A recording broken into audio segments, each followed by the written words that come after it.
The Problem of China. By Bertrand Russell. OMFKS. London George Allen and Unwin Limited, Ruskin House, Museum Street. First published in 1922, second impression, 1966. Printed in Great Britain by Photolithography, Unwin Brothers Limited, Woking and London. Contents. Chapter. Forward I. Questions Roman 2.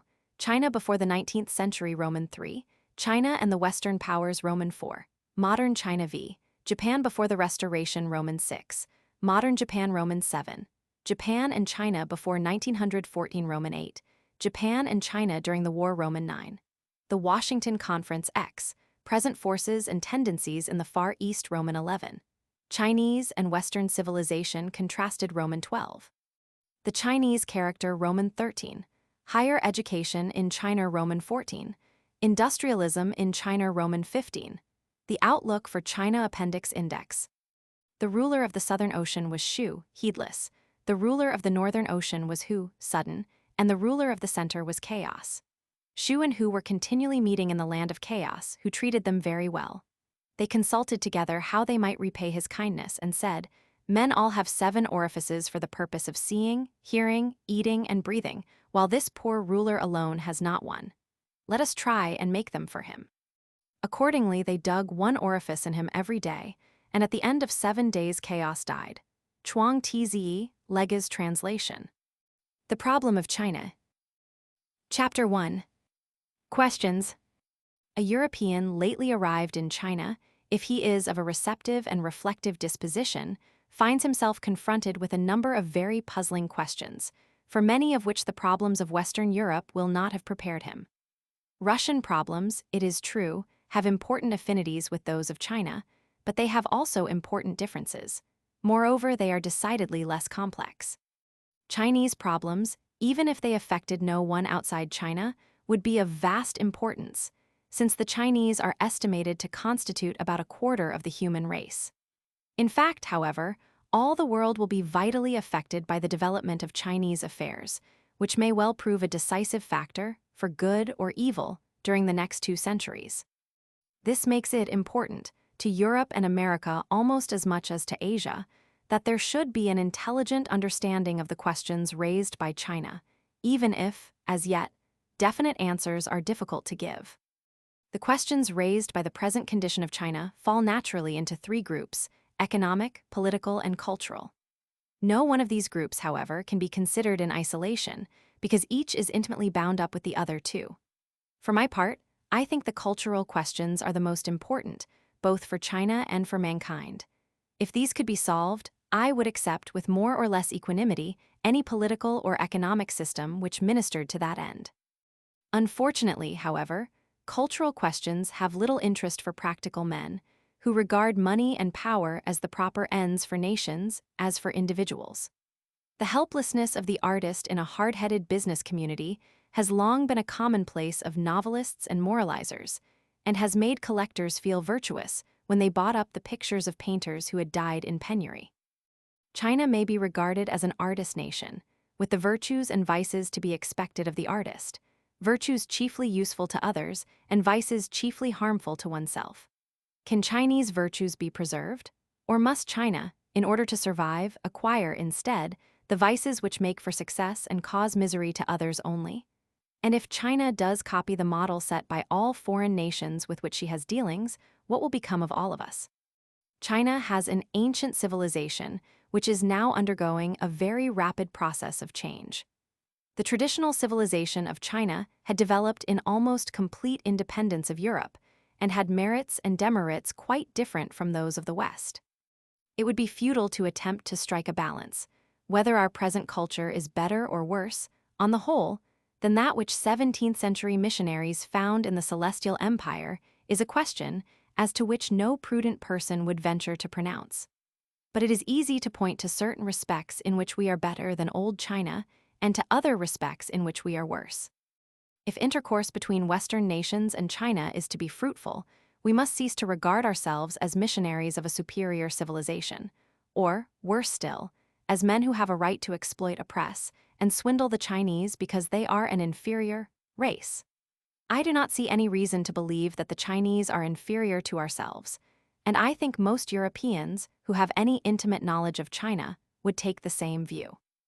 In comparing an alien culture with one's own, one is forced to ask oneself questions more fundamental than any that usually arise in regard to home affairs. One is forced to ask, what are the things that I ultimately value? What would make me judge one sort of society more desirable than another sort? What sort of ends should I most wish to see realized in the world? Different people will answer these questions differently, and I do not know of any argument by which I could persuade a man who gave an answer different from my own. I must therefore be content merely to state the answer which appeals to me, in the hope that the reader may feel likewise. The main things which seem to me important on their own account, and not merely as means to other things, are knowledge, art, instinctive happiness, and relations of friendship or affection. When I speak of knowledge, I do not mean all knowledge. There is much in the way of dry lists of facts that is merely useful, and still more that has no appreciable value of any kind. But the understanding of nature, incomplete as it is, which is to be derived from science, I hold to be a thing which is good and delightful on its own account. The same may be said, I think, of some biographies and parts of history. To enlarge on this topic would, however, take me too far from my theme. When I speak of art as one of the things that have value on their own account, I do not mean only the deliberate productions of trained artists, though of course these, at their best, deserve the highest place. I mean also the almost unconscious effort after beauty, which one finds among Russian peasants and Chinese coolies, the sort of impulse that creates folk songs that existed among ourselves before the time of the Puritans and survives in cottage gardens. Instinctive happiness, or joy of life, is one of the most important widespread popular goods that we have lost through industrialism and the high pressure at which most of us live. Its commonness in China is a strong reason for thinking well of Chinese civilization. In judging of a community, we have to consider not only how much of good or evil there is within the community, but also what effects it has in promoting good or evil in other communities, and how far the good things which it enjoys depend upon evils elsewhere. In this respect, also, China is better than we are. Our prosperity, and most of what we endeavor to secure for ourselves, can only be obtained by widespread oppression and exploitation of weaker nations, while the Chinese are not strong enough to injure other countries, and secure whatever they enjoy by means of their own merits and exertions alone. These general ethical considerations are by no means irrelevant in considering the practical problems of China. Our industrial and commercial civilization has been both the effect and the cause of certain more or less unconscious beliefs as to what is worthwhile. In China, one becomes conscious of these beliefs through the spectacle of a society which challenges them by being built, just as unconsciously, upon a different standard of values. Progress and efficiency, for example, make no appeal to the Chinese, except to those who have come under Western influence. By valuing progress and efficiency, we have secured power and wealth.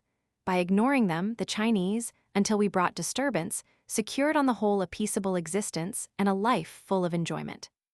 It is difficult to compare these opposite achievements unless we have some standard of values in our minds. And unless it is a more or less conscious standard, we shall undervalue the less familiar civilization, because evils to which we are not accustomed always make a stronger impression than those that we have learned to take as a matter of course. The culture of China is changing rapidly, and undoubtedly rapid change is needed. The change that has hitherto taken place is traceable ultimately to the military superiority of the West, but in future, our economic superiority is likely to be quite as potent.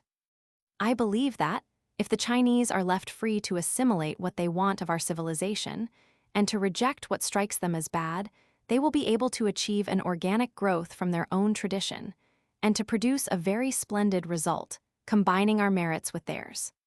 There are, however, two opposite dangers to be avoided if this is to happen. The first danger is that they may become completely westernized, retaining nothing of what has hitherto distinguished them, adding merely one more to the restless, intelligent, industrial, and militaristic nations which now afflict this unfortunate planet. The second danger is that they may be driven, in the course of resistance to foreign aggression, into an intense anti-foreign conservatism as regards everything except armaments. This has happened in Japan, and it may easily happen in China.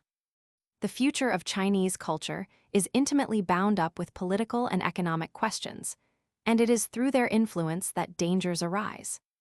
China is confronted with two very different groups of foreign powers, on the one hand the white nations, on the other hand Japan. In considering the effect of the white races on the Far East as a whole, modern Japan must count as a Western product. Therefore, the responsibility for Japan's doings in China rests ultimately with her white teachers. Nevertheless, Japan remains very unlike Europe and America, and has ambitions different from theirs as regards China. We must therefore distinguish three possibilities. 1. China may become enslaved to one or more white nations. 2. China may become enslaved to Japan. 3. China may recover and retain her liberty. Temporarily, there is a fourth possibility, namely that a consortium of Japan and the white powers may control China. But I do not believe that, in the long run, the Japanese will be able to cooperate with England and America. In the long run, I believe that Japan must dominate the Far East or go under. If the Japanese had a different character, this would not be the case, but the nature of their ambitions makes them exclusive and unneighborly. I shall give the reasons for this view when I come to deal with the relations of China and Japan. To understand the problem of China, we must first know something of Chinese history and culture before the eruption of the white man, then something of modern Chinese culture and its inherent tendencies. Next, it is necessary to deal in outline with the military and diplomatic relations of the Western powers with China, beginning with our War of 1840 and ending with the treaty concluded after the Boxer Rising of 1900. Although the Sino-Japanese War comes in this period, it is possible to separate, more or less, the actions of Japan in that war and to see what system the white powers would have established if Japan had not existed. Since that time, however, Japan has been the dominant foreign influence in Chinese affairs. It is therefore necessary to understand how the Japanese became what they are, what sort of nation they were before the West destroyed their isolation, and what influence the West has had upon them. Lack of understanding of Japan has made people in England blind to Japan's aims in China and unable to apprehend the meaning of what Japan has done. Political considerations alone, however, will not suffice to explain what is going on in relation to China. Economic questions are almost more important. China is as yet hardly industrialized and is certainly the most important undeveloped area left in the world. Whether the resources of China are to be developed by China, by Japan, or by the white races is a question of enormous importance, affecting not only the whole development of Chinese civilization, but the balance of power in the world, the prospects of peace, the destiny of Russia, and the chances of development towards a better economic system in the advanced nations. The Washington Conference has partly exhibited and partly concealed the conflict for the possession of China between nations, all of which have guaranteed China's independence and integrity. Its outcome has made it far more difficult than before to give a hopeful answer as regards Far Eastern problems, and in particular as regards the question, can China preserve any shadow of independence without a great development of nationalism and militarism? I cannot bring myself to advocate nationalism and militarism, yet it is difficult to know what to say to patriotic Chinese who ask how they can be avoided. So far, I have found only one answer. The Chinese nation is the most patient in the world. It thinks of centuries as other nations think of decades. It is essentially indestructible and can afford to wait. The civilized nations of the world, with their blockades, their poison gases, their bombs, submarines, and Negro armies, will probably destroy each other within the next 100 years, leaving the stage to those whose pacifism has kept them alive, though poor and powerless. If China can avoid being goaded into war, her oppressors may wear themselves out in the end and leave the Chinese free to pursue humane ends, instead of the war and rapine and destruction which all white nations love. It is perhaps a slender hope for China, and for ourselves it is little better than despair. But unless the great powers learn some moderation and some tolerance, I do not see any better possibility, though I see many that are worse. Our Western civilization is built upon assumptions, which, to a psychologist, are rationalizings of excessive energy. Our industrialism, our militarism, our love of progress, our missionary zeal, our imperialism, our passion for dominating and organizing, all spring from a superflux of the itch for activity. The creed of efficiency for its own sake, without regard for the ends to which it is directed, has become somewhat discredited in Europe since the war, which would have never taken place if the Western nations had been slightly more indolent.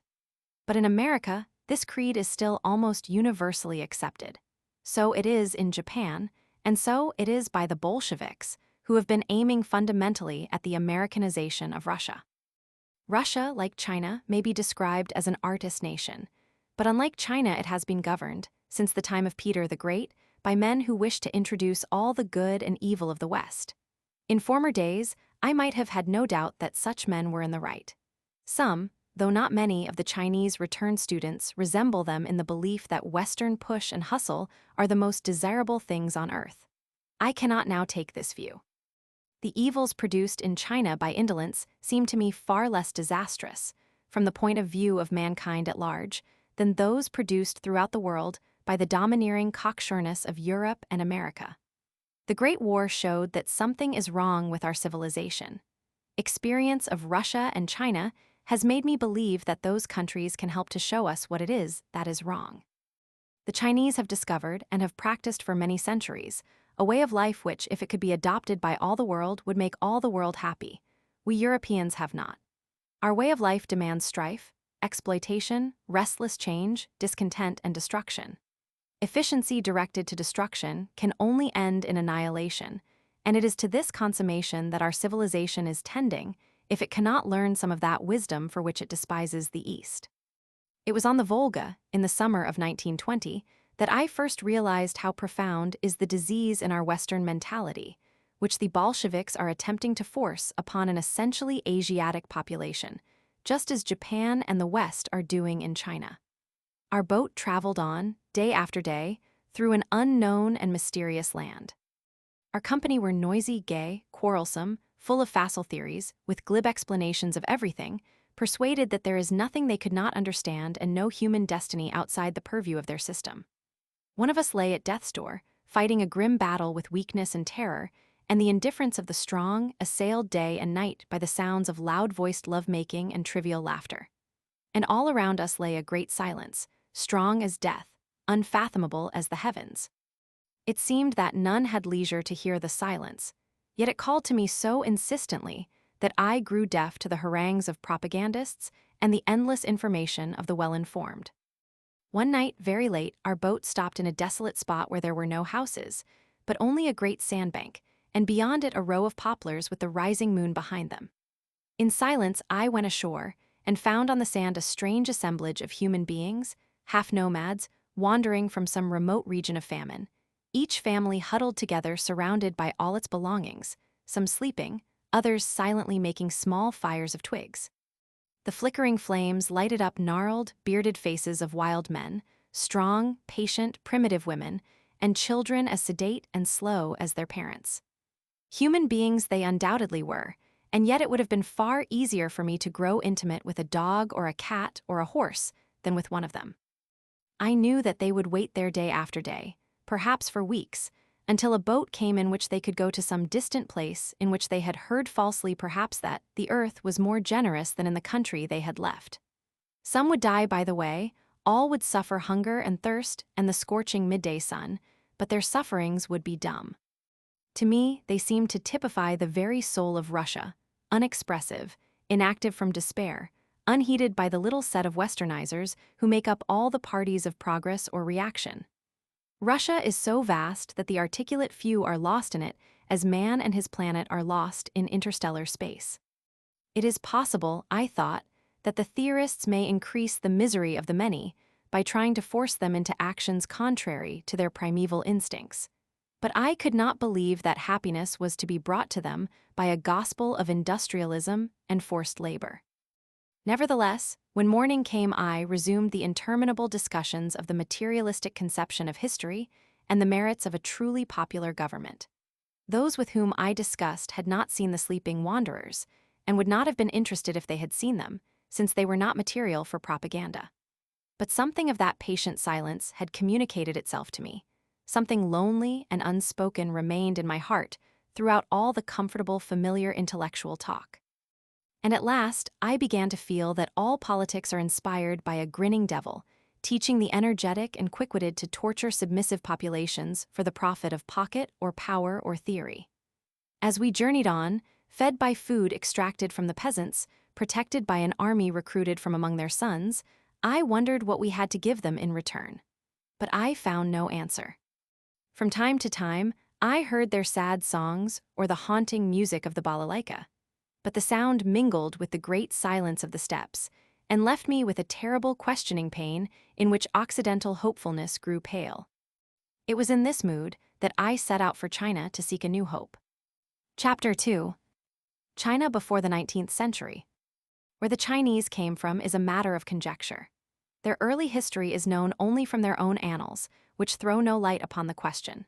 The Shuking, one of the Confucian classics, edited, not composed, by Confucius, begins, like Livy, with legendary accounts of princes whose virtues and vices are intended to supply edification or warning to subsequent rulers. Yao and Shun were two model emperors, whose date, if any, was somewhere in the 3rd millennium BC. The age of Yao and Shun, in Chinese literature, means what the Golden Age mean with us. It seems certain that, when Chinese history begins, the Chinese occupied only a small part of what is now China, along the banks of the Yellow River. They were agricultural, and had already reached a fairly high level of civilization, much higher than that of any other part of Eastern Asia. The Yellow River is a fierce and terrible stream, too swift for navigation, turgid and full of mud, depositing silt upon its bed until it rises above the surrounding country, when it suddenly alters its course, sweeping away villages and towns in a destructive torrent. Among most early agricultural nations, such a river would have inspired superstitious awe, and floods would have been averted by human sacrifice. In the Shuking, however, there is little trace of superstition. Yao and Shun, and Yu, the latter's successor, were all occupied in combating the inundations, but their methods were those of the engineer, not of the miracle worker. This shows, at least, the state of belief in the time of Confucius. The character ascribed to Yao shows what was expected of an emperor. He was reverential, intelligent, accomplished, and thoughtful naturally and without effort. He was sincerely courteous and capable of all complacence. The display of these qualities reached to the 4 extremities of the empire and extended from earth to heaven. He was able to make the able and virtuous distinguished, and thence proceeded to the love of the 9 classes of his kindred, who all became harmonious. He also regulated and polished the people of his domain, who all became brightly intelligent.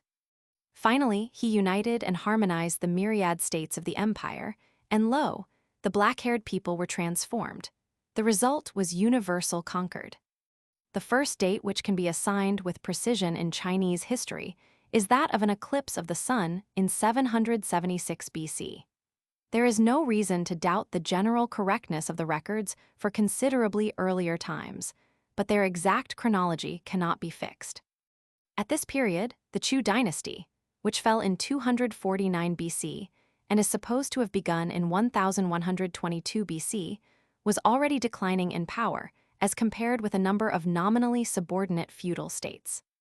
The position of the emperor at this time, and for the next 500 years, was similar to that of the King of France during those parts of the Middle Ages when his authority was at its lowest ebb.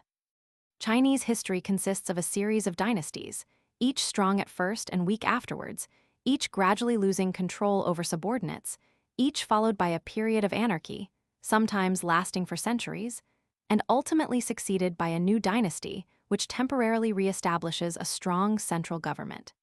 Historians always attribute the fall of a dynasty to the excessive power of eunuchs, but perhaps this is, in part, a literary convention.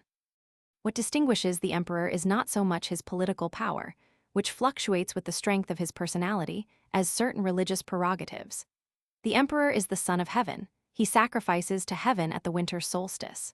The early Chinese used heaven as synonymous with the supreme ruler, a monotheistic god. Indeed, Professor Giles maintains, by arguments which seem conclusive, that the correct translation of the emperor's title would be Son of God. The word Tine, in Chinese, is used both for the sky and for God, though the latter sense has become rare. The expression Shang Ti, which means supreme ruler, belongs in the main to pre-Confucian times, but both terms originally represented a god as definitely anthropomorphic as the God of the Old Testament. As time went by, the supreme ruler became more shadowy, while heaven remained, on account of the imperial rites connected with it. The emperor alone had the privilege of worshipping heaven, and the rites continued practically unchanged until the fall of the Manchu dynasty in 1911. In modern times, they were performed in the Temple of Heaven in Peking, one of the most beautiful places in the world. The annual sacrifice in the Temple of Heaven represented almost the sole official survival of pre-Confucian religion, or indeed of anything that could be called religion in the strict sense. For Buddhism and Taoism have never had any connection with the state. The history of China is known in some detail from the year 722 BC, because with this year begins Confucius, Springs and Autumns, which is a chronicle of the state of Lu, in which Confucius was an official. One of the odd things about the history of China is that after the emperors have been succeeding each other for more than 2,000 years, one comes to a ruler who is known as the first emperor, Shi Huangti. He acquired control over the whole empire after a series of wars in 221 B.C. and died in 210 BC. Apart from his conquests, he is remarkable for three achievements: the building of the Great Wall against the Huns, the destruction of feudalism, and the burning of the books. The destruction of feudalism, it must be confessed, had to be repeated by many subsequent rulers. For a long time, feudalism tended to grow up again whenever the central government was in weak hands. But Shi Huangti was the first ruler who made his authority really effective over all China in historical times. Although his dynasty came to an end with his son, the impression he made is shown by the fact that our word China is probably derived from his family name, Xin or Qin. The Chinese put the family name first. His empire was roughly coextensive with what is now China proper. The destruction of the books was a curious incident. Shi Huangti, as appears from his calling himself first emperor, disliked being reminded of the fact that China had existed before his time, therefore history was anathema to him. Moreover, the literati were already a strong force in the country, and were always following Confucius in favor of the preservation of ancient customs, whereas Shi Huangti was a vigorous innovator. Moreover, he appears to have been uneducated and not of pure Chinese race. Moved by the combined motives of vanity and radicalism, he issued an edict decreeing that all official histories, except the memoirs of Xin, his own family, shall be burned. Except the persons who have the office of literati of the great learning, those who in the empire permit themselves to hide the Shi King, the Shu King, Confucian classics, or the discourses of the 100 schools, must all go before the local civil and military authorities so that they may be burned. Those who shall dare to discuss among themselves the Shi King and the Shu King shall be put to death, and their corpses exposed in a public place. Those who shall make use of antiquity to belittle modern times shall be put to death with their relations. 30 days after the publication of this edict, those who have not burned their books shall be branded and sent to forced labor. The books which shall not be proscribed are those of medicine and pharmacy, of divination, of agriculture and of arboriculture. As for those who desire to study the laws and ordinances, let them take the officials as masters. Courtier Op. Cit. IP 203. It will be seen that the first emperor was something of a Bolshevik. The Chinese literati, naturally, have blackened his memory.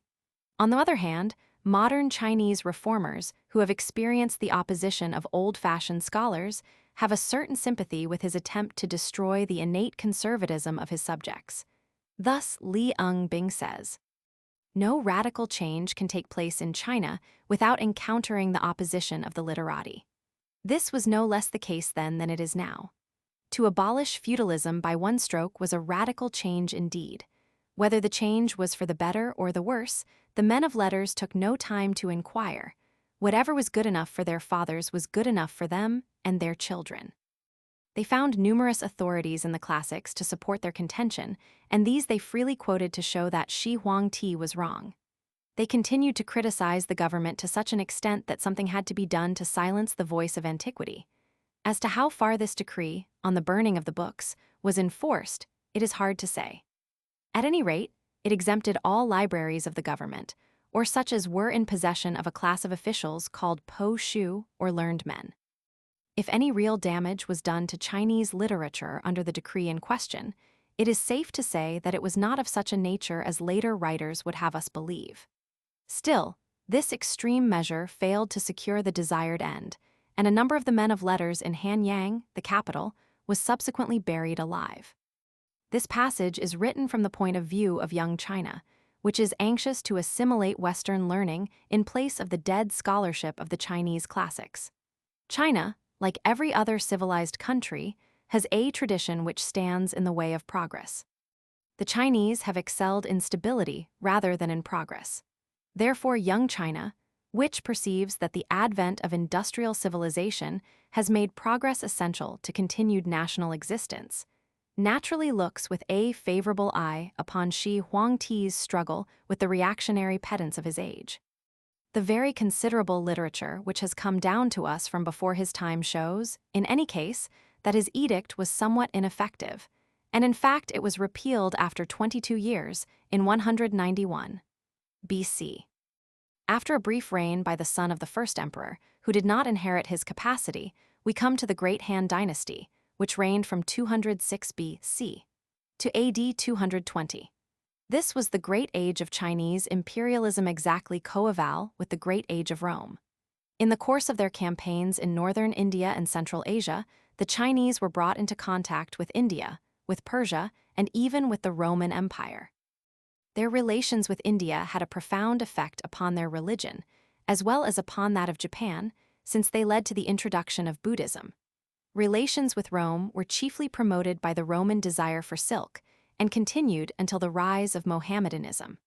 They had little importance for China, though we learn, for example, that about AD 164 a treatise on astronomy was brought to China from the Roman Empire. Marcus Aurelius appears in Chinese history under the name Antun, which stands for Antoninus. It was during this period that the Chinese acquired that immense prestige in the Far East which lasted until the arrival of European armies and navies in the 19th century. One is sometimes tempted to think that the eruption of the white man into China may prove almost as ephemeral as the raids of Huns and Tartars into Europe. The military superiority of Europe to Asia is not an eternal law of nature, as we are tempted to think, and our superiority in civilization is a mere delusion. Our histories, which treat the Mediterranean as the center of the universe, give quite a wrong perspective. Cordier, dealing with the campaigns and voyages of discovery which took place under the Han Dynasty, says, "The Occidentals have singularly contracted the field of the history of the world when they have grouped around the people of Israel, Greece, and Rome the little that they knew of the expansion of the human race, being completely ignorant of these voyagers who plowed the China Sea and the Indian Ocean, of these cavalcades across the immensities of Central Asia up to the Persian Gulf. The greatest part of the universe, and at the same time a civilization different but certainly as developed as that of the ancient Greeks and Romans, remained unknown to those who wrote the history of their little world, while they believed that they were setting forth the history of the world as a whole. In our day, this provincialism, which impregnates all our culture, is liable to have disastrous consequences politically, as well as for the civilization of mankind. We must make room for Asia in our thoughts if we are not to rouse Asia to a fury of self-assertion. After the Han Dynasty, there are various short dynasties and periods of disorder, until we come to the Tang Dynasty, AD 618-907. Under this dynasty, in its prosperous days, the empire acquired its greatest extent, and art and poetry reached their highest point. The empire of Genghis Khan, died 1227, was considerably greater and contained a great part of China, but Genghis Khan was a foreign conqueror. Genghis and his generals, starting from Mongolia, appeared as conquerors in China, India, Persia, and Russia. Throughout Central Asia, Genghis destroyed every man, woman, and child in the cities he captured. When Merv was captured, it was transformed into a desert and 700,000 people were killed. But it was said that many had escaped by lying among the corpses and pretending to be dead. Therefore, at the capture of Nishapur shortly afterwards, it was ordered that all the inhabitants should have their heads cut off. 3 pyramids of heads were made, one of men, one of women, and one of children. As it was feared that some might have escaped by hiding underground, a detachment of soldiers was left to kill any that might emerge. Similar horrors were enacted at Moscow and Kiev, in Hungary and Poland. Yet the man responsible for these massacres was sought in alliance by St. Louis and the Pope. The times of Genghis Khan remind one of the present day, except that his methods of causing death were more merciful than those that have been employed since the armistice. Kublai Khan died 1294, who is familiar, at least by name, through Marco Polo and Coleridge, was the grandson of Genghis Khan and the first Mongol who was acknowledged emperor of China, where he ousted the Sung dynasty, 960–1277. By this time, contact with China had somewhat abated the savagery of the first conquerors. Kublai removed his capital from Karakoram in Mongolia to Peking. He built walls like those which still surround the city, and established on the walls an observatory which is preserved to this day. Until 1900, 2 of the astronomical instruments constructed by Kublai were still to be seen in this observatory, but the Germans removed them to Potsdam after the suppression of the Boxers. I understand they have been restored in accordance with one of the provisions of the Treaty of Versailles. If so, this was probably the most important benefit which that treaty secured to the world. Kublai plays the same part in Japanese history that Philip Roman II plays in the history of England. He prepared an invincible armada, or rather 2 successive armadas, to conquer Japan, but they were defeated, partly by storms and partly by Japanese valor. After Kublai, the Mongol emperors more and more adopted Chinese ways and lost their tyrannical vigor. Their dynasty came to an end in 1370 and was succeeded by the pure Chinese Ming dynasty, which lasted until the Manchu conquest of 1644. The Manchus in turn adopted Chinese ways and were overthrown by a patriotic revolution in 1911, having contributed nothing notable to the native culture of China except the pigtail, officially abandoned at the revolution. The persistence of the Chinese Empire down to our own day is not to be attributed to any military skill.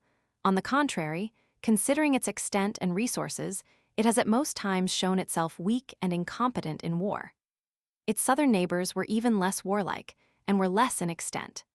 Its northern and western neighbors inhabited a barren country, largely desert, which was only capable of supporting a very sparse population. The Huns were defeated by the Chinese after centuries of warfare.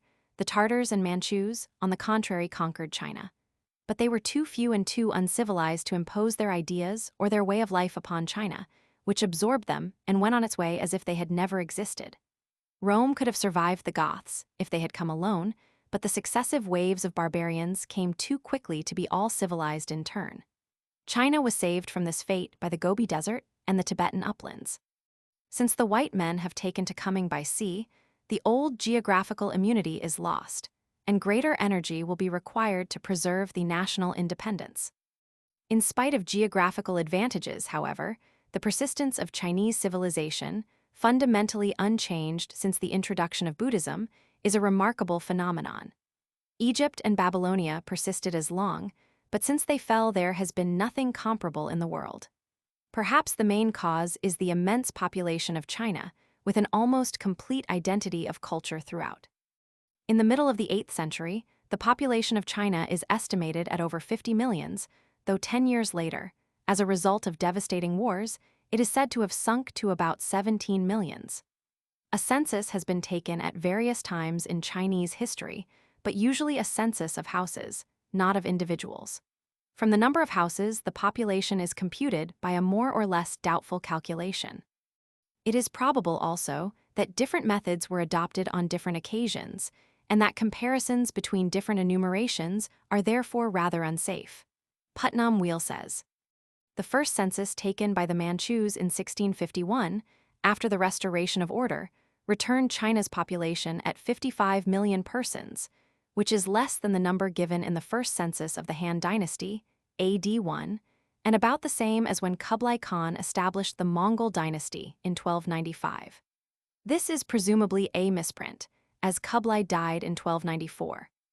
Thus we are faced by the amazing fact that, From the beginning of the Christian era, the toll of life taken by internecine and frontier wars in China was so great that in spite of all territorial expansion, the population for upwards of 16 centuries remained more or less stationary. There is in all history no similar record. Now, however, came a vast change. Thus, 3 years after the death of the celebrated Manchu Emperor Kang Hsi, in 1720, the population had risen to 125 millions. At the beginning of the reign of the no less illustrious Qin Lung, 1743, it was returned at 145 millions. Towards the end of his reign, in 1783, it had doubled and was given as 283 millions. In the reign of Chia Ching, 1812, it had risen to 360 millions. Before the Taiping Rebellion, 1842, it had grown to 413 millions. After that terrible rising, it sunk to 261 millions. I do not think such definite statements are warranted. The China Yearbook for 1919, the latest I have seen, says P1. The taking of a census, by the methods adopted in Western nations, has never yet been attempted in China, and consequently estimates of the total population have varied to an extraordinary degree. The nearest approach to a reliable estimate is probably the census taken by the Minchengpu Ministry of Interior in 1910, the results of which are embodied in a report submitted to the Department of State at Washington by Mr. Raymond P. Tenney, a student interpreter at the U.S. Legation, Peking. It is pointed out that even this census can only be regarded as approximate, as, with few exceptions, households and not individuals were counted. The estimated population of the Chinese Empire, exclusive of Tibet, is given, on the basis of this census, as 329,542,000, while the population of Tibet is estimated at 1,500,000. Estimates which have been made at various other dates are given as follows: P2. AD 1,380 159 850 000/143 125 225 1,412 66 377 000 916 477 1,580 60 692 000 205 293 053 1662 21 068 000 198 214 553 1668 25 386 209 155 249 897 /23,312,200 307 467 201,710 724 1129 333 000 1711 28 241 129 /362 467 183 1736 125 046 245 360 440 000/157,343,975 413 021 1743 149 332 730 404 946 514 150,265,475 380 000 1753 103 050 600 381 309 000 377 636 000. These figures suffice to show how little is known about the population of China. Not only are widely divergent estimates made in the same year, e.g. 1760, but in other respects the figures are incredible. Mr. Putnam Wheel might contend that the drop from 60 millions in 1580 to 21 millions in 1662 was due to the wars leading to the Manchu conquest. But no one can believe that between 1711 and 1736, the population increased from 28 millions to 125 millions, or that it doubled between 1790 and 1792. No one knows whether the population of China is increasing or diminishing, whether people in general have large or small families, or any of the other facts that vital statistics are designed to elucidate. What is said on these subjects, however dogmatic, is no more than guesswork. Even the population of Peking is unknown. It is said to be about 900,000, but it may be anywhere between 800,000 and a million. As for the population of the Chinese Empire, it is probably safe to assume that it is between 3 and 400 millions, and somewhat likely that it is below 350 millions. Very little indeed can be said with confidence as to the population of China in former times. So little that, on the whole, authors who give statistics are to be distrusted.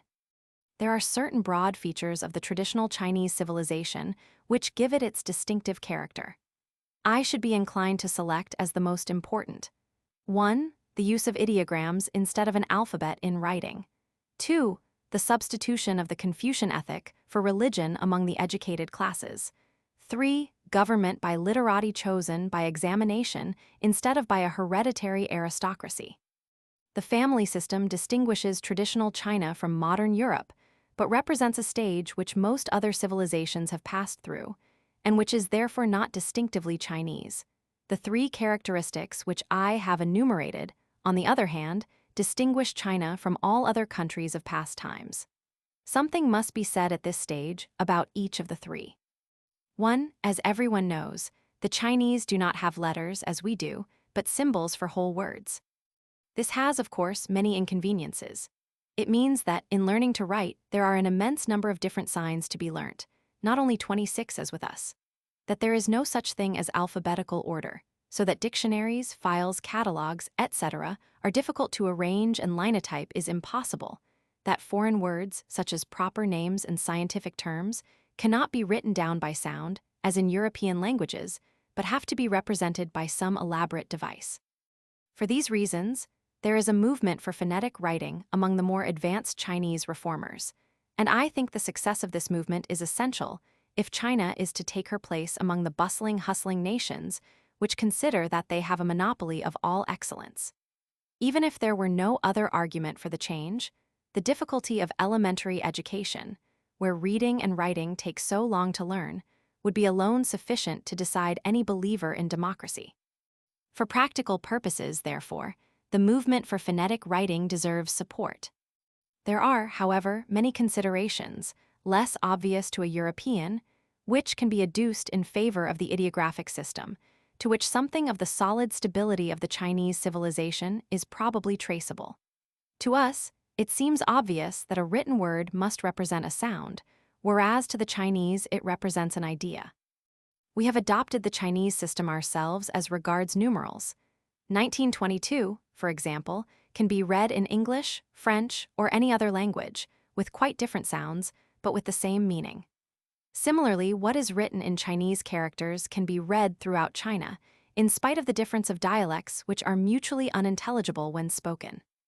Even a Japanese, without knowing a word of spoken Chinese, can read out Chinese script in Japanese, just as he could read a row of numerals written by an Englishman. And the Chinese can still read their classics, although the spoken language must have changed as much as French has changed from Latin. The advantage of writing over speech is its greater permanence, which enables it to be a means of communication between different places and different times. But since the spoken language changes from place to place, and from time to time, the characteristic advantage of writing is more fully attained by a script which does not aim at representing spoken sounds than by one which does. Speaking historically, there is nothing peculiar in the Chinese method of writing, which represents a stage through which all writing probably passed. Writing everywhere seems to have begun as pictures, not as a symbolic representation of sounds. I understand that in Egyptian hieroglyphics the course of development from ideograms to phonetic writing can be studied. What is peculiar in China is the preservation of the ideographic system throughout thousands of years of advanced civilization of preservation, probably due, at least in part, to the fact that the spoken language is monosyllabic, uninflected, and full of homonyms. As to the way in which the Chinese system of writing has affected the mentality of those who employ it, I find some suggestive reflections in an article published in the Chinese Students Monthly, Baltimore, for February 1922, by Mr. Kai Li, in an article on some anthropological problems of China. He says, p. 327. Language has been traditionally treated by European scientists as a collection of sounds, instead of an expression of something inner and deeper than the vocal apparatus as it should be.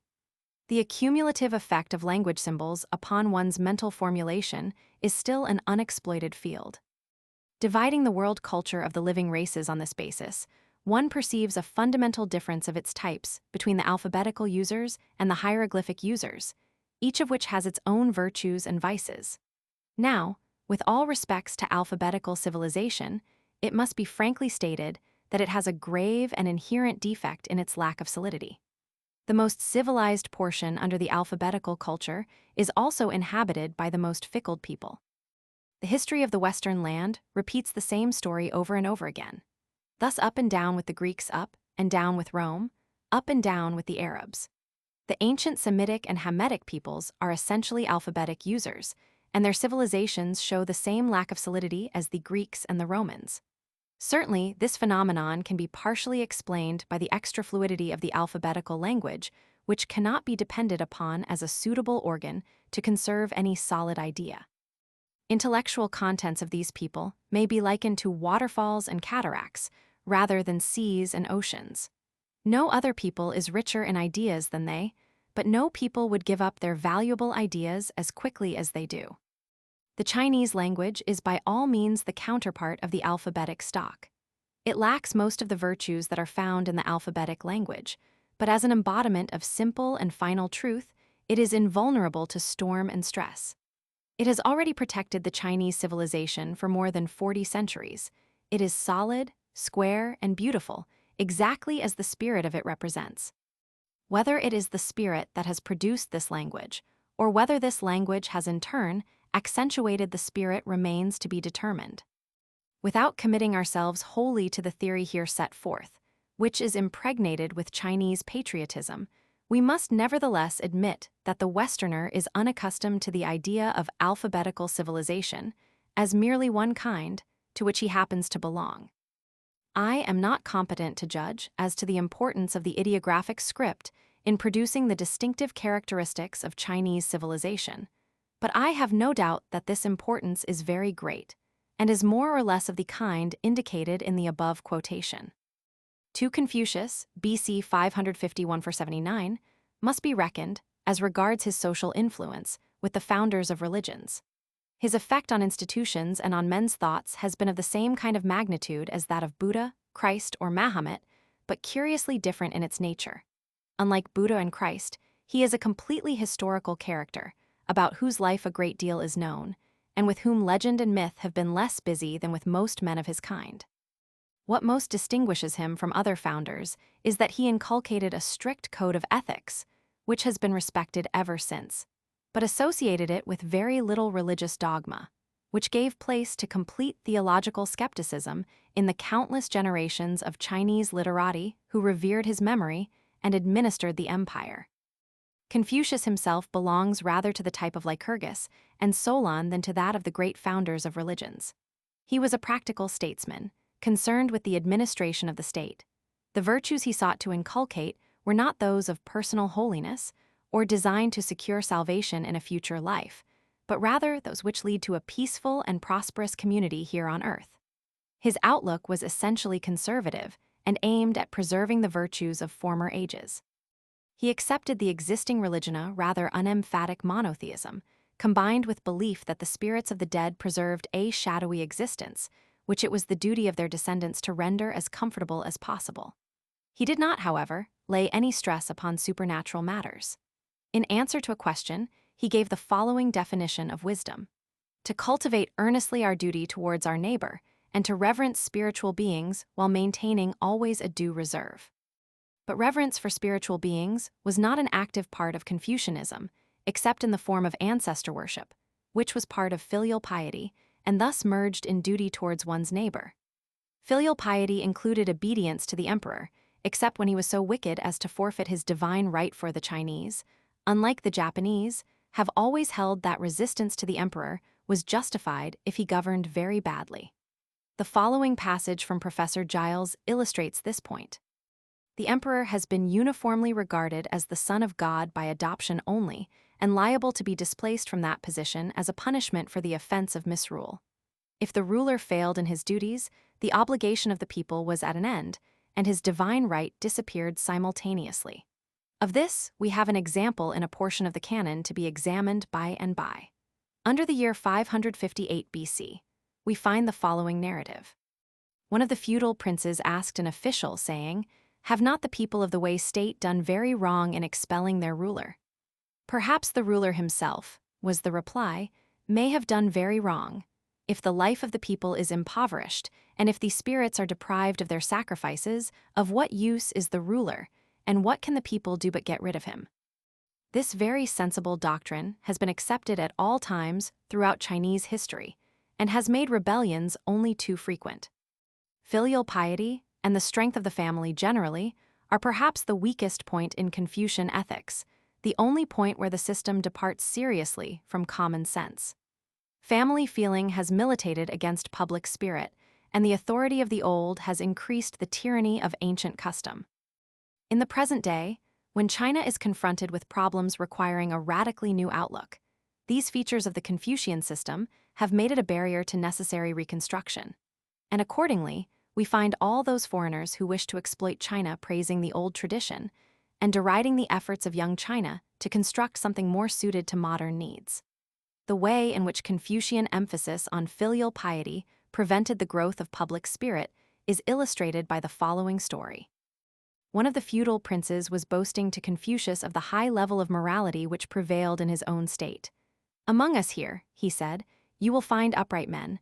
If a father has stolen a sheep, his son will give evidence against him." "In my part of the country," replied Confucius, "there is a different standard from this. A father will shield his son, a son will shield his father. It is thus that uprightness will be found." It is interesting to contrast this story with that of the elder Brutus and his sons, upon which we in the West were all brought up. Kao Kai, expounding the Confucian doctrine, says it is contrary to filial piety to refuse a lucrative post by which to relieve the indigence of one's aged parents. This form of sin, however, is rare in China as in other countries. The worst failure of filial piety, however, is to remain without children, since ancestors are supposed to suffer if they have no descendants to keep up their cult. It is probable that this doctrine has made the Chinese more prolific, in which case it has had great biological importance. Filial piety is, of course, in no way peculiar to China, but has been universal at a certain stage of culture. In this respect, as in certain others, what is peculiar to China is the preservation of the old custom after a very high level of civilization had been attained. The early Greeks and Romans did not differ from the Chinese in this respect, but as their civilization advanced, the family became less and less important. In China, this did not begin to happen until our own day. Whatever may be said against filial piety carried to excess, it is certainly less harmful than its Western counterpart, patriotism. Both, of course, err in inculcating duties to a certain portion of mankind to the practical exclusion of the rest. But patriotism directs one's loyalty to a fighting unit, which filial piety does not, except in a very primitive society. Therefore, patriotism leads much more easily to militarism and imperialism. The principal method of advancing the interests of one's nation is homicide. The principal method of advancing the interest of one's family is corruption and intrigue. Therefore, family feeling is less harmful than patriotism. This view is borne out by the history and present condition of China as compared to Europe. Apart from filial piety, Confucianism was, in practice, mainly a code of civilized behavior, degenerating at times into an etiquette book. It taught self-restraint, moderation, and above all courtesy. Its moral code was not, like those of Buddhism and Christianity, so severe that only a few saints could hope to live up to it, or so much concerned with personal salvation as to be incompatible with political institutions. It was not difficult for a man of the world to live up to the more imperative parts of the Confucian teaching. But in order to do this, he must exercise at all times a certain kind of self-control and extension of the kind, which children learn when they are taught to behave. He must not break into violent passions, he must not be arrogant, he must save face, and never inflict humiliations upon defeated adversaries. He must be moderate in all things, never carried away by excessive love or hate. In a word, he must keep calm reason always in control of all his actions. This attitude existed in Europe in the 18th century, but perished in the French Revolution. Romanticism, Rousseau, and the guillotine put an end to it. In China, though wars and revolutions have occurred constantly, Confucian calm has survived them all, making them less terrible for the participants, and making all who were not immediately involved hold aloof. It is bad manners in China to attack your adversary in wet weather. Wu Peifu, I am told, once did it, and won a victory. The beaten general complained of the breach of etiquette, so Wu Peifu went back to the position he held before the battle, and fought all over again on a fine day. It should be said that battles in China are seldom bloody. In such a country, militarism is not the scourge it is with us, and the difference is due to the Confucian ethics. Confucianism did not assume its present form until the 12th century A.D., when the personal god in whom Confucius had believed was thrust aside by the philosopher Chu Fu Tze, whose interpretation of Confucianism has ever since been recognized as orthodox. Since the fall of the Mongols, 1370, the government has uniformly favored Confucianism as the teaching of the state. Before that, there were struggles with Buddhism and Taoism, which were connected with magic and appealed to superstitious emperors, quite a number of whom died of drinking the Taoist elixir of life. The Mongol emperors were Buddhists of the Lama religion, which still prevails in Tibet and Mongolia. But the Manchu emperors, though also northern conquerors, were ultra-Orthodox Confucians. It has been customary in China, for many centuries, for the literati to be pure Confucians, skeptical in religion but not in morals, while the rest of the population believed and practiced all three religions simultaneously. The Chinese have not the belief, which we owe to the Jews, that if one religion is true, all others must be false. At the present day, however, there appears to be very little in the way of religion in China, though the belief in magic lingers on among the uneducated. At all times, even when there was religion, its intensity was far less than in Europe. It is remarkable that religious skepticism has not led in China to any corresponding ethical skepticism, as it has done repeatedly in Europe. 3. I come now to the system of selecting officials by competitive examination, without which it is hardly likely that so literary and unsuperstitious a system as that of Confucius could have maintained its hold. The view of the modern Chinese on this subject is set forth by the present President of the Republic of China, A. Chesu Shichang, in his book on China after the war, pp. 5960. After considering the educational system under the Chu dynasty, he continues. In later periods, in spite of minor changes, the importance of moral virtues continued to be stressed upon. For instance, during the most flourishing period of Tang dynasty, 627–650 AD, the Imperial Academy of Learning, known as Qiutsuqin, was composed of 4 collegiate departments, in which ethics was considered as the most important of all studies. It was said that in the academy there were more than 3,000 students who were able and virtuous in nearly all respects, while the total enrollment, including aspirants from Korea and Japan, was as high as 8,000. At the same time, there was a system of elections, through which able and virtuous men were recommended by different districts to the emperor for appointment to public offices. College training and local elections supplemented each other, but in both moral virtues were given the greatest emphasis. Although the Imperial Academy exists till this day, it has never been as nourishing as during that period.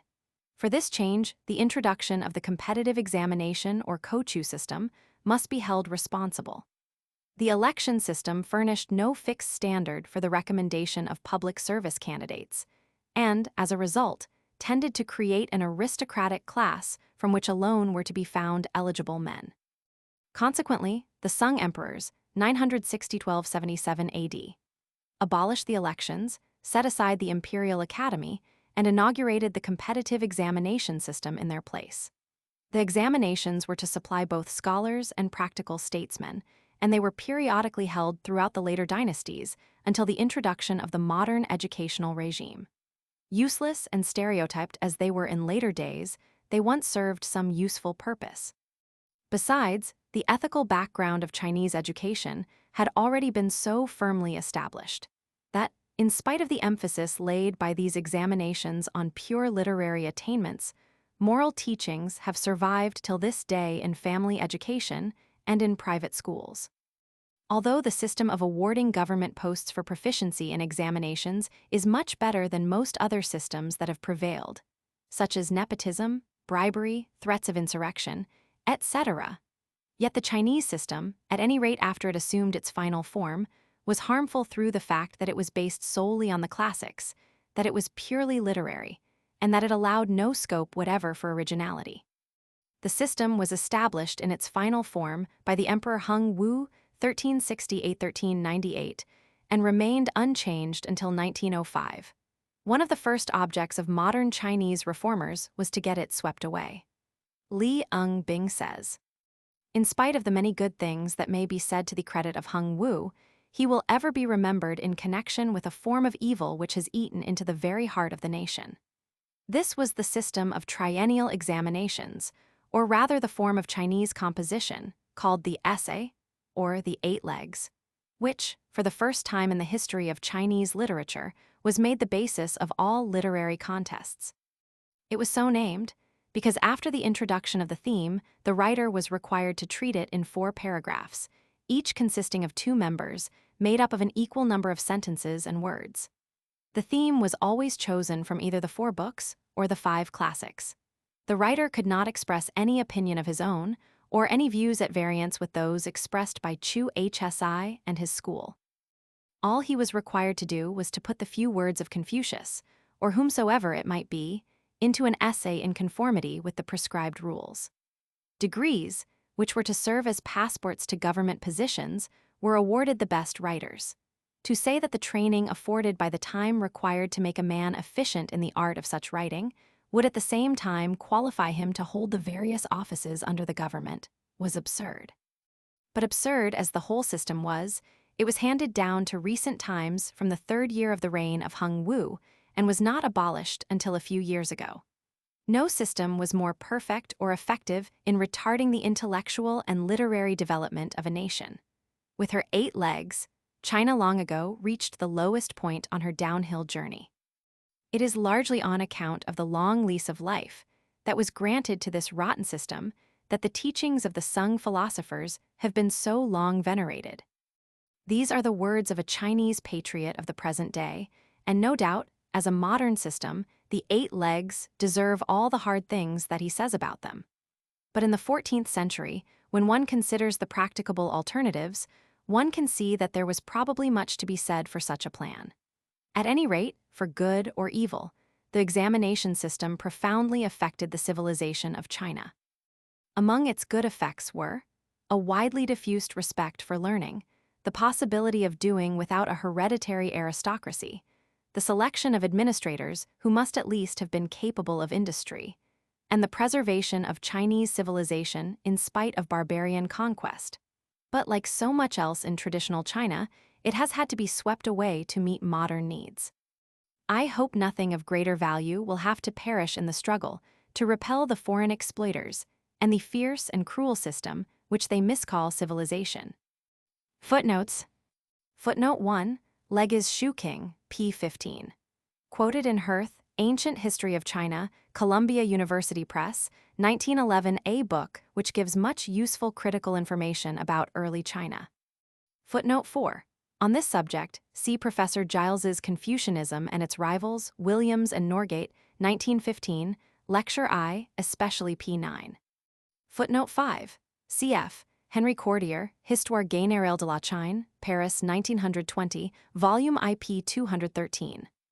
Footnote 6. Outlines of Chinese History, Shanghai Commercial Press 1914, p. 61. Footnote 7. See Hirth, China and the Roman Orient, Leipzig and Shanghai, 1885, an admirable and fascinating monograph. There are allusions to the Chinese in Virgil and Horace, cf. Cordier, Op. Cit. IP 271. Footnote 10.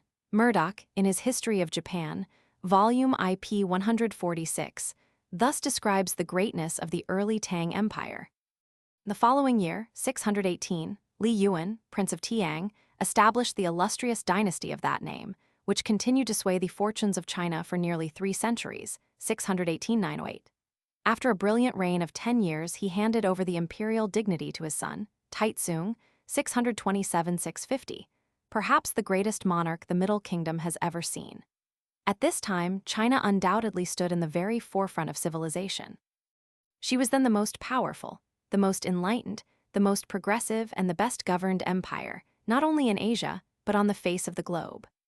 Taizong's frontiers reached from the confines of Persia, the Caspian Sea, and the Altai of the Kyrgyz steppe, along these mountains to the north side of the Gobi Desert eastward to the inner Hingan, while Sogdiana, Khorasan, and the regions around the Hindu Kush also acknowledged his suzerainty. The sovereign of Nepal and Magadha in India sent envoys, and in 643 envoys appeared from the Byzantine Empire and the court of Persia. Footnote 14, The Truth About China and Japan, George Allen and Unwin Limited, pp. 13–14. Footnote 15, For example, the nearest approach that could be made in Chinese to my own name was Lo Su. There is a word Lo and a word Su, for both of which there are characters, but no combination of characters gives a better approximation to the sound of my name. Footnote 16, Giles Opp. Sit, p. 74. Professor Giles adds, apropos of the phrase maintaining always a due reserve, the following footnote, Dr. Legge has to keep aloof from them, which would be equivalent to have nothing to do with them. Confucius seems rather to have meant no familiarity. Footnote 20, As far as anti-militarism is concerned, Taoism is even more emphatic. The best soldiers, says Lao Tzu, do not fight. Giles Opp. Sit, p. 150. Chinese armies contain many good soldiers. Footnote 21, Giles Opp. Sit, Lecture Romanate. When Chu Fu Tze was dead and his son-in-law was watching beside his coffin, a singular incident occurred. Although the sage had spent his life teaching that miracles are impossible, the coffin rose and remained suspended 3 feet above the ground. The pious son-in-law was horrified. "O my revered father-in-law," he prayed, "do not destroy my faith that miracles are impossible." Whereupon the coffin slowly descended to earth again, and the son-in-law's faith revived. Footnote 22, translated by the Bureau of Economic Information, Peking, 1920. Chapter 3. China and the Western Powers. In order to understand the international position of China, some facts concerning its 19th century history are indispensable. China was for many ages the supreme empire of the Far East, embracing a vast and fertile area, inhabited by an industrious and civilized people. Aristocracy, in our sense of the word, came to an end before the beginning of the Christian era, and government was in the hands of officials chosen for their proficiency in writing in a dead language, as in England. Intercourse with the West was spasmodic and chiefly religious. In the early centuries of the Christian era, Buddhism was imported from India, and some Chinese scholars penetrated to that country to master the theology of the new religion in its native home. But in later times, the intervening barbarians made the journey practically impossible. Nestorian Christianity reached China in the 7th century and had a good deal of influence, but died out again. What is known on this subject is chiefly from the Nestorian monument discovered in Xianfu in 1625. In the 17th and early 18th centuries, Roman Catholic missionaries acquired considerable favor at court because of their astronomical knowledge and their help in rectifying the irregularities and confusions of the Chinese calendar.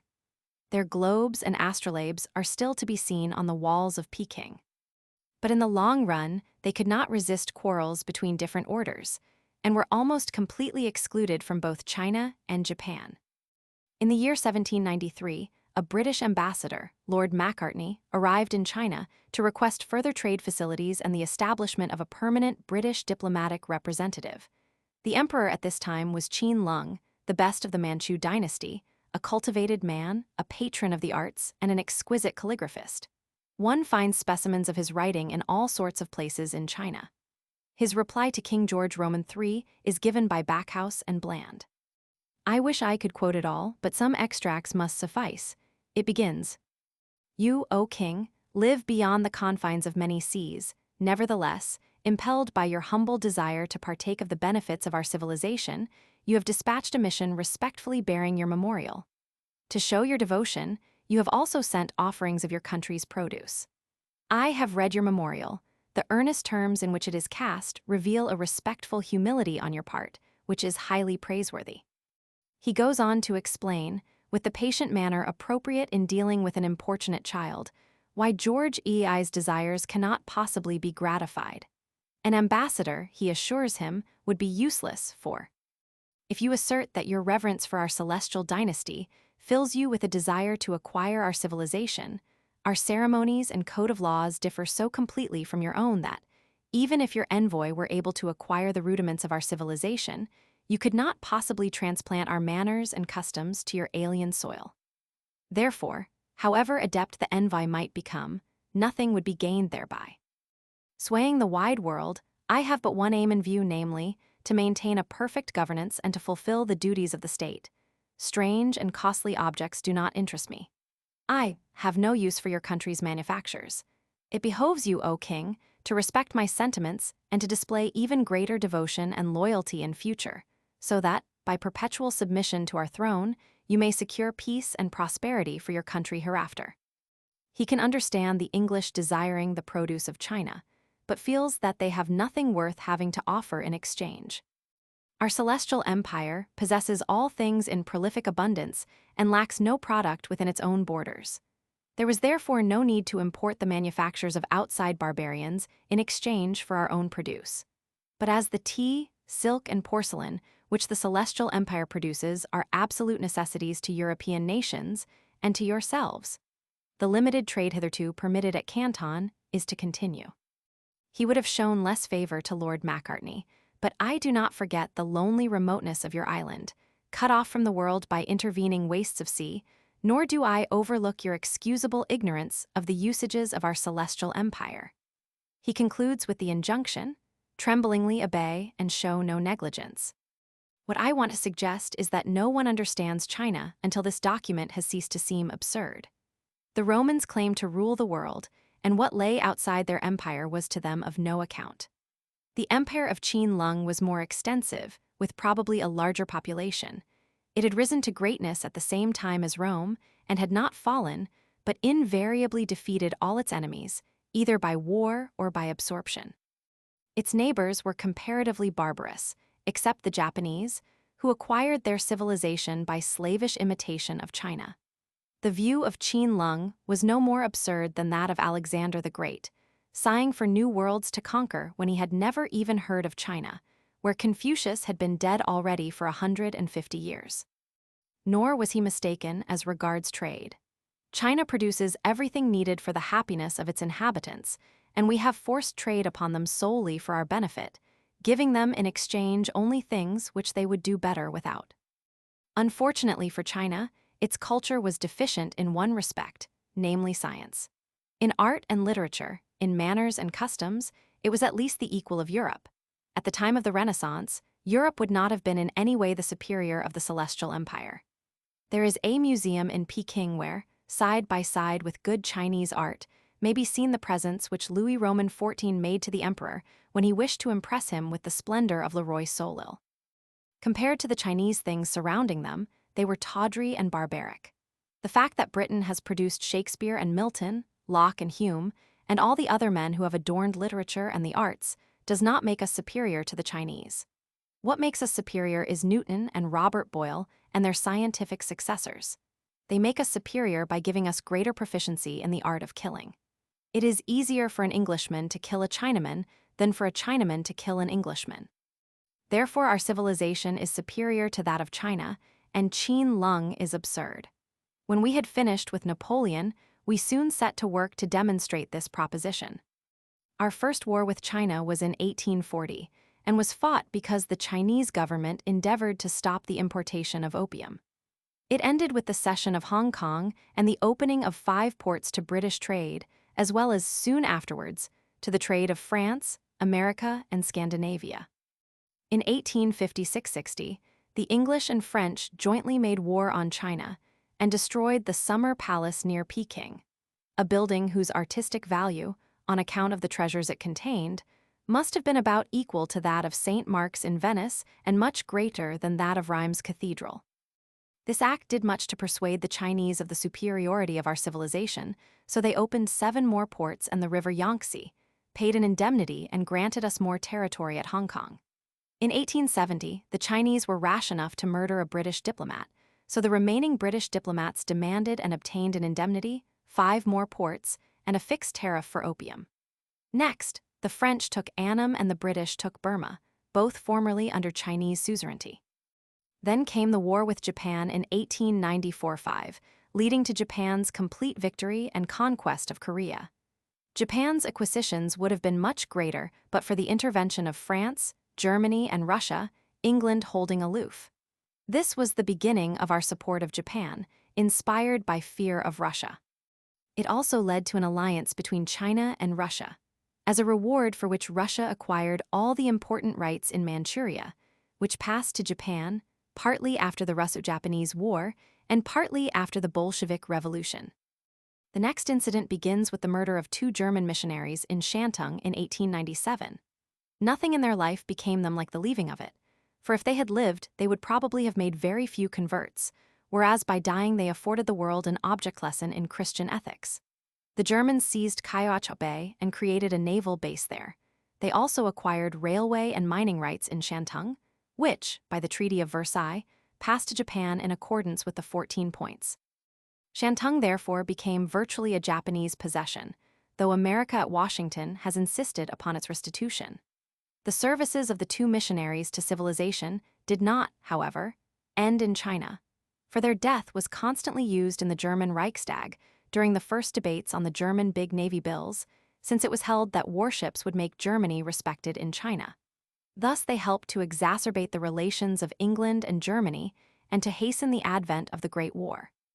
They also helped to bring on the Boxer Rising, which is said to have begun as a movement against the Germans in Shantung, though the other powers emulated the Germans in every respect, the Russians by creating a naval base at Port Arthur, the British by acquiring Waihai and a sphere of influence in the Yangtze, and so on. The Americans alone held aloof, proclaiming the policy of Chinese integrity and the open door. The Boxer Rising is one of the few Chinese events that all Europeans know about. After we had demonstrated our superior virtue by the sack of Peking, we exacted a huge indemnity and turned the legation quarter of Peking into a fortified city. To this day, it is enclosed by a wall filled with European, American, and Japanese troops, and surrounded by a bare space on which the Chinese are not allowed to build. It is administered by the diplomatic body, and the Chinese authorities have no powers over anyone within its gates. When some unusually corrupt and traitorous government is overthrown, its members take refuge in the Japanese or other legation, and so escape the punishment of their crimes, while within the sacred precincts of the legation quarter the Americans erect a vast wireless station said to be capable of communicating directly with the United States. And so the refutation of Qin Lung is completed. Out of the Boxer indemnity, however, one good thing has come. The Americans found that, after paying all just claims for damages, they still had a large surplus. This they returned to China to be spent on higher education, partly in colleges in China under American control, partly by sending advanced Chinese students to American universities. The gain to China has been enormous, and the benefit to America from the friendship of the Chinese, especially the most educated of them, is incalculable. This is obvious to everyone, yet England shows hardly any signs of following suit.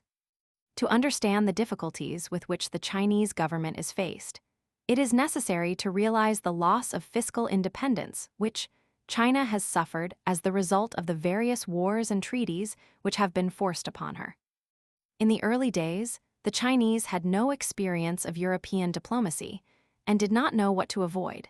In later days, they have not been allowed to treat old treaties as scraps of paper, since that is the prerogative of the great powers of prerogative which every single one of them exercises. The best example of this state of affairs is the customs tariff. At the end of our first war with China, in 1842, we concluded a treaty which provided for a duty at treaty ports of 5% on all imports and not more than 5% on exports. This treaty is the basis of the whole customs system. At the end of our next war, in 1858, we drew up a schedule of conventional prices on which the 5% was to be calculated. This was to be revised every 10 years, but has in fact only been revised twice, once in 1902 and once in 1918. Revision of the schedule is merely a change in the conventional prices, not a change in the tariff, which remains fixed at 5%. Change in the tariff is practically impossible, since China has concluded commercial treaties involving a most favored nation clause, and the same tariff, with 12 states besides Great Britain, and therefore any change in the tariff requires the unanimous consent of 13 powers. When foreign powers speak of the open door as a panacea for China, it must be remembered that the open door does nothing to give the Chinese the usual autonomy as regards customs that is enjoyed by other sovereign states. The Treaty of 1842, on which the system rests, has no time limit of provision for denunciation by either party, such as other commercial treaties contain. A low tariff suits the powers that wish to find a market for their goods in China, and they have therefore no motive for consenting to any alteration. In the past, when we practiced free trade, we could defend ourselves by saying that the policy we forced upon China was the same as that which we adopted ourselves. But no other nation could make this excuse, nor can we now that we have abandoned free trade by the Safeguarding of Industries Act. The import tariff being so low, the Chinese government is compelled, for the sake of revenue, to charge the maximum of 5% on all exports. This, of course, hinders the development of Chinese commerce and is probably a mistake. But the need of sources of revenue is desperate, and it is not surprising that the Chinese authorities should consider the tax indispensable. There is also another system in China, chiefly inherited from the time of the Taiping Rebellion, namely the erection of internal customs barriers at various important points. This plan is still adopted with the internal trade. But merchants dealing with the interior and sending goods to or from a treaty port can escape internal customs by the payment of half the duty charged under the external tariff. As this is generally less than the internal tariff charges, this provision favors foreign produce at the expense of that of China. Of course, the system of internal customs is bad, but it is traditional and is defended on the ground that revenue is indispensable. China offered to abolish internal customs in return for certain uniform increases in the import and export tariff, and Great Britain, Japan, and the United States consented. But there were 10 other powers whose consent was necessary, and not all could be induced to agree. So the old system remains in force, not chiefly through the fault of the Chinese central government. It should be added that internal customs are collected by the provincial authorities, who usually intercept them and use them for private armies and civil war. At the present time, the central government is not strong enough to stop these abuses. The administration of the customs is only partially in the hands of the Chinese. By treaty, the Inspector General, who is at the head of the service, must be British so long as our trade with China exceeds that of any other treaty state, and the appointment of all subordinate officials is in his hands. In 1918, the latest year for which I have the figures, there were 7,500 persons employed in the customs, and of these 2,000 were non-Chinese. The first Inspector General was Sir Robert Hart, who, by the unanimous testimony of all parties, fulfilled his duties exceedingly well. For the time being, there is much to be said for the present system. The Chinese have the appointment of the Inspector General and can therefore choose a man who is sympathetic to their country. Chinese officials are, as a rule, corrupt and indolent, so that control by foreigners is necessary in creating a modern bureaucracy. So long as the foreign officials are responsible to the Chinese government, not to foreign states, they fulfill a useful educative function and help to prepare the way for the creation of an efficient Chinese state. The problem for China is to secure practical and intellectual training from the white nations without becoming their slaves. In dealing with this problem, the system adopted in the customs has much to recommend it during the early stages. At the same time, there are grave infringements of Chinese independence in the present position of the customs, apart altogether from the fact that the tariff is fixed by treaty forever.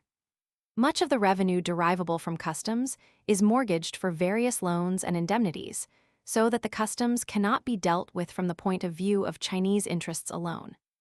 Moreover, in the present state of anarchy, the Customs Administration can exercise considerable control over Chinese politics by recognizing or not recognizing a given de facto government.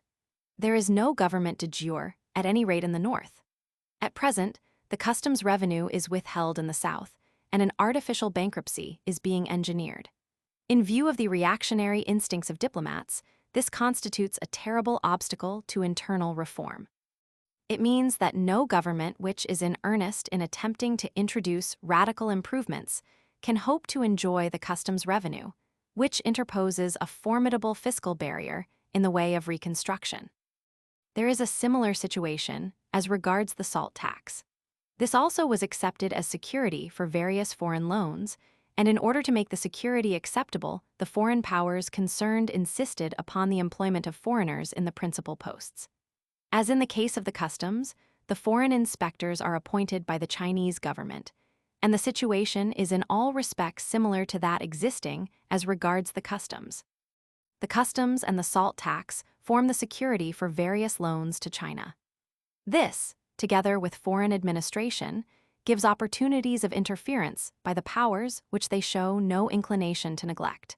The way in which the situation is utilized may be illustrated by 3 telegrams in the Times which appeared during January of this year. On January 14, 1922, the Times published the following in a telegram from its Peking correspondent. It is curious to reflect that this country, China, could be rendered completely solvent, and the government provided with a substantial income almost by a stroke of the foreigner's pen, while without that stroke, there must be bankruptcy, pure and simple. Despite constant civil war and political chaos, the customs revenue consistently grows and last year exceeded all records by £1 million. The increased duties sanctioned by the Washington Conference will provide sufficient revenue to liquidate the whole foreign and domestic floating debt in a very few years, leaving the splendid salt surplus unencumbered for the government. The difficulty is not to provide money, but to find a government to which to entrust it. Nor is there any visible prospect of the removal of this difficulty. I venture to think the Times would regard the difficulty as removed if the Manchu Empire were restored. As to the splendid salt surplus, there are 2 telegrams from the Peking correspondent to the Times of January 12th and 23rd, respectively, showing what we gain by making the Peking government artificially bankrupt. The first telegram, sent on January 10th, is as follows. Present conditions in China are aptly illustrated by what is happening in one of the great salt revenue stations on the Yangtze, near Jinjiang. That portion of the Chinese, fleet faithful to the central government the better half, went over to the Canton government, long ago has dispatched a squadron of gunboats to the salt station, and notified Peking that if $3 million, about £400,000, arrears of pay, were not immediately forthcoming, the amount would be forcibly recovered from the revenue. Meanwhile, the immense salt traffic on the Yangtze has been suspended. The legations concerned have now sent an identical note to the government warning it of the necessity for immediately securing the removal of the obstruction to the traffic and to the operations of the foreign collectorate. The second telegram is equally interesting. It is as follows. The question of interference with the Salt Gabelle is assuming a serious aspect. The Chinese squadron of gunboats referred to in my message of the 10th is still blocking the salt traffic near Qingqiang, while a new intruder in the shape of an agent of Wu Peifu has installed himself in the collectorate at Hankow and is endeavoring to appropriate the receipts for his powerful master. The British, French, and Japanese ministers accordingly have again addressed the government, giving notice that if these irregular proceedings do not cease, they will be compelled to take independent action. The reorganization loan of £25 million is secured on the salt revenues, and interference with the foreign control of the department constitutes an infringement of the loan agreement. In various parts of China, some independent of Peking, others not, the local tuchuns, military governors, impound the collections and materially diminish the total coming under the control of the foreign inspectorate, but the balance remaining has been so large and protests so useless that hitherto all concerned have considered it expedient to acquiesce. But interference at points on the Yangtze, where naval force can be brought to bear, is another matter.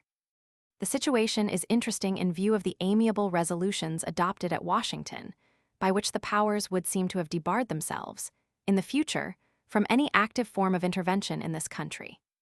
In view of the extensive opposition to the Liangxi cabinet and the present interference with the SALT negotiations, the 90,000,000 £11 million loan to be secured on the SALT surplus has been dropped.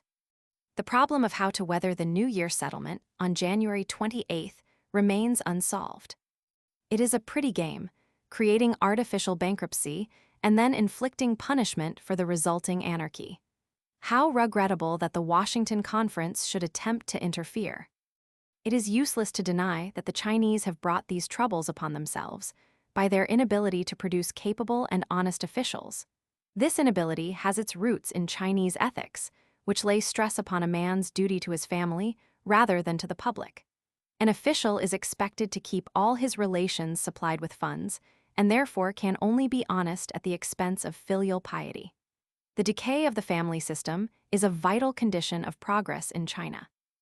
All young China realizes this, and one may hope that 20 years hence the level of honesty among officials may be not lower in China than in Europe. No very extravagant hope.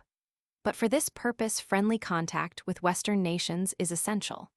If we insist upon rousing Chinese nationalism as we have roused that of India and Japan, the Chinese will begin to think that wherever they differ from Europe, they differ for the better. There is more truth in this than Europeans like to think, but it is not wholly true, and if it comes to be believed, our power for good in China will be at an end. I have described briefly in this chapter what the Christian powers did to China while they were able to act independently of Japan. But in modern China, it is Japanese aggression that is the most urgent problem. Before considering this, however, we must deal briefly with the rise of modern Japan, a quite peculiar blend of East and West, which I hope is not prophetic of the blend to be ultimately achieved in China. But before passing to Japan, I will give a brief description of the social and political condition of modern China, without which Japan's action in China would be unintelligible. Footnotes. Footnote 24. In 1691, the Emperor Kang Hsi issued an edict explaining his attitude towards various religions. Of Roman Catholicism he says, "As to the Western doctrine which glorifies T'ien Chu, the Lord of the Sky, that too is heterodox. But because its priests are thoroughly conversant with mathematics, the government makes use of them, a point which you soldiers and people should understand." Giles, Op. Cit. p. 252. Footnote 26. The summer palace now shown to tourists is modern, chiefly built by the Empress Dowager. Footnote 27. There is an admirable account of this question in chapter Roman 7. Of Sigung Cheng's Modern China, Clarendon Press, 1919. Footnote 28. A new revision has been decided upon by the Washington Conference. Footnote 29. If you lived in a town where the burglars had obtained possession of the town council, they would very likely insist upon the policy of the open door, but you might not consider it wholly satisfactory. Such is China's situation among the great powers. Footnote 30.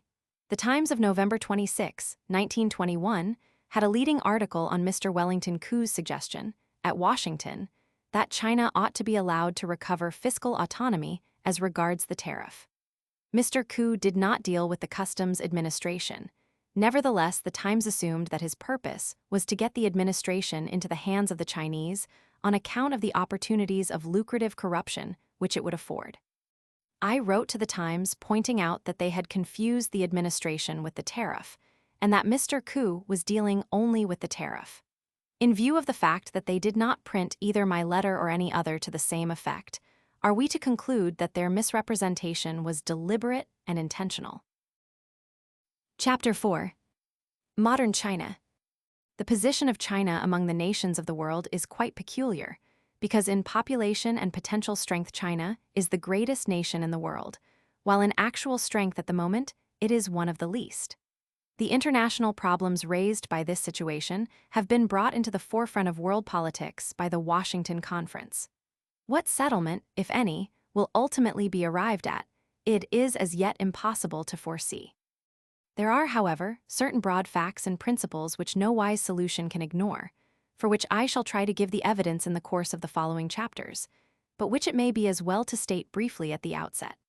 First, the Chinese, though as yet incompetent in politics and backward in economic development, have, in other respects, a civilization at least as good as our own, containing elements which the world greatly needs, and which we shall destroy at our peril.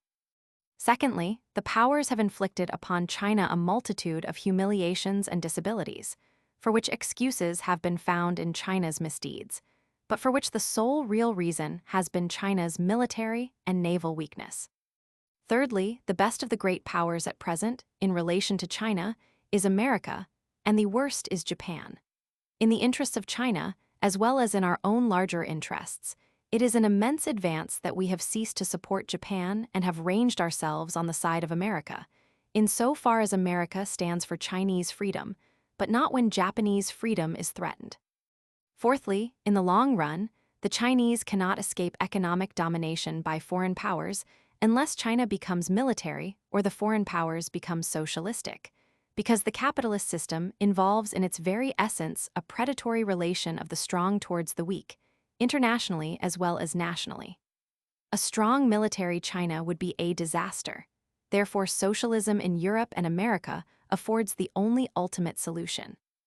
After these preliminary remarks, I come to the theme of this chapter, namely, the present internal condition of China. As everyone knows, China, after having an emperor for 40 centuries, decided, 11 years ago, to become a modern democratic republic. Many causes led up to this result. Passing over the first 3,700 years of Chinese history, we arrive at the Manchu conquest in 1644, when a warlike invader from the north succeeded in establishing himself upon the dragon throne. He set to work to induce Chinese men to wear pigtails and Chinese women to have big feet. After a time, a statesman-like compromise was arranged. Pigtails were adopted, but big feet were rejected. The new absurdity was accepted, and the old one retained. This characteristic compromise shows how much England and China have in common.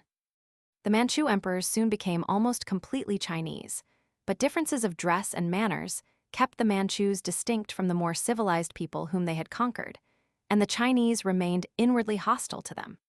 From 1840 to 1900, a series of disastrous foreign wars, culminating in the humiliation of the Boxer time, destroyed the prestige of the imperial family and showed all thoughtful people the need of learning from Europeans. The Taiping Rebellion, which lasted for 15 years, 1849–64, is thought by Putnam Wheel to have diminished the population by 150 millions and was almost as terrible a business as the Great War. For a long time it seemed doubtful whether the Manchus could suppress it, and when at last they succeeded, by the help of Gordon, their energy was exhausted. The defeat of China by Japan, 1894–5, and the vengeance of the powers after the Boxer Rising, 1900, finally opened the eyes of all thoughtful Chinese to the need for a better and more modern government than that of the imperial family. But things moved slowly in China, and it was not till 11 years after the Boxer movement that the revolution broke out. The revolution of 1911 in China was a moderate one, similar in spirit to ours of 1688. Its chief promoter, Sun Yat-sen, now at the head of the Canton government, was supported by the Republicans and was elected provisional president. But the Northern Army remained faithful to the dynasty and could probably have defeated the revolutionaries. Its commander-in-chief, Yuan Shikai, however, hit upon a better scheme. He made peace with the revolutionaries and acknowledged the republic, on condition that he should be the first president instead of Sun Yat-sen. Yuan Shikai was, of course, supported by the legations, being what is called a strong man, i.e., a believer in blood and iron, not likely to be led astray by talk about democracy or freedom. In China, the North has always been more military and less liberal than the South, and Yuan Shikai had created out of northern troops whatever China possessed in the way of a modern army. As he was also ambitious and treacherous, he had every quality needed for inspiring confidence in the diplomatic corps. In view of the chaos which has existed since his death, it must be admitted, however, that there was something to be said in favor of his policy and methods. A constituent assembly, after enacting a provisional constitution, gave place to a duly elected parliament, which met in April 1913 to determine the permanent constitution. Yuan soon began to quarrel with the parliament as to the powers of the president, which the parliament wished to restrict. The majority in parliament was opposed to Yuan, but he had the preponderance in military strength. Under these circumstances, as was to be expected, constitutionalism was soon overthrown. Yuan made himself financially independent of parliament, which had been duly endowed with the power of the purse, by unconstitutionally concluding a loan with the foreign banks. This led to a revolt of the South, which, however, Yuan quickly suppressed. After this, by various stages, he made himself virtually absolute ruler of China. He appointed his army lieutenants military governors of provinces and sent northern troops into the south. His regime might have lasted, but for the fact that, in 1915, he tried to become emperor and was met by a successful revolt. He died in 1916 of a broken heart, it was said. Since then, there has been nothing but confusion in China. The military governors appointed by Yuan refused to submit to the central government when his strong hand was removed, and their troops terrorized the populations upon whom they were quartered. Ever since, there has been civil war, not, as a rule, for any definite principle, but simply to determine which of various rival generals should govern various groups of provinces. There still remains the issue of North versus South, but this has lost most of its constitutional significance. The military governors of provinces or groups of provinces, who are called tuchuns, govern despotically in defiance of Peking and commit depredations on the inhabitants of the districts over which they rule. They intercept the revenue, except the portions collected and administered by foreigners, such as the salt tax. They are nominally appointed by Peking, but in practice depend only upon the favor of the soldiers in their provinces.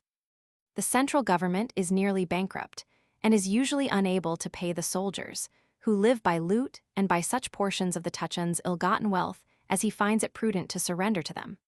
When any faction seemed near to complete victory, the Japanese supported its opponents, in order that civil discord might be prolonged.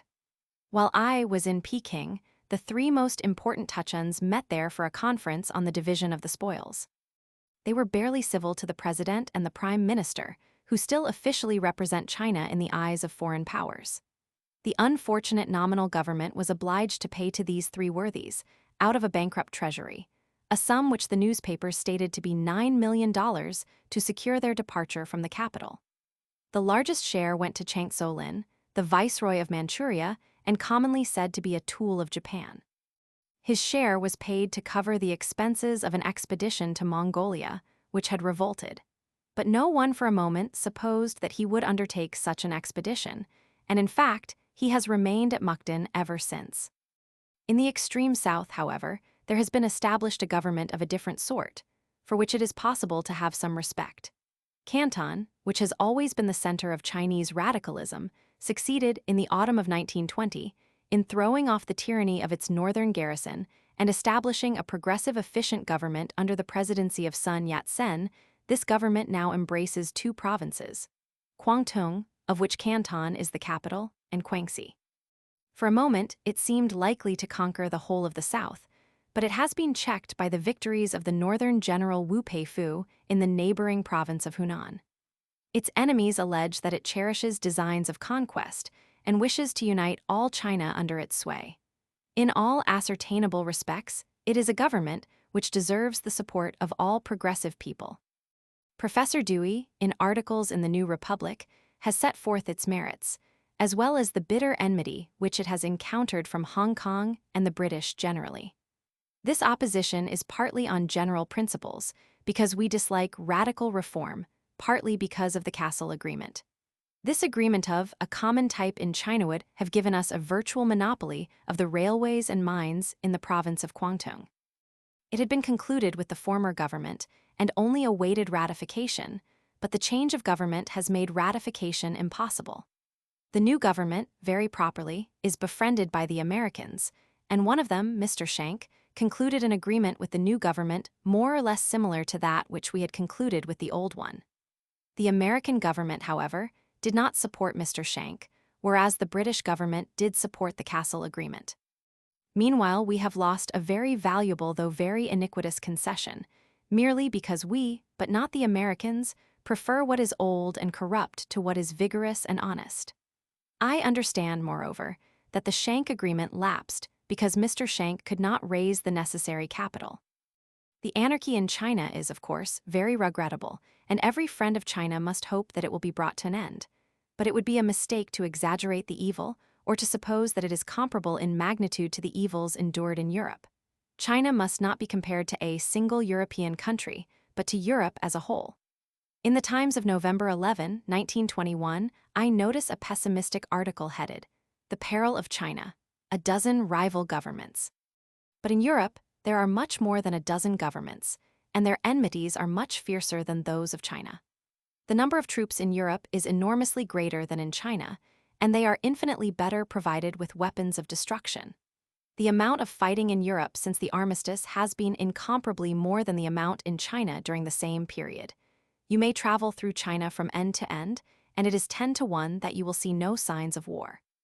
Chinese battles are seldom bloody, being fought by mercenary soldiers who take no interest in the cause for which they are supposed to be fighting.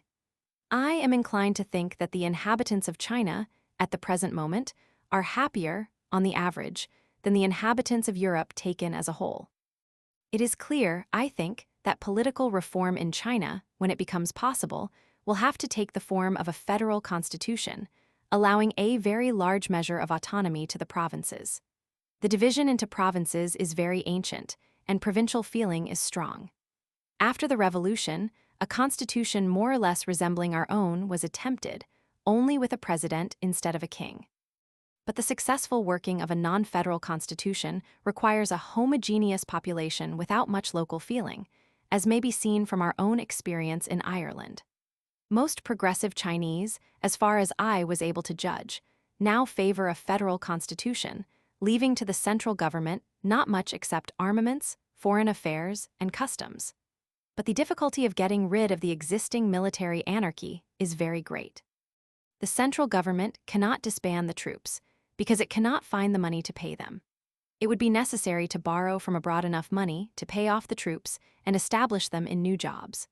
But it is doubtful whether any power or powers would make such a loan without exacting the sacrifice of the last remnants of Chinese independence.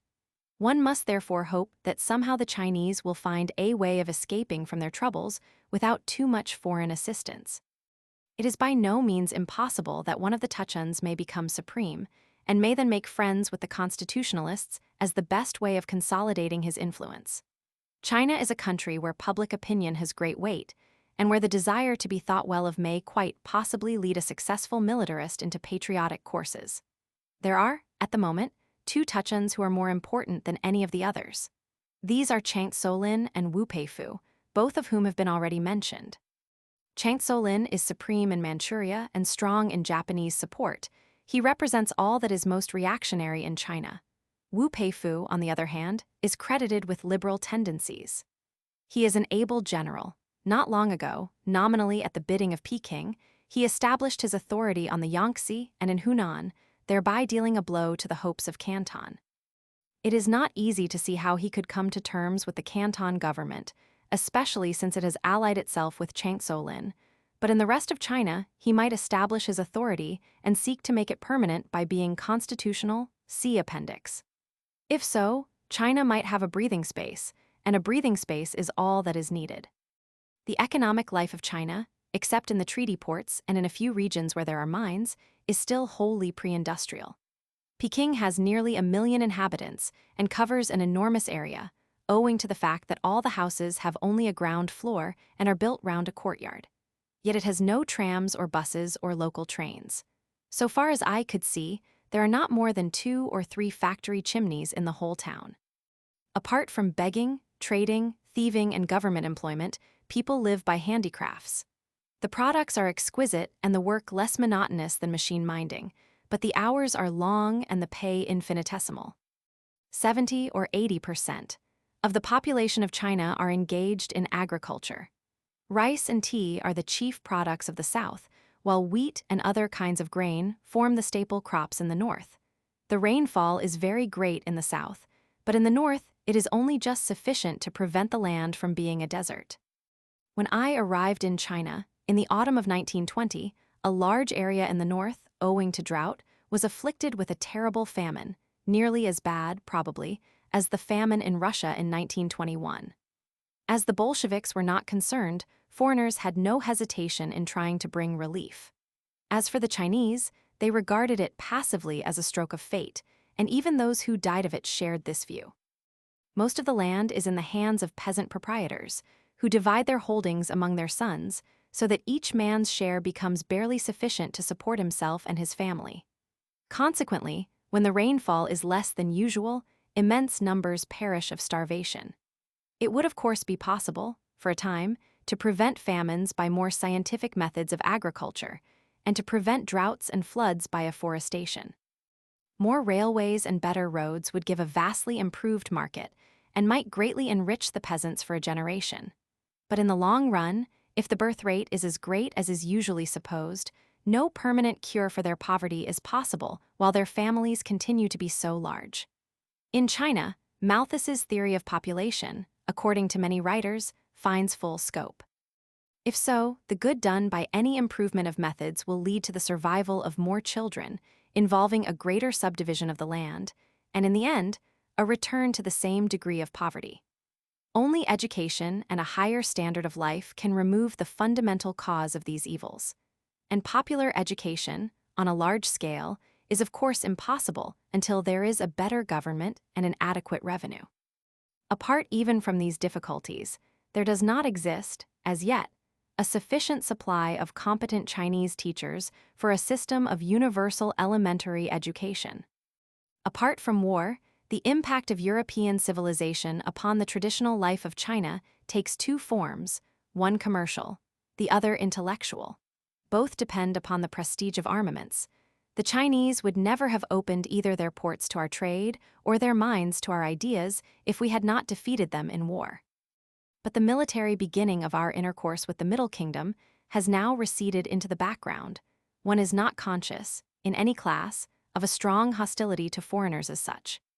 It would not be difficult to make out a case for the view that intercourse with the white races is proving a misfortune to China.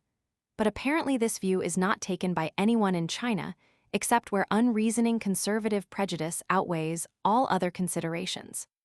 The Chinese have a very strong instinct for trade and a considerable intellectual curiosity, to both of which we appeal. Only a bare minimum of common decency is required to secure their friendship, whether privately or politically. And I think their thought is as capable of enriching our culture as their commerce of enriching our pockets. In the treaty ports, Europeans and Americans live in their own quarters, with streets well paved and lighted, houses in European style, and shops full of American and English goods. There is generally also a Chinese part of the town, with narrow streets, gaily decorated shops, and the rich mixture of smells characteristic of China. Often one passes through a gate, suddenly from one to the other.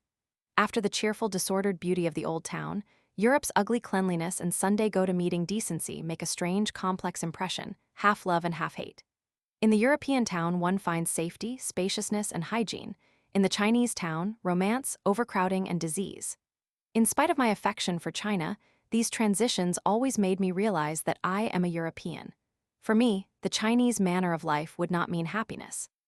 But after making all necessary deductions for the poverty and the disease, I am inclined to think that Chinese life brings more happiness to the Chinese than English life does to us. At any rate, this seemed to me to be true for the men. For the women, I do not think it would be true. Shanghai and Tientsin are white men's cities. The first sight of Shanghai makes one wonder what is the use of traveling, because there is so little change from what one is used to. Treaty ports, each of which is a center of European influence, exist practically all over China, not only on the sea coast. Hankow, a very important treaty port, is almost exactly in the center of China. North and South China are divided by the Yangtze. East and West China are divided by the route from Peking to Canton.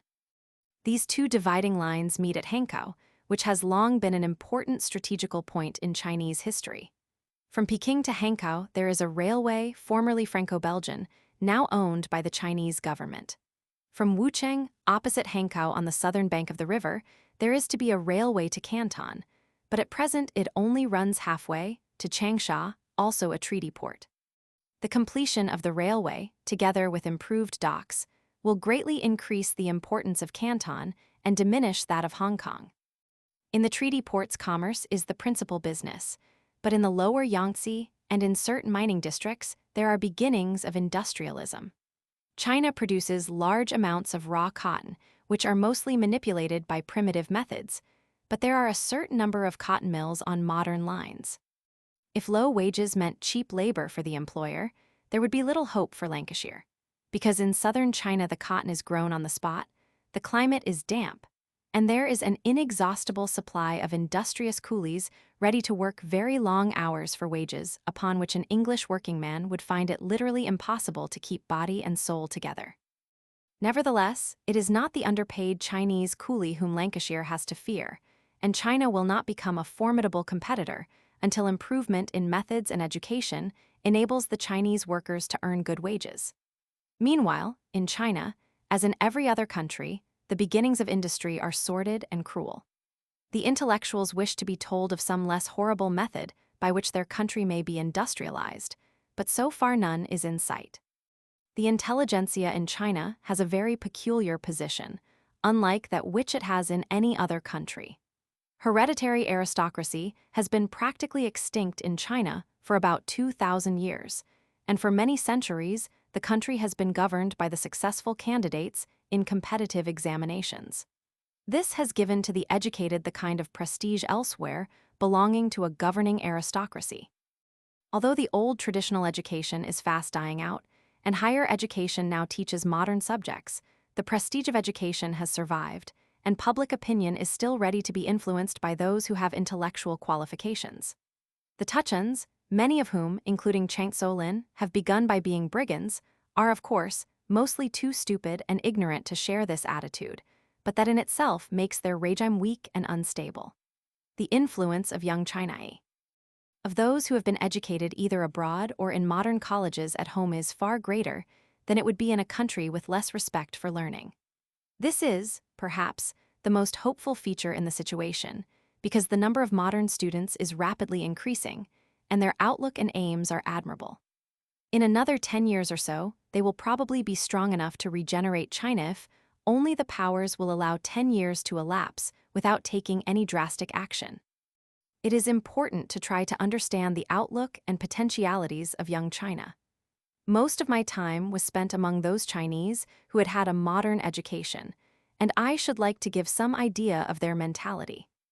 It seemed to me that one could already distinguish two generations: the older men, who had fought their way with great difficulty and almost in solitude out of the traditional Confucian prejudices, and the younger men, who had found modern schools and colleges waiting for them, containing a whole world of modern-minded people ready to give sympathy and encouragement in the inevitable fight against the family.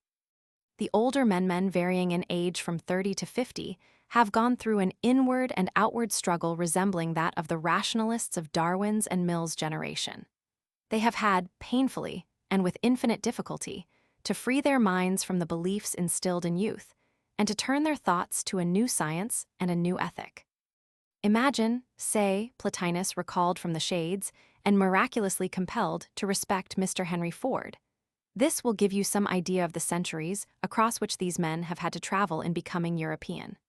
Some of them are a little weary with the effort, their forces somewhat spent, and their originality no longer creative. But this can astonish no one who realizes the internal revolution they have achieved in their own minds. It must not be supposed that an able Chinaman, when he masters our culture, becomes purely imitative.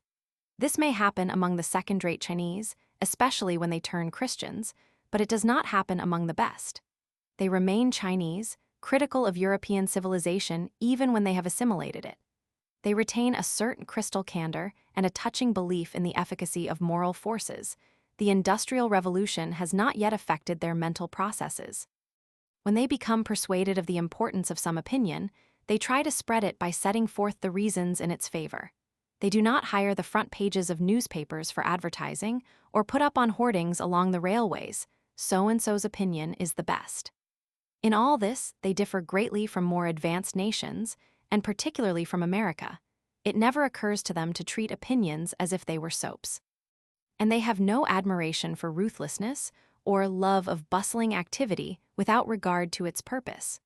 Having thrown over the prejudices in which they were brought up, they have not taken on a new set, but have remained genuinely free in their thoughts, able to consider any proposition honestly on its merits. The younger men, however, have something more than the first generation of modern intellectuals. Having had less of a struggle, they have retained more energy and self-confidence. The candor and honesty of the pioneers survive, with more determination to be socially effective. This may be merely the natural character of youth, but I think it is more than that.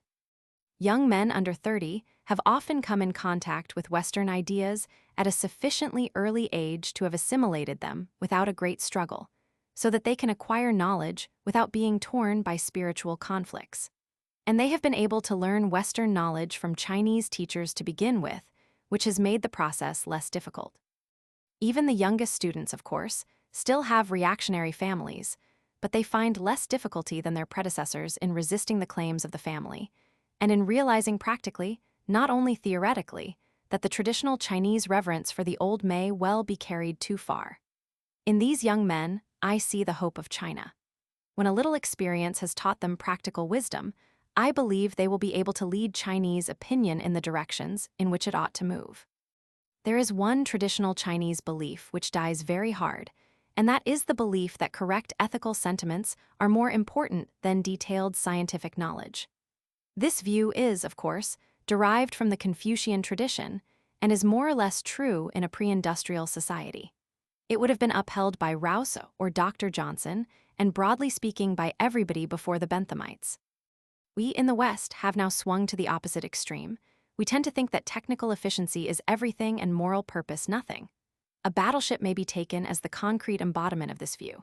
When we read, say, of some new poison gas by means of which one bomb from an aeroplane can exterminate a whole town, we have a thrill of what we fondly believe to be horror, but it is really delight in scientific skill. Science is our God, we say to it, though thou slay me, yet will I trust in thee. And so it slays us. The Chinese have not this defect, but they have the opposite one, of believing that good intentions are the only thing really necessary. I will give an illustration. Forsyth Sherfasy, forestry advisor to the Chinese government, gave an address at the British legation in January 1919 on some national aspects of forestry in China. In this address, he proves, so far as a person ignorant of forestry can judge, that large parts of China which now lie waste are suitable for forestry, that the importation of timber, e.g. for railway sleepers, which now takes place is wholly unnecessary, and that the floods which often sweep away whole districts would be largely prevented if the slopes of the mountains from which the rivers come were reafforested. Yet it is often difficult to interest even the most reforming Chinese in afforestation, because it is not an easy subject for ethical enthusiasm. Trees are planted round graves because Confucius said they should be. If Confucianism dies out, even these will be cut down. But public-spirited Chinese students learn political theory as it is taught in our universities, and despise such humble questions as the utility of trees. After learning all about, say, the proper relations of the two houses of Parliament, they go home to find that some Tuchen has dismissed both houses and is governing in a fashion not considered in our textbooks. Our theories of politics are only true in the West, if there. Our theories of forestry are equally true everywhere. Yet it is our theories of politics that Chinese students are most eager to learn. Similarly, the practical study of industrial processes might be very useful, but the Chinese prefer the study of our theoretical economics, which is hardly applicable except where industry is already developed. In all these respects, however, there is beginning to be a marked improvement. It is science that makes the difference between our intellectual outlook and that of the Chinese intelligentsia. The Chinese, even the most modern, look to the white nations, especially America, for moral maxims to replace those of Confucius. They have not yet grasped that men's morals in the mass are the same everywhere. They do as much harm as they dare, and as much good as they must. In so far as there is a difference of morals between us and the Chinese, we differ for the worse, because we are more energetic, and can therefore commit more crimes per diem. What we have to teach the Chinese is not morals or ethical maxims about government, but science and technical skill. The real problem for the Chinese intellectuals is to acquire Western knowledge without acquiring the mechanistic outlook. Perhaps it is not clear what I mean by the mechanistic outlook. I mean something which exists equally in imperialism, Bolshevism, and the YMCA, something which distinguishes all these from the Chinese outlook, and which I, for my part, consider very evil. What I mean is the habit of regarding mankind as raw material, to be molded by our scientific manipulation into whatever form may happen to suit our fancy. The essence of the matter, from the point of view of the individual who has this point of view, is the cultivation of will at the expense of perception, the fervent moral belief that it is our duty to force other people to realize our conception of the world. The Chinese intellectual is not much troubled by imperialism as a creed, but is vigorously assailed by Bolshevism and the YMCA, to one or other of which he is too apt to fall a victim, learning a belief from the one in the class war and the dictatorship of the communists, from the other in the mystic efficacy of cold baths and dumbbells. Both these creeds, in their Western adepts, involve a contempt for the rest of mankind except as potential converts, and the belief that progress consists in the spread of a doctrine. They both involve a belief in government and a life against nature.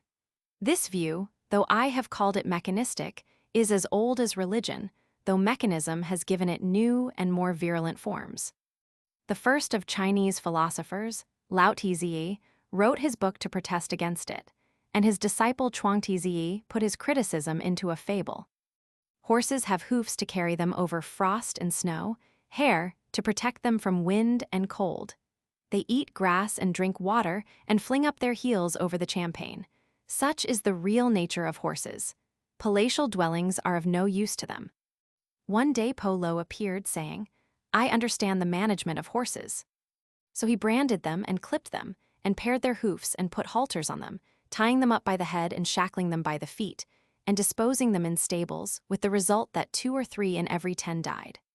Then he kept them hungry and thirsty, trotting them and galloping them, and grooming and trimming, with the misery of the tasseled bridle before and the fear of the knotted whip behind, until more than half of them were dead. The potter says, "I can do what I will with clay. If I want it round, I use compasses, if rectangular, a square." The carpenter says, "I can do what I will with wood. If I want it curved, I use an arc, if straight, a line." But on what grounds can we think that the natures of clay and wood desire this application of compasses and square, of arc and line? Nevertheless, every age extols Po Lo for his skill in managing horses, and potters and carpenters for their skill with clay and wood. Those who govern the empire make the same mistake. Although Taoism, of which Lao Tzu was the founder and Chuang-Tzu the chief apostle, was displaced by Confucianism, yet the spirit of this fable has penetrated deeply into Chinese life, making it more urbane and tolerant, more contemplative and observant than the fiercer life of the West. The Chinese watch foreigners as we watch animals in the zoo, to see whether they drink water and fling up their heels over the champaign, and generally to derive amusement from their curious habits. Unlike the YMCA, they have no wish to alter the habits of the foreigners, any more than we wish to put the monkeys at the zoo into trousers and stiff shirts. And their attitude towards each other is, as a rule, equally tolerant. When they became a republic, instead of cutting off the emperor's head, as other nations do, they left him his title, his palace, and $4 million a year, about £600,000. And he remains to this moment with his officials, his eunuchs and his etiquette, but without one shred of power or influence. In talking with a Chinese, you feel that he is trying to understand you, not to alter you or interfere with you. The result of his attempt may be a caricature or a panegyric, but in either case it will be full of delicate perception and subtle humor. A friend in Peking showed me a number of pictures, among which I specially remember various birds: a hawk swooping on a sparrow, an eagle clasping a big bough of a tree in his claws, waterfowl standing on one leg disconsolate in the snow. All these pictures showed that kind of sympathetic understanding, which one feels also in their dealings with human beings, something which I can perhaps best describe as the antithesis of Nietzsche. This quality, unfortunately, is useless in warfare, and foreign nations are doing their best to stamp it out. But it is an infinitely valuable quality, of which our Western world has far too little. Together with their exquisite sense of beauty, it makes the Chinese nation quite extraordinarily lovable. The injury that we are doing to China is wanton and cruel, the destruction of something delicate and lovely for the sake of the gross pleasures of barbarous millionaires.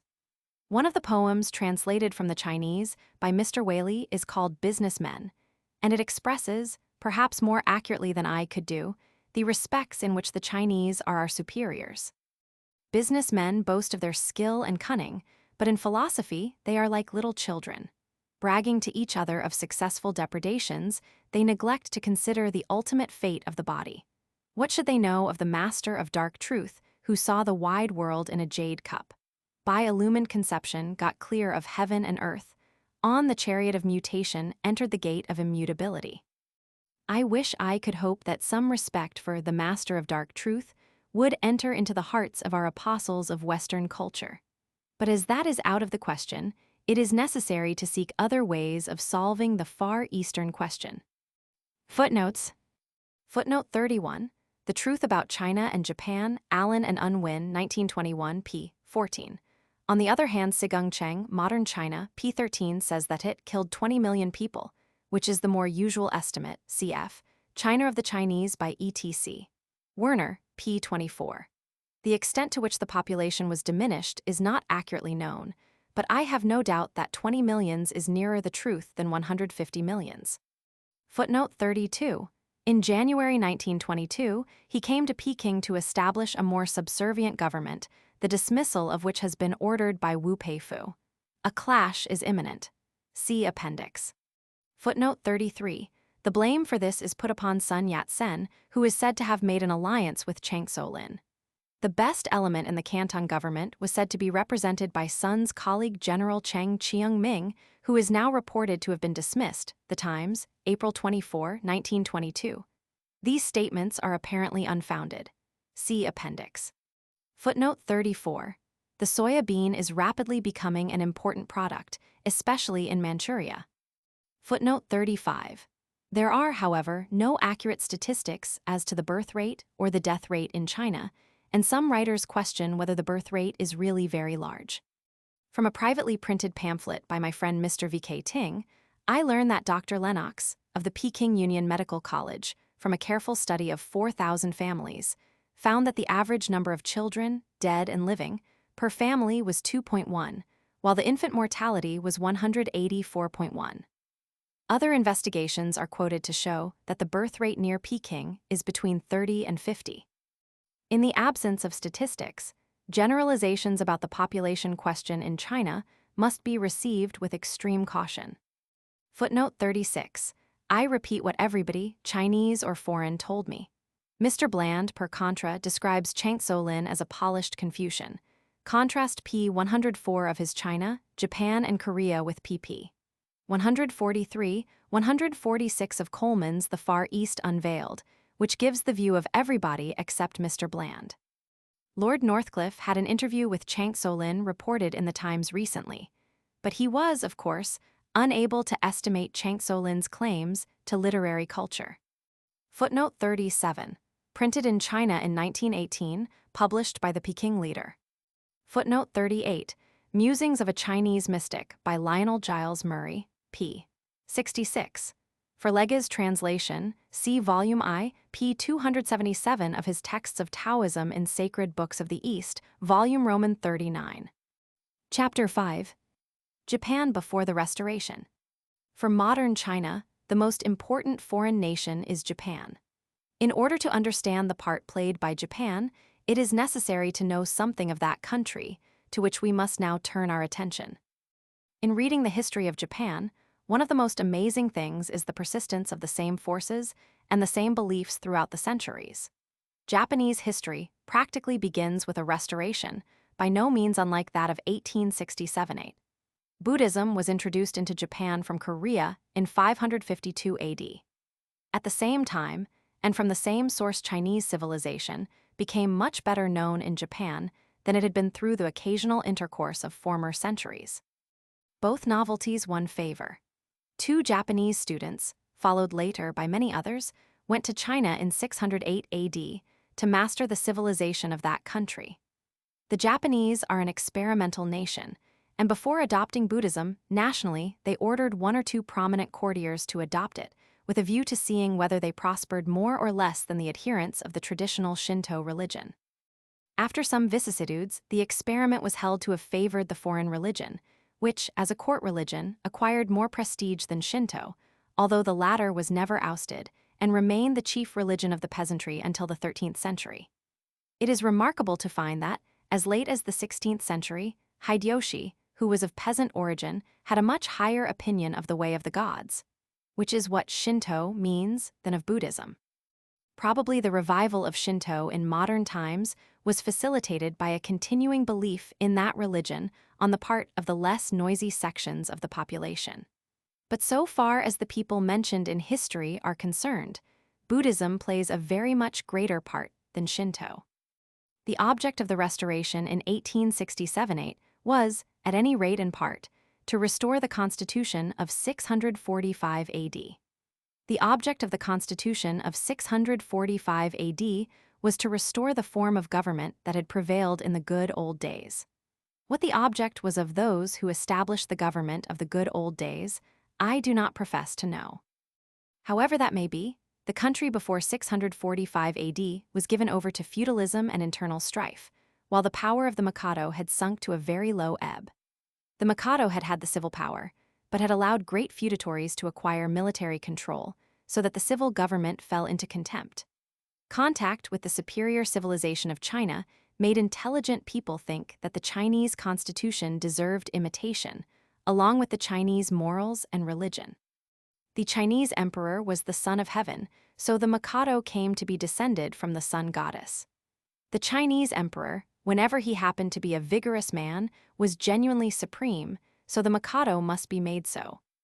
The similarity of the influence of China in producing the restoration of 645 AD and that of Europe in producing the restoration of 1867-8 is set forth by Murdoch as follows. In the summer of 1863, a band of 4 Choshu youths were smuggled on board a British steamer by the aid of kind Scottish friends, who sympathized with their endeavor to proceed to Europe for purposes of study.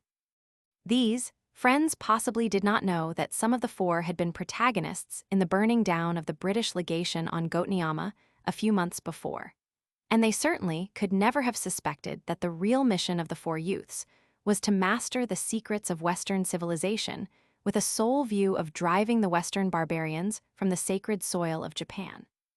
Prince Ito and Marquis Inaofor, they were 2 of this venturesome quartet, have often told of their rapid disillusionment when they reached London and saw these despised Western barbarians at home. On their return to Japan, they at once became the apostles of a new doctrine, and their effective preaching has had much to do with the pride of place Dai Nippon now holds among the great powers of the world. The 2 students who went to China in 608 AD rendered even more illustrious service to their country, perhaps, than Ito and Inao have done. For at the Revolution of 1868, the leaders of the movement harked back to the 645-650 AD period for a good deal of their inspiration, and the real men of political knowledge at that time were the 2 national doctors. Politically, what was done in 645 AD and the period immediately following was not unlike what was done in France by Louis Xi and Richelieu, curbing of the great nobles and an exaltation of the sovereign, with a substitution of civil justice for military anarchy. The movement was represented by its promoters as a restoration, probably with about the same amount of truth as in 1867. At the latter date, there was restoration so far as the power of the Mikado was concerned, but innovation as regards the introduction of Western ideas.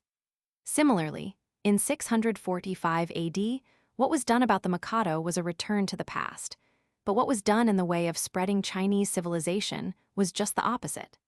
There must have been, in both cases, the same curious mixture of antiquarian and reforming tendencies.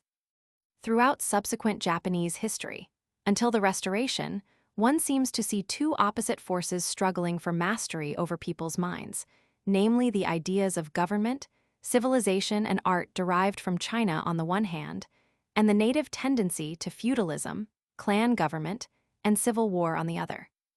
The conflict is very analogous to that which went on in medieval Europe between the Church, which represented ideas derived from Rome, and the turbulent barons, who were struggling to preserve the way of life of the ancient Teutons. Henry Roman IV at Canossa, Henry Roman II doing penance for Becket, represent the triumph of civilization over rude vigor, and something similar is to be seen at intervals in Japan.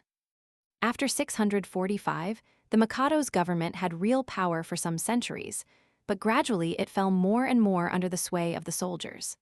So long as it had wealth, which lasted long after it ceased to have power, it continued to represent what was most civilized in Japan: the study of Chinese literature, the patronage of art, and the attempt to preserve respect for something other than brute force. But the court nobles, who remained throughout quite distinct from the military feudal chiefs, were so degenerate and feeble, so stereotyped and unprogressive, that it would have been quite impossible for the country to be governed by them and the system they represented. In this respect, they differed greatly from the medieval church, which no one could accuse of lack of vigor, although the vigor of the feudal aristocracy may have been even greater. Accordingly, while the church in Europe usually defeated the secular princes, the exact opposite happened in Japan, where the Mikado and his court sank into greater and greater contempt down to the time of the Restoration. The Japanese have a curious passion for separating the real and the nominal governments, leaving the show to the latter and the substance of power to the former. First, the emperors took to resigning in favor of their infant sons and continuing to govern in reality, often from some monastery, where they had become monks. Then the shogun, who represented the military power, became supreme, but still governed in the name of the emperor. The word shogun merely means general.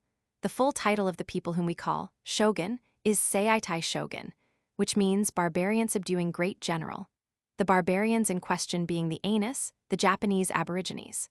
The first to hold this office in the form which it had at most times until the Restoration was Minamoto Yoritomo, on whom the title was conferred by the Mikado in 1192. But before long, the shogun became nearly as much of a figurehead as the Mikado. Custom confined the shogunate to the Minamoto family, and the actual power was wielded by regents in the name of the shogun. This lasted until near the end of the 16th century, when it happened that Ieyasu, the supreme military commander of his day, belonged to the Minamoto family, and was therefore able to assume the office of shogun himself. He and his descendants held the office until it was abolished at the Restoration.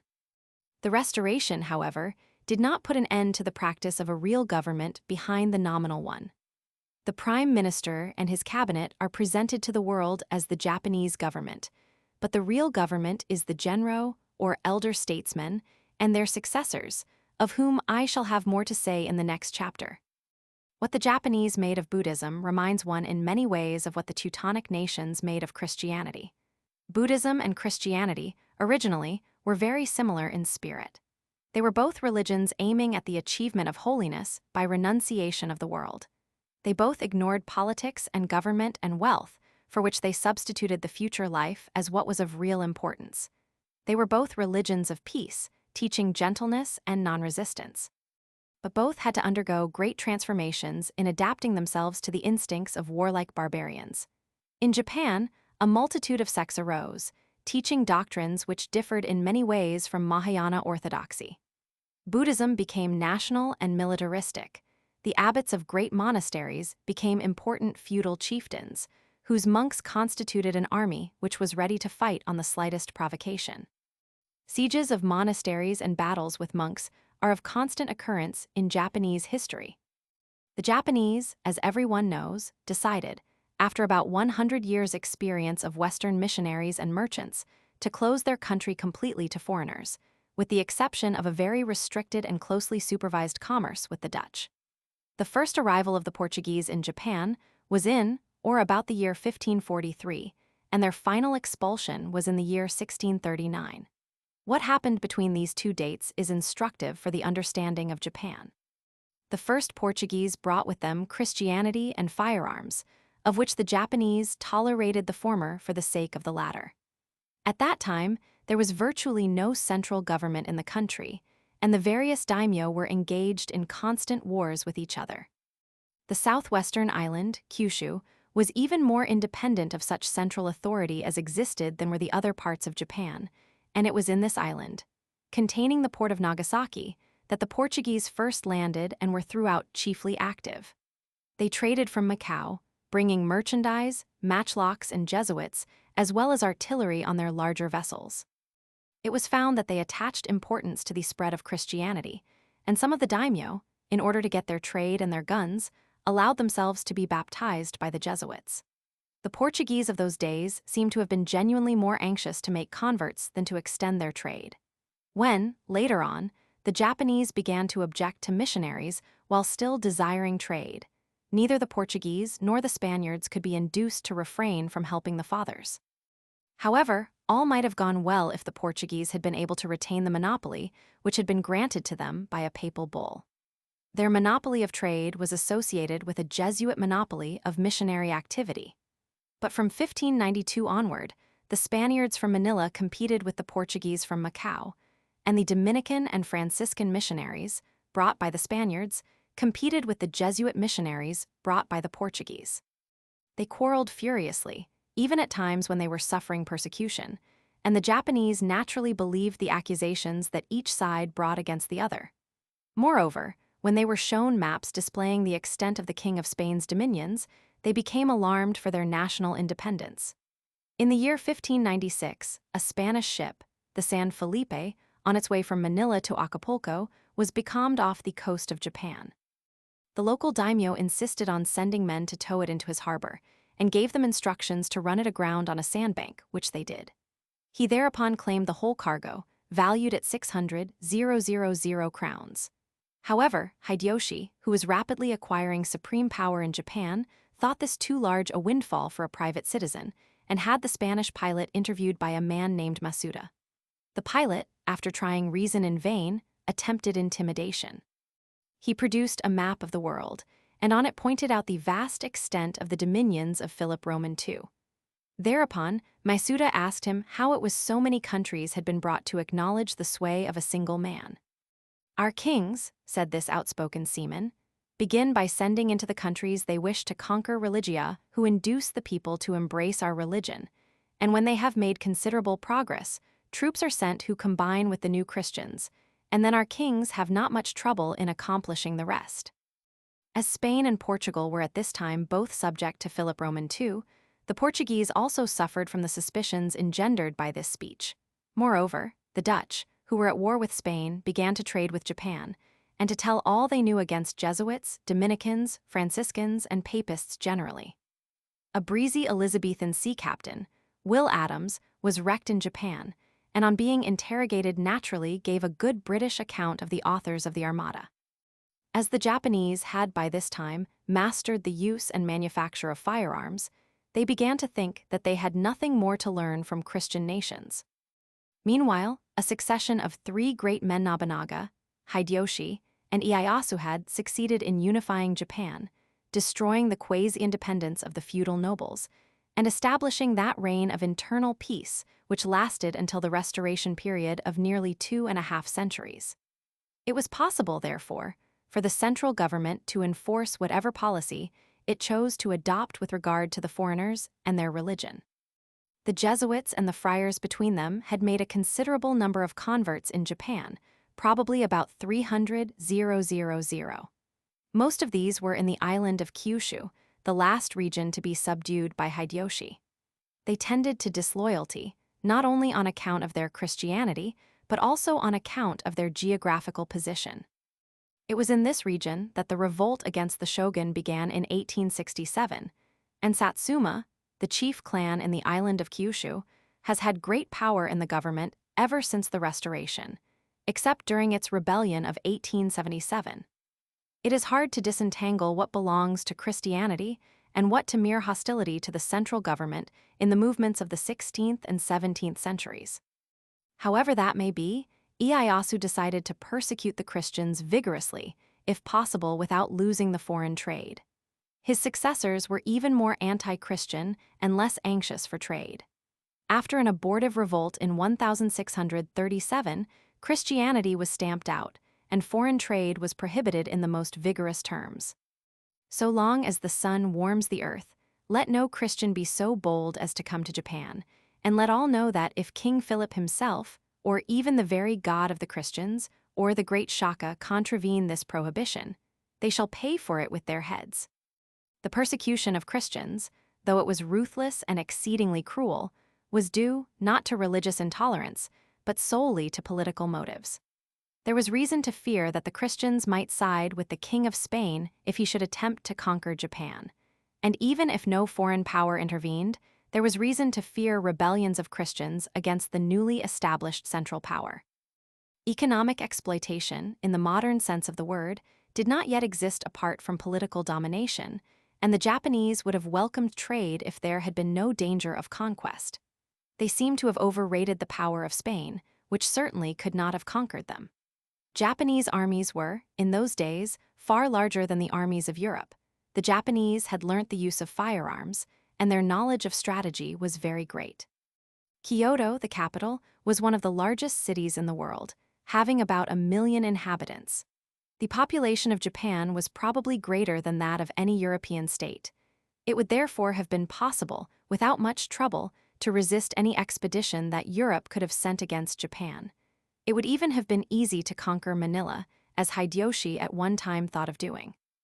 But we can well understand how terrifying would be a map of the world showing the whole of North and South America as belonging to Philip Roman II. Moreover, the Japanese government sent pretended converts to Europe, where they became priests, had audience of the Pope, penetrated into the inmost councils of Spain, and mastered all the meditated villainies of European imperialism. These spies, when they came home and laid their reports before the government, naturally increased its fears. The Japanese, therefore, decided to have no further intercourse with the white men. And whatever may be said against this policy, I cannot feel convinced that it was unwise. For over 200 years, until the coming of Commodore Perry's squadron from the United States in 1853, Japan enjoyed complete peace and almost complete stagnation, the only period of either in Japanese history. It then became necessary to learn fresh lessons in the use of firearms from Western nations, and to abandon the exclusive policy until they were learnt. When they have been learnt, perhaps we shall see another period of isolation. Footnotes. Footnote 40. The best book known to me on early Japan is Murdoch's History of Japan. The volume dealing with the earlier period is published by Kegan Paul, 1910. The chronologically later volume was published earlier. Its title is A History of Japan During the Century of Early Foreign Intercourse, 1540 to 1651, by James Murdoch M.A. in collaboration with Iso Yamagata. Kobe, Office of the Japan Chronicle, 1903.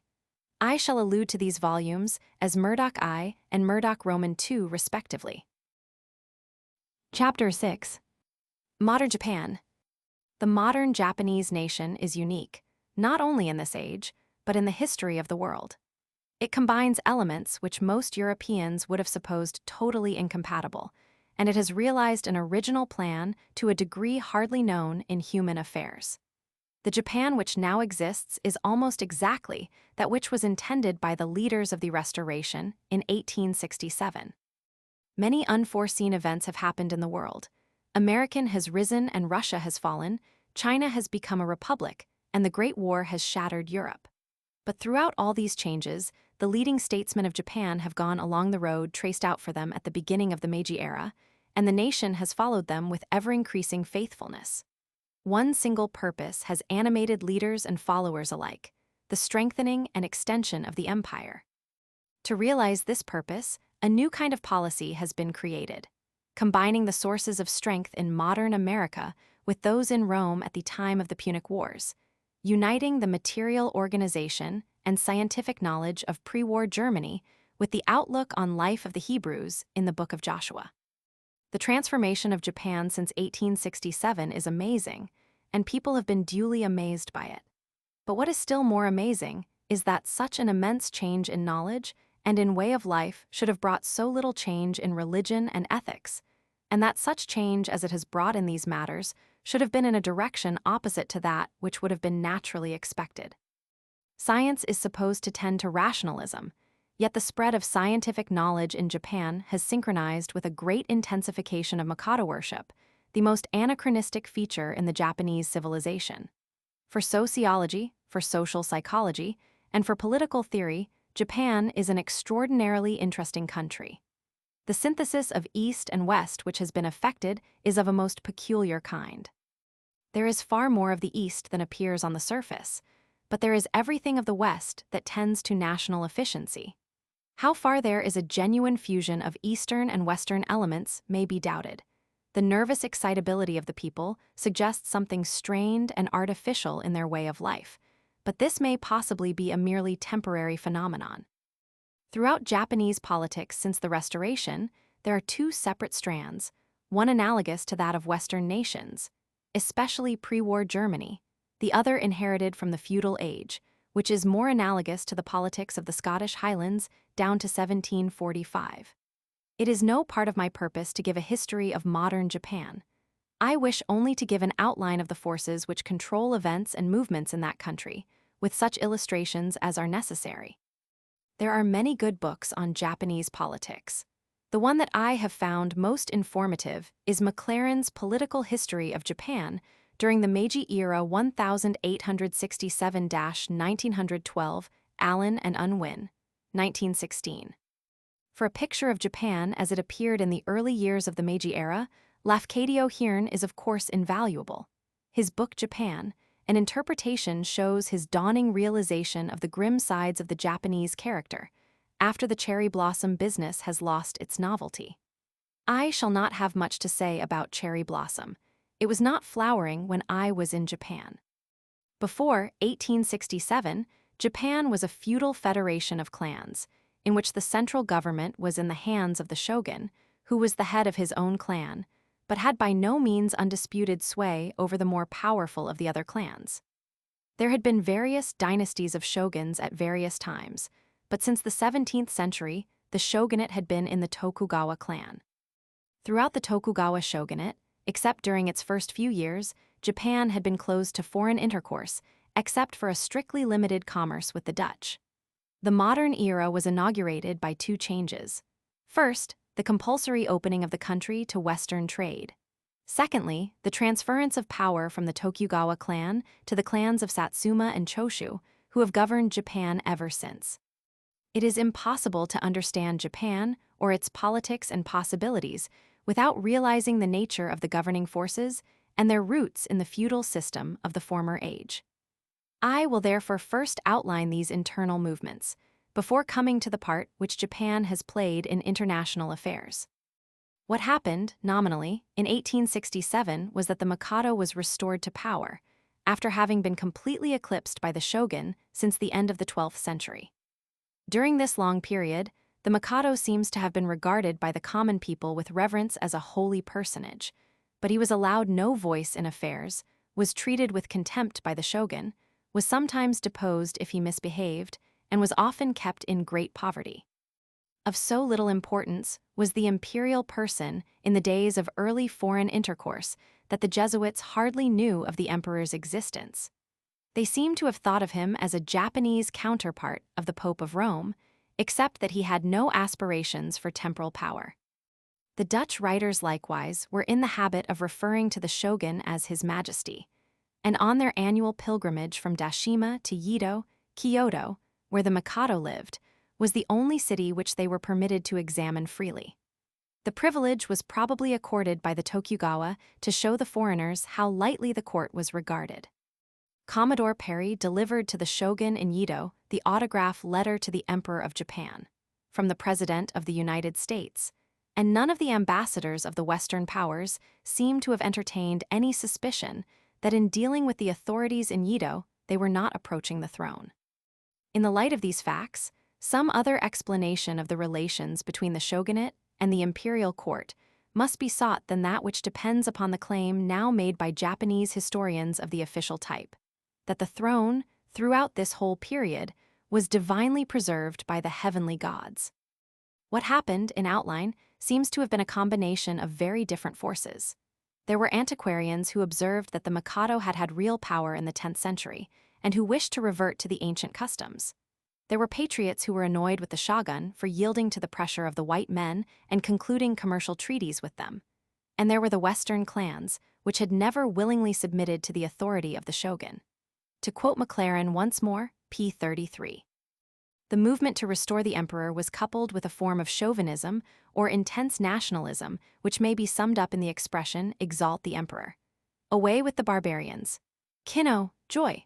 From this, it would appear that the Dutch scholars' work in enlightening the nation upon the subject of foreign scientific attainments was anathema, but a conclusion of that kind must not be hastily arrived at. The cry, away with the barbarians, was directed against Perry and the envoys of other foreign powers, but there was nothing in that slogan which indicates a general unwillingness to emulate the foreigners' achievements in armaments or military tactics. In fact, for a number of years previous to 1853, Satsuma and Choshu and other Western clans had been very busily engaged in manufacturing guns and practicing gunnery. To that extent, at any rate, the discoveries of the students of European sciences had been deliberately used by those men who were to be foremost in the Restoration. This passage gives the key to the spirit which has animated modern Japan down to the present day. The Restoration was, to a greater extent than is usually realized in the West, a conservative and even reactionary movement. Professor Murdoch, in his authoritative history of Japan, says, "In the interpretation of this sudden and startling development, most European writers and critics show themselves seriously at fault. Even some of the more intelligent among them find the solution of this portentous enigma in the very superficial and facile formula of imitation. But the Japanese still retain their own unit of social organization, which is not the individual as with us, but the family. Furthermore, the resemblance of the Japanese administrative system, both central and local, to certain European systems is not the result of imitation or borrowing or adaptation. Such resemblance is merely an odd and fortuitous resemblance. When the statesmen who overthrew the Tokugawa regime in 1868 and abolished the feudal system in 1871 were called upon to provide the nation with a new equipment of administrative machinery, they did not go to Europe for their models. They simply harked back for some 11 or 12 centuries in their own history and resuscitated the administrative machinery that had first been installed in Japan by the genius of Fujiwara Kamatari and his coadjutors in 645 A.D., and more fully supplemented and organized in the succeeding 50 or 60 years. The present imperial cabinet of 10 ministers, with their departments and departmental staff of officials, is a modified revival of the 8 boards adapted from China and established in the 7th century. The present administrative system is indeed of alien provenance, but it was neither borrowed nor adapted a generation ago, nor borrowed nor adapted from Europe. It was really a system of hoary antiquity that was revived to cope with pressing modern exigencies. The outcome was that the clans of Satsuma and Choshu acquired control of the Mikado, made his exaltation the symbol of resistance to the foreigner, with whom the shogun had concluded unpopular treaties, and secured the support of the country by being the champions of nationalism. Under extraordinarily able leaders, a policy was adopted which has been pursued consistently ever since, and has raised Japan from being the helpless victim of Western greed to being one of the greatest powers in the world. Feudalism was abolished, the central government was made omnipotent, a powerful army and navy were created, China and Russia were successively defeated, Korea was annexed, and a protectorate established over Manchuria and Inner Mongolia, industry and commerce were developed, universal compulsory education instituted, and worship of the Mikado firmly established by teaching in the schools and by professorial patronage of historical myths. The artificial creation of Mikado worship is one of the most interesting features of modern Japan, and a model to all other states as regards the method of preventing the growth of rationalism. There is a very instructive little pamphlet by Professor B.H. Chamberlain, who was professor of Japanese and philosophy at Tokyo, and had a knowledge of Japanese which few Europeans had equaled. His pamphlet is called The Invention of a New Religion and is published by the Rationalist Press Association. He points out that, until recent times, the religion of Japan was Buddhism, to the practical exclusion of every other. There had been, in very ancient times, a native religion called Shinto, and it had lingered on obscurely. But it is only during the last 40 years or so that Shinto has been erected into a state religion and has been reconstructed so as to suit modern requirements. It is, of course, preferable to Buddhism because it is native and national. It is a tribal religion, not one which aims at appealing to all mankind. Its whole purpose, as it has been developed by modern statesmen, is to glorify Japan and the Mikado. Professor Chamberlain points out how little reverence there was for the Mikado until some time after the Restoration. The sober fact is that no nation probably has ever treated its sovereigns more cavalierly than the Japanese have done, from the beginning of authentic history down to within the memory of living men. Emperors have been deposed, emperors have been assassinated. For centuries, every succession to the throne was the signal for intrigues and sanguinary broils. Emperors have been exiled, some have been murdered in exile. For long centuries, the government was in the hands of mayors of the palace, who substituted one infant sovereign for another, generally forcing each to abdicate as he approached man's estate. At one period, these mayors of the palace left the descendant of the sun in such distress that his imperial majesty and the imperial princes were obliged to gain a livelihood by selling their autographs. Nor did any great party in the state protest against this condition of affairs. Even in the present reign, that of Meiji, the most glorious in Japanese history, there have been two rebellions, during one of which a rival emperor was set up in one part of the country and a republic proclaimed in another. This last sentence, though it states sober historical fact, is scarcely credible to those who only know 20th century Japan. The spread of superstition has gone pari passu with the spread of education, and a revolt against the Mikado is now unthinkable. Time and again, in the midst of political strife, the Mikado has been induced to intervene, and instantly the hottest combatants have submitted abjectly. Although there is a diet, the Mikado is an absolute ruler, as absolute as any sovereign ever has been. The civilization of Japan before the Restoration came from China. Religion, art, writing, philosophy, and ethics, everything was copied from Chinese models. Japanese history begins in the 5th century AD, whereas Chinese history goes back to about 2000 BC, or at any rate to somewhere in the 2nd millennium BC. This was galling to Japanese pride, so an early history was invented long ago, like the theory that the Romans were descended from Aeneas. To quote Professor Chamberlain again, the first glimmer of genuine Japanese history dates from the 5th century after Christ, and even the accounts of what happened in the 6th century must be received with caution. Japanese scholars know this as well as we do. It is one of the certain results of investigation. But the Japanese bureaucracy does not desire to have the light let in on this inconvenient circumstance. While granting a dispensation re the national mythology, properly so called, it exacts belief in every iota of the national historic legends. Woe to the native professor who strays from the path of orthodoxy. His wife and children, and in Japan every man, however young, has a wife and children, will starve. From the late Prince Ito's grossly misleading commentary on the Japanese constitution down to school compendiums, the absurd dates are everywhere insisted upon. This question of fictitious early history might be considered unimportant, like the fact that, with us, parsons have to pretend to believe the Bible, which some people think innocuous. But it is part of the whole system, which has a political object, to which free thought and free speech are ruthlessly sacrificed. As this same pamphlet says, Shinto, a primitive nature cult which had fallen into discredit, was taken out of its cupboard and dusted. The common people, it is true, continued to place their affections on Buddhism. The popular festivals were Buddhist also the temples where they buried their dead. The governing class determined to change all this. They insisted on the Shinto doctrine that the Mikado descends in direct succession from the native goddess of the sun, and that he himself is a living god on earth who justly claims the absolute fealty of his subjects. Such things as laws and constitutions are but free gifts on his part, not in any sense popular rights. Of course, the ministers and officials, high and low, who carry on his government are to be regarded not as public servants, but rather as executants of supreme, one might say, supernatural authority. Shinto, because connected with the imperial family, is to be alone honored. All this is not mere theorizing, it is the practical basis of Japanese politics. The Mikado, after having been for centuries in the keeping of the Tokugawa shoguns, was captured by the clans of Satsuma and Choshu and has been in their keeping ever since. They were represented politically by 5 men, the Genro or elder statesmen, who are sometimes miscalled the Privy Council. Only 2 still survive.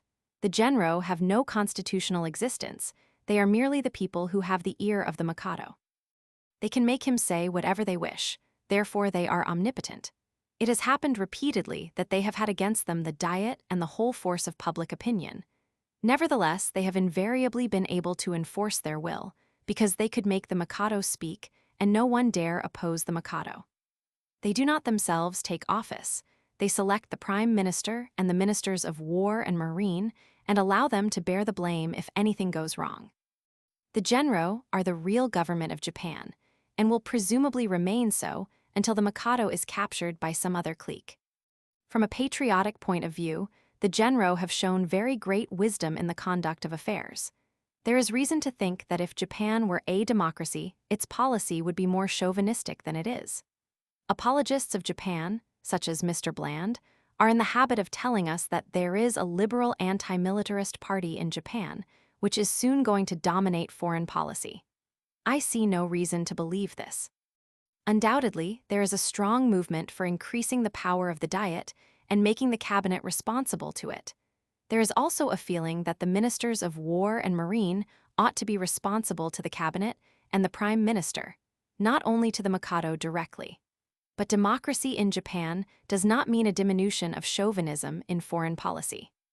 There is a small socialist party which is genuinely anti-chauvinist and anti-militarist. This party, probably, will grow as Japanese industrialism grows. But so-called Japanese liberals are just as chauvinistic as the government, and public opinion is more so. Indeed, there have been occasions when the Genro, in spite of popular fury, has saved the nation from mistakes which it would certainly have committed if the government had been democratic. One of the most interesting of these occasions was the conclusion of the Treaty of Portsmouth, after the Sino-Japanese War, which deserves to be told as illustrative of Japanese politics. In 1905, after the battles of Tsushima and Mukden, it became clear to impartial observers that Russia could accomplish nothing further at sea, and Japan could accomplish nothing further on land. The Russian government was anxious to continue the war, having gradually accumulated men and stores in Manchuria, and greatly improved the working of the Siberian Railway. The Japanese government, on the contrary, knew that it had already achieved all the success it could hope for, and that it would be extremely difficult to raise the loans required for a prolongation of the war. Under these circumstances, Japan appealed secretly to President Roosevelt, requesting his good offices for the restoration of peace. President Roosevelt therefore issued invitations to both belligerents to a peace conference. The Russian government, faced by a strong peace party and incipient revolution, dared not refuse the invitation, especially in view of the fact that the sympathies of neutrals were on the whole with Japan. Japan, being anxious for peace, led Russia to suppose that Japan's demands would be so excessive as to alienate the sympathy of the world and afford a complete answer to the peace party in Russia. In particular, the Japanese gave out that they would absolutely insist upon an indemnity. The government had in fact resolved, from the first, not to insist on an indemnity, but this was known to very few people in Japan and to no one outside Japan.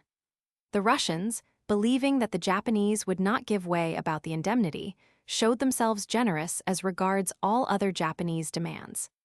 To their horror and consternation, when they had already packed up and were just ready to break up the conference, the Japanese announced, as they had from the first intended to do, that they accepted the Russian concessions and would waive the claim to an indemnity. Thus, the Russian government and the Japanese people were alike furious, because they had been tricked, the former in the belief that it could yield everything except the indemnity without bringing peace, the latter in the belief that the government would never give way about the indemnity. In Russia, there was revolution. In Japan, there were riots, furious diatribes in the press, and a change of government of the nominal government, that is to say, for the Genro continued to be the real power throughout. In this case, there is no doubt that the decision of the Genro to make peace was the right one from every point of view. There is also very little doubt that a peace advantageous to Japan could not have been made without trickery. Foreigners unacquainted with Japan, knowing that there is a diet in which the lower house is elected, imagine that Japan is at least as democratic as pre-war Germany. This is a delusion. It is true that Marquis Ito, who framed the Constitution, which was promulgated in 1889, took Germany for his model, as the Japanese have always done in all their westernizing efforts, except as regards the Navy, in which Great Britain has been copied. But there were many points in which the Japanese constitution differed from that of the German Empire. To begin with, the Reichstag was elected by manhood suffrage, whereas in Japan there is a property qualification which restricts the franchise to about 25% of the adult males. This, however, is a small matter compared to the fact that the Mikado's power is far less limited than that of the Kaiser was. It is true that Japan does not differ from pre-war Germany in the fact that ministers are not responsible to the Diet, but to the emperor, and are responsible severally, not collectively. The war minister must be a general, the minister of marine must be an admiral. They take their orders, not from the prime minister, but from the military and naval authorities respectively, who, of course, are under the control of the Mikado. But in Germany, the Reichstag had the power of the purse, whereas in Japan, if the Diet refuses to pass the budget of the previous year can be applied. And when the Diet is not sitting, laws can be enacted temporarily by imperial decree provision, which had no analog in the German constitution. The constitution having been granted by the emperor of his free grace, it is considered impious to criticize it or to suggest any change in it, since this would imply that His Majesty's work was not wholly perfect. To understand the Constitution, it is necessary to read it in conjunction with the authoritative commentary of Marquis Ito, which was issued at the same time. Mr. Coleman very correctly summarizes the Constitution as follows. Article I of the Japanese Constitution provides that the Empire of Japan shall be reigned over and governed by a line of emperors unbroken for ages eternal. By reigned over and governed, wrote Marquis Ito in his commentaries on the Constitution of Japan, it is meant that the emperor on his throne combines in himself the sovereignty of the state and the government of the country and of his subjects. Article 3 of the Constitution states that the emperor is sacred and inviolate. Marquis Ito's comment in explanation of this is peculiarly Japanese. He says, "The sacred throne was established at the time when the heavens and earth became separated. The empire is heaven-descended, divine, and sacred. He is preeminent above all his subjects. He must be reverenced and is inviolable. He has, indeed, to pay due respect to the law, but the law has no power to hold him accountable to it. Not only shall there be no irreverence for the emperor's person, but also shall he neither be made a topic of derogatory comment nor one of discussion." Through the Constitution of Japan, the Japanese emperor exercises the legislative power, the executive power, and the judiciary power. The emperor convokes the imperial diet, opens, closes, prorogues, and dissolves it. When the imperial diet is not sitting, imperial ordinances may be issued in place of laws. The emperor has supreme control of the army and navy, declares war, makes peace, and concludes treaties, orders amnesty, pardon, and commutation of punishments. As to the ministers of state, the Constitution of Japan article says, "The respective ministers of state shall give their advice to the emperor and be responsible for it." Ito's commentary on this article indicates his intention in framing it. When a minister of state errs in the discharge of his functions, the power of deciding upon his responsibilities belongs to the sovereign of the state. He alone can dismiss a minister who has appointed him. Who then is it, except the sovereign, that can appoint, dismiss, and punish a minister of state? The appointment and dismissal of them having been included by the Constitution in the sovereign power of the emperor, it is only a legitimate consequence that the power of deciding as to the responsibility of ministers is withheld from the Diet. But the Diet may put questions to the ministers and demand open answers from them before the public, and it may also present addresses to the sovereign setting forth its opinions. The minister-president of state is to make representations to the emperor on matters of state, and to indicate, according to his pleasure, the general course of the policy of the state, every branch of the administration being under control of the said minister. The compass of his duties is large, and his responsibilities cannot but be proportionately great. As to the other ministers of state, they are severally held responsible for the matters within their respective competency. There is no joint responsibility among them in regard to such matters.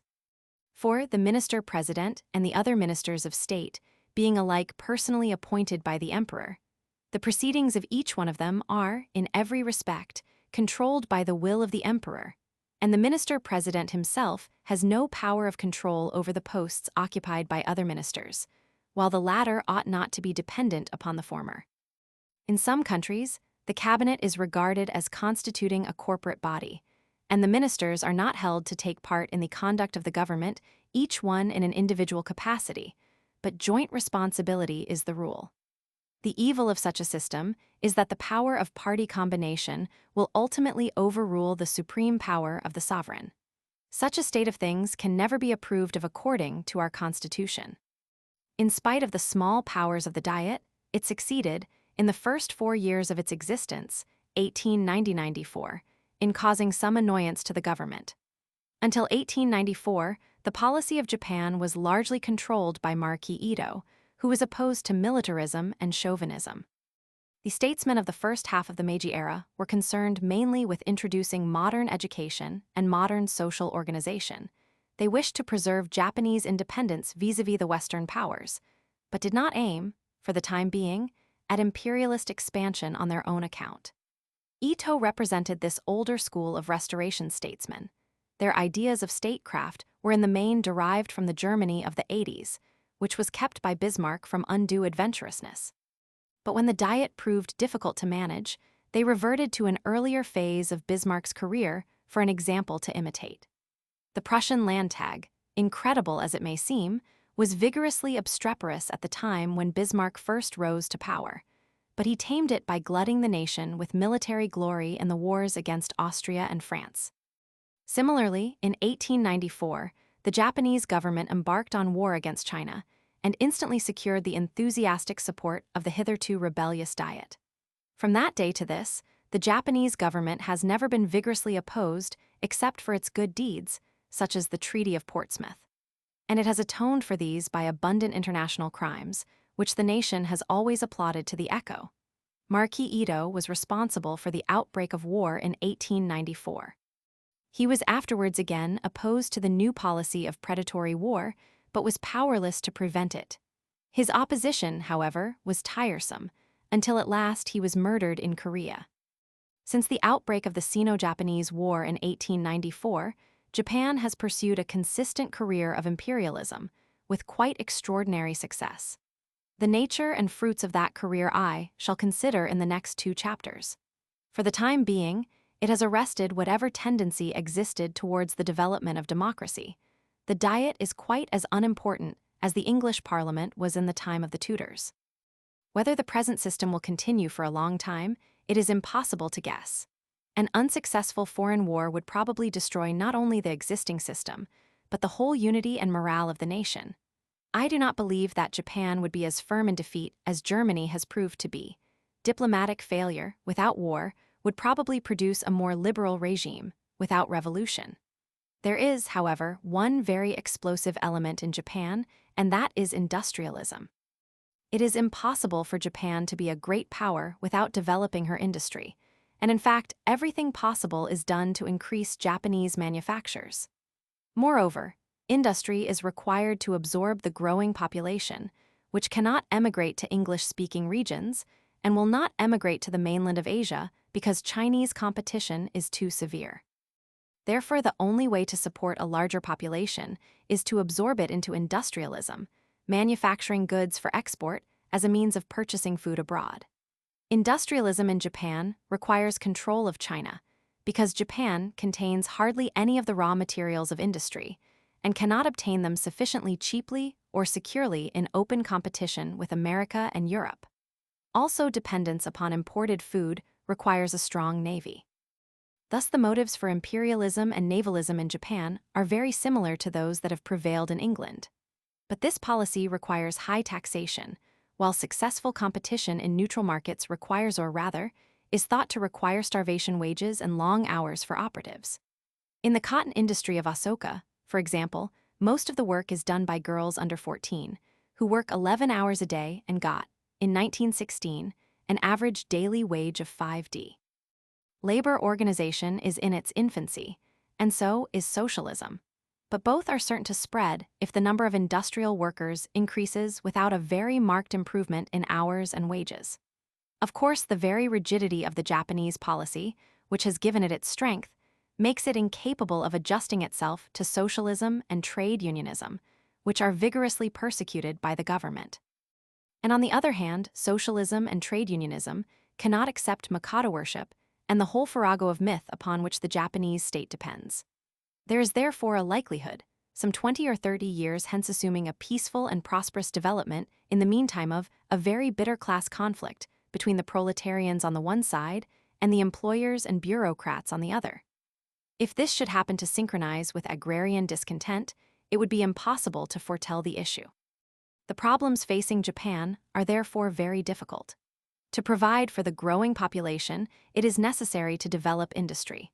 To develop industry, it is necessary to control Chinese raw materials. To control Chinese raw materials, it is necessary to go against the economic interests of America and Europe. To do this successfully requires a large army and navy, which in turn involve great poverty for wage earners. An expanding industry with poverty for wage earners means growing discontent, increase of socialism, dissolution of filial piety and Mikado worship in the poorer classes, and therefore a continually greater and greater menace to the whole foundation on which the fabric of the state is built. From without, Japan is threatened with the risk of war against America or of a revival of China.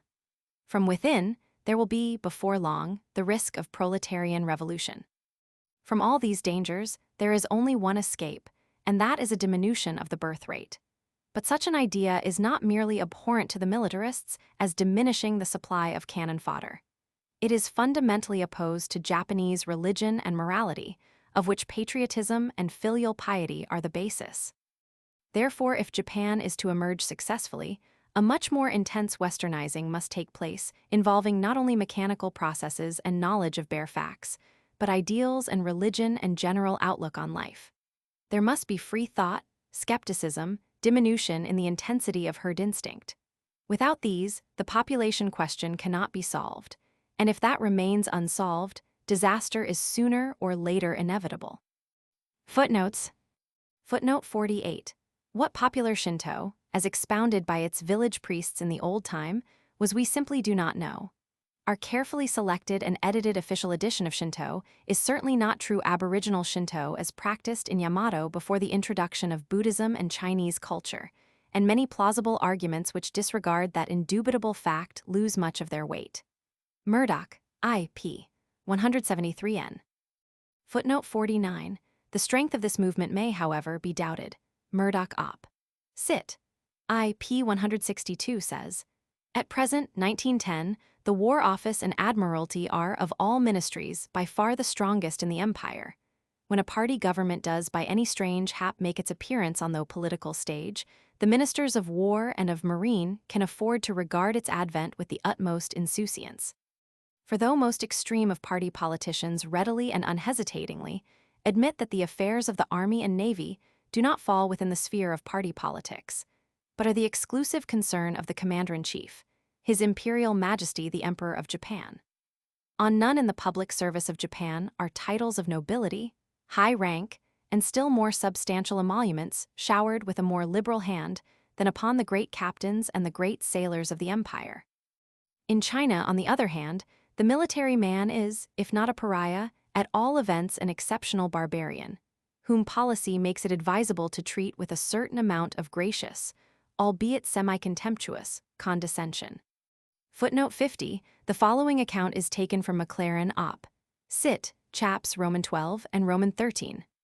Footnote 54, see an invaluable pamphlet, The Socialist and Labor Movements in Japan, published by the Japan Chronicle, 1921, for an account of what is happening in this direction. Footnote 55. The Times of February 7, 1922, contains a telegram from its correspondent in Tokyo, apropos of the funeral of Prince Yamagata, chief of the Genro, to the following effect. Today a voice was heard in the Diet, in opposition to the grant of expenses for the state funeral of Prince Yamagata. The resolution, which was introduced by the member for Osaka constituency, who is regarded as the spokesman of the so-called Parliamentary Labour Party founded last year, states that the chief of the Genro, elder statesman, did not render true service to the state, and, although the recipient of the highest dignities, was an enemy of mankind and suppressor of democratic institutions. The outcome was a foregone conclusion, but the fact that the introducer could obtain the necessary support to table the resolution formally was not the least interesting feature of the incident. Chapter 7. Japan and China before 1914. Before going into the detail of Japan's policy towards China, it is necessary to put the reader on his guard against the habit of thinking of the yellow races, as though China and Japan formed some kind of unity. There are, of course, reasons which, at first sight, would lead one to suppose that China and Japan could be taken in one group in comparison with the races of Europe and of Africa. To begin with, the Chinese and Japanese are both yellow, which points to ethnic affinities, but the political and cultural importance of ethnic affinities is very small. The Japanese assert that the hairy Ainus, who are low in the scale of barbarians, are a white race akin to ourselves. I never saw a hairy Ainu, and I suspect the Japanese of malice in urging us to admit the Ainus as poor relations. But even if they really are of Aryan descent, that does not prove that they have anything of the slightest importance in common with us as compared to what the Japanese and Chinese have in common with us. Similarity of culture is infinitely more important than a common racial origin. It is true that Japanese culture, until the Restoration, was derived from China. To this day, Japanese script is practically the same as Chinese, and Buddhism, which is still the religion of the people, is of the sort derived originally from China. Loyalty and filial piety, which are the foundations of Japanese ethics, are Confucian virtues, imported along with the rest of ancient Chinese culture. But even before the eruption of European influences, China and Japan had had such different histories and national temperaments that doctrines originally similar had developed in opposite directions. China has been, since the time of the first emperor, c. 200 BC, a vast unified bureaucratic land empire, having much contact with foreign nations' enemies, Burmese, Mongols, Tibetans, and even Indians. Japan, on the other hand, was an island kingdom, having practically no foreign contact except with Korea and occasionally with China, divided into clans which were constantly at war with each other, developing the virtues and vices of feudal chivalry, but totally unconcerned with economic or administrative problems on a large scale. It was not difficult to adapt the doctrines of Confucius to such a country, because in the time of Confucius, China was still feudal and still divided into a number of petty kingdoms, in one of which the sage himself was a courtier, like Goethe at Weimar. But naturally, his doctrines underwent a different development from that which befell them in their own country. In old Japan, for instance, loyalty to the clan chieftain is the virtue one finds most praised. It is this same virtue, with its scope enlarged, which has now become patriotism. Loyalty is a virtue naturally praised where conflicts between roughly equal forces are frequent, as they were in feudal Japan and are in the modern international world. In China, on the contrary, power seemed so secure, the empire was so vast and immemorial, that the need for loyalty was not felt. Security bred a different set of virtues, such as courtesy, considerateness, and compromise. Now that security is gone, and the Chinese find themselves plunged into a world of warring bandits, they have difficulty in developing the patriotism, ruthlessness, and unscrupulousness which the situation demands. The Japanese have no such difficulty, having been schooled for just such requirements by their centuries of feudal anarchy. Accordingly, we find that Western influence has only accentuated the previous differences between China and Japan. Modern Chinese like our thought but dislike our mechanism, while modern Japanese like our mechanism but dislike our thought. From some points of view, Asia, including Russia, may be regarded as a unity, but from this unity Japan must be excluded. Russia, China, and India contain vast plains given over to peasant agriculture.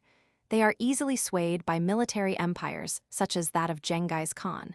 With modern railways, they could be dominated from a center more securely than in former times. They could be self-subsistent economically and invulnerable to outside attack, independent of commerce, and so strong as to be indifferent to progress. All this may come about someday if Russia happens to develop a great conqueror supported by German organizing ability. But Japan stands outside this order of possibilities. Japan, like Great Britain, must depend upon commerce for power and prosperity. As yet, Japan has not developed the liberal mentality appropriate to a commercial nation, and is still bent upon Asiatic conquest and military prowess. This policy brings with it conflicts with China and Russia, which the present weakness of those powers has enabled Japan, hitherto, to conduct successfully. But both are likely to recover their strength sooner or later, and then the essential weakness of present Japanese policy will become apparent. It results naturally from the situation that the Japanese have two somewhat incompatible ambitions. On the one hand, they wish to pose as the champions of Asia against the oppression of the white man. On the other hand, they wish to be admitted to equality by the white powers, and to join in the feast obtained by exploiting the nations that are inefficient in homicide. The former policy should make them friendly to China and India and hostile to the white races. The latter policy has inspired the Anglo-Japanese alliance and its fruits in the annexation of Korea and the virtual annexation of Manchuria and Inner Mongolia.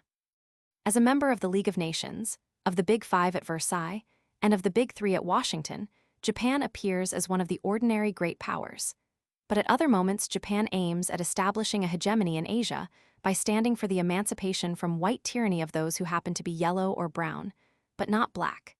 Count Okuma, speaking in the Kobe Chamber of Commerce, said, "There are 300 million natives in India looking to us to rescue them from the thraldom of Great Britain." While in the Far East, I inquired of innumerable Englishmen what advantage our government could suppose that we derived from the Japanese alliance.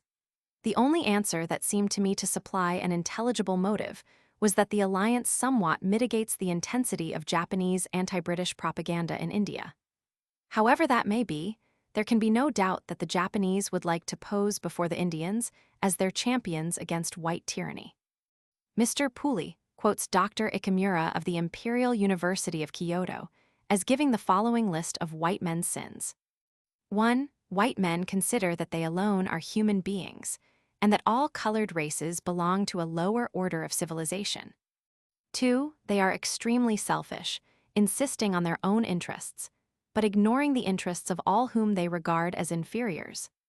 3. They are full of racial pride and conceit. If any concession is made to them, they demand and take more. 4. They are extreme in everything, exceeding the colored races in greatness and wickedness. 5. They worship money, and believing that money is the basis of everything, will adopt any measures to gain it. This enumeration of our vices appears to me wholly just. One might have supposed that a nation which saw us in this light would endeavor to be unlike us. That, however, is not the moral which the Japanese draw. They argue, on the contrary, that it is necessary to imitate us as closely as possible. We shall find that, in the long catalogue of crimes committed by Europeans towards China, there is hardly one which has not been equaled by the Japanese. It never occurs to a Japanese, even in his wildest dreams, to think of a Chinaman as an equal. And although he wants the white man to regard himself as an equal, he himself regards Japan as immeasurably superior to any white country. His real desire is to be above the whites, not merely equal with them. Count Okuma put the matter very simply in an address given in 1913. The white races regard the world as their property, and all other races are greatly their inferiors. They presume to think that the role of the whites in the universe is to govern the world as they please. The Japanese were a people who suffered by this policy, and wrongfully, for the Japanese were not inferior to the white races, but fully their equals. The whites were defying destiny, and woe to them. It would be easy to quote statements by eminent men to the effect that Japan is the greatest of all nations. But the same could be said of the eminent men of all other nations down to Ecuador. It is the acts of the Japanese rather than their rhetoric that must concern us. The Sino-Japanese War of 1890-45 concerned Korea, with whose internal affairs China and Japan had mutually agreed not to interfere without first consulting each other. The Japanese claimed that China had infringed this agreement. Neither side was in the right.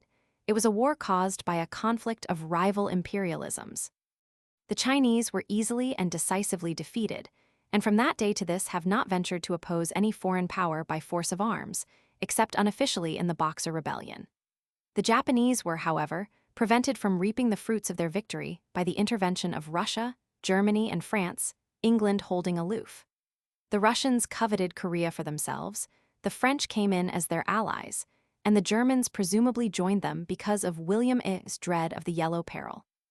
However that may be, this intervention made the Russo-Japanese War inevitable. It would not have mattered much to Japan if the Chinese had established themselves in Korea, but the Russians would have constituted a serious menace. The Russians did not befriend China for nothing. They acquired a lease of Port Arthur and Dalny, now called Daern, with railway and mining rights in Manchuria. They built the Chinese Eastern Railway, running right through Manchuria, connecting Port Arthur and Peking with the Siberian Railway and Europe. Having accomplished all this, they set to work to penetrate Korea. The Russo-Japanese War would presumably not have taken place but for the Anglo-Japanese alliance, concluded in 1902. In British policy, this alliance has always had a somewhat minor place, while it has been the cornerstone of Japanese foreign policy, except during the Great War, when the Japanese thought that Germany would win. The alliance provided that, in the event of either power being attacked by two powers at once, the other should come to its assistance. It was, of course, originally inspired by fear of Russia, and was framed with a view to preventing the Russian government, in the event of war with Japan or England, from calling upon the help of France. In 1902, we were hostile to France and Russia, and Japan remained hostile to Russia until after the Treaty of Portsmouth had been supplemented by the Convention of 1907. The alliance served its purpose admirably for both parties during the Russo-Japanese War. It kept France from joining Russia, and thereby enabled Japan to acquire command of the sea. It enabled Japan to weaken Russia, thus curbing Russian ambitions and making it possible for us to conclude an entente with Russia in 1907.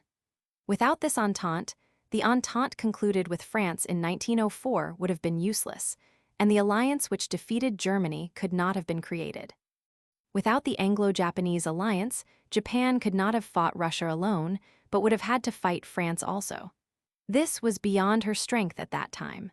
Thus, the decisive step in Japan's rise to greatness was due to our support. The war ended with a qualified victory for Japan. Russia renounced all interference in Korea, surrendered Port Arthur and Dalny, since called Daern to the Japanese, and also the railway as far north as Changchun. This part of the railway, with a few branch lines, has since then been called the South Manchurian Railway. From Dairen to Changchun is 437 miles. Changchun is 150 miles south of Harbin. The Japanese used Daern as the commercial port for Manchuria, reserving Port Arthur for purely naval purposes.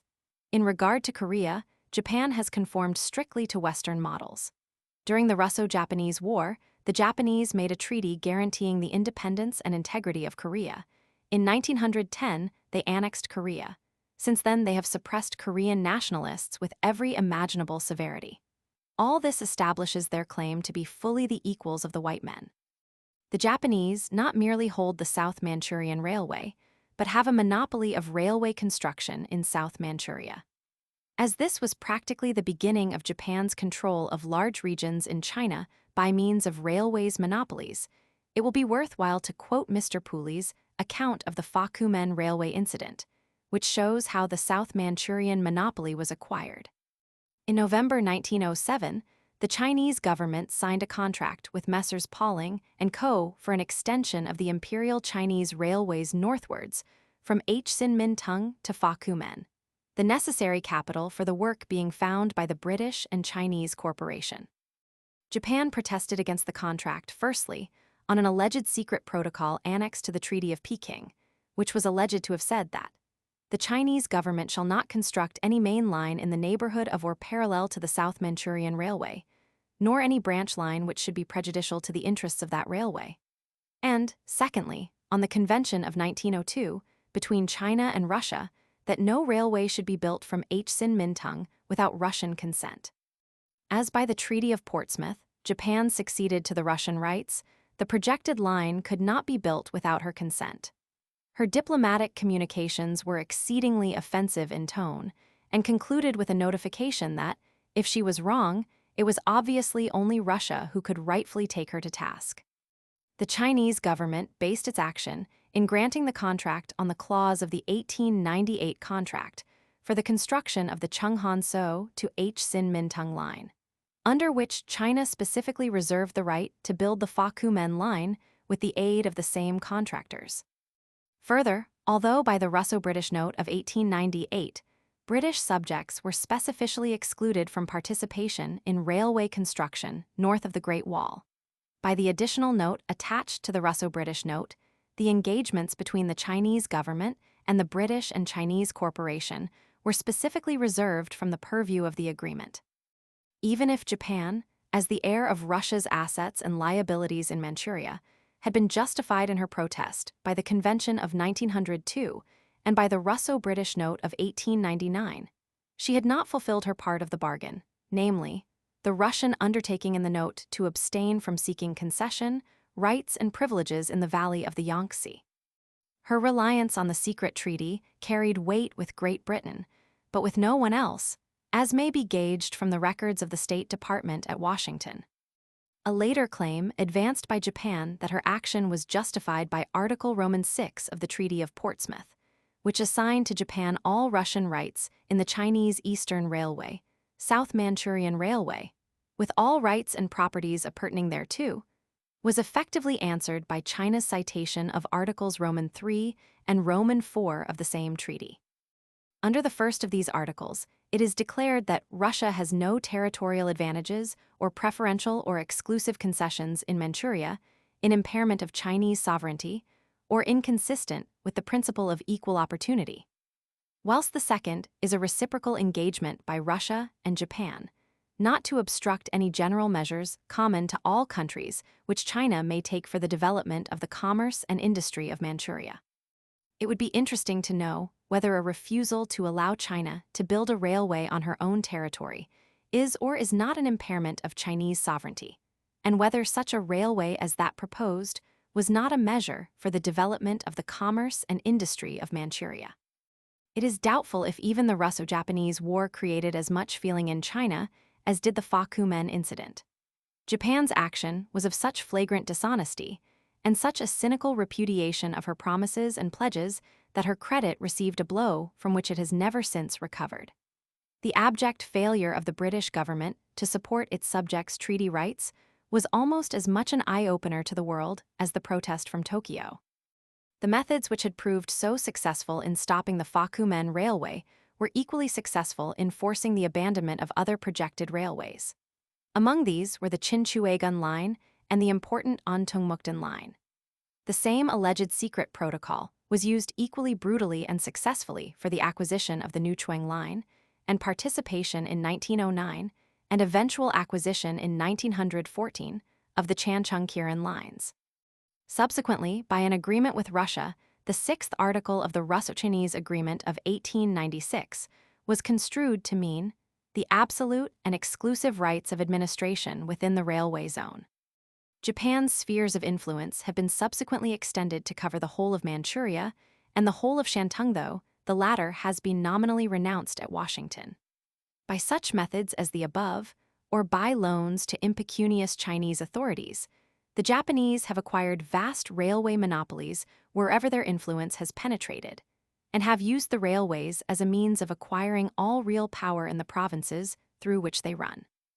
After the Russo-Japanese War, Russia and Japan became firm friends and agreed to bring pressure on China jointly in any matter affecting Manchuria.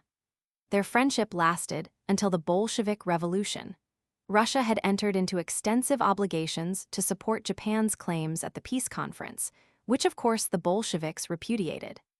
Hence the implacable hostility of Japan to Soviet Russia, leading to the support of innumerable white filibusters in the territory of the Far Eastern Republic, and to friendship with France in all international questions. As soon as there began to be in China a revolutionary party aiming at the overthrow of the Manchus, the Japanese supported it. They have continuously supported either or both sides in Chinese dissensions, as they judged most useful for prolonging civil war and weakening China politically. Before the Revolution of 1911, Sun Yat-sen was several times in Japan, and there is evidence that as early as 1900 he was obtaining financial support from some Japanese. When the revolution actually broke out, Japan endeavored to support the Manchus, but was prevented from doing so effectively by the other legations. It seems that the policy of Japan at that time, as later, was to prevent the union of North and South and to confine the revolution to the South.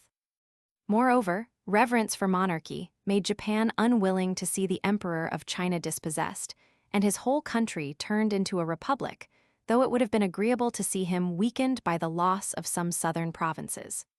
Mr. Pooley gives a good account of the actions of Japan during the Chinese Revolution, of which the following quotation gives the gist. It commenced with a statement from Prince Katsura on December 18th that the time for intervention had arrived, with the usual rider, for the sake of the peace of the Far East. This was followed by a private instruction to M. Ijuin, Japanese minister in Peking, whereunder the latter on December 23 categorically informed Yuan Shikai that under no circumstances would Japan recognize a republican form of government in China. In connection with the peace conference held at Shanghai, Mr. Matsui, now Japanese ambassador to France, a trusted counselor of the Foreign Office, was dispatched to Peking to back M. Ijuin in the negotiations to uphold the dynasty. Simultaneously, Mr. Dennison, legal advisor to the Japanese Foreign Office, was sent to Shanghai to negotiate with the rebel leaders. Mr. Matsui's mission was to bargain for Japanese support of the Manchus against the rebels, Manchuria against the throne. Mr. Dennison's mission was to bargain for Japanese support of the rebels against the throne, recognition by Peking of the Southern Republic against virtually a Japanese protectorate of that republic, and exclusive railway and mining concessions within its borders. The rebels absolutely refused Mr. Dennison's offer and sent the proposed terms to the Russian minister at Peking, through whom they eventually saw the light of day. Needless to say, the Japanese authorities strenuously denied their authenticity. The British legation, however, supported Yuan Shikai against both the Manchus and Sun Yat-sen, and it was the British policy which won the day. Yuan Shikai became president and remained so until 1915. He was strongly anti-Japanese and had, on that ground, been opposed as strongly as Japan dared. His success was therefore a blow to the influence of Japan in China. If the Western powers had remained free to make themselves felt in the Far East, the course of events would doubtless have been much less favorable to the Japanese. But the war came, and the Japanese saw their chance. How they used it must be told in a separate chapter. Footnotes. Footnote 56. Quoted by A. M. Pooley, Japan's Foreign Policy, Allen and Unwin, 1920, p. 18. Chapter 8. Japan and China during the war. The most urgent problem in China's relations with foreign powers is Japanese aggression. Originally, Japan was less powerful than China, but after 1868, the Japanese rapidly learnt from us whatever we had to teach in the way of skillful homicide, and in 1894 they resolved to test their new armaments upon China, just as Bismarck tested his on Denmark. The Chinese government preserved its traditional haughtiness and appears to have been quite unaware of the defeat in store for it. The question at issue was Korea, over which both powers claimed suzerainty. At that time, there would have been no reason for an impartial neutral to take one side rather than the other. The Japanese were quickly and completely victorious, but were obliged to fight Russia before obtaining secure possession of Korea. The war with Russia, 1945, was fought chiefly in Manchuria, which the Russians had gained as a reward for befriending China. Port Arthur and southern Manchuria up to Mukden were acquired by the Japanese as a result of the Russo-Japanese War. The rest of Manchuria came under Japanese control as a result of Russia's collapse after the Great War. The nominal sovereignty in Manchuria is still Chinese. The Chinese have the civil administration, an army, and the appointment of the viceroy. But the Japanese also have troops in Manchuria. They have the railways, the industrial enterprises, and the complete economic and military control. The Chinese viceroy could not remain in power a week if he were displeasing to the Japanese, which, however, he takes care not to be. See Note A, the same situation was being brought about in Shantung. Shantung brings us to what Japan did in the Great War. In 1914, China could easily have been induced to join the Allies and to set to work to turn the Germans out of Kyoto, but this did not suit the Japanese, who undertook the work themselves and insisted upon the Chinese remaining neutral until 1917. Having captured Tsingtao, they presented to the Chinese the famous 21 demands, which gave the Chinese question its modern form. These demands, as originally presented in January 1915, consisted of 5 groups. The first dealt with Shantung, demanding that China should agree in advance to whatever terms Japan might ultimately make with Germany as regarded this Chinese province, that the Japanese should have the right to construct certain specified railways, and that certain ports, unspecified, should be open to trade.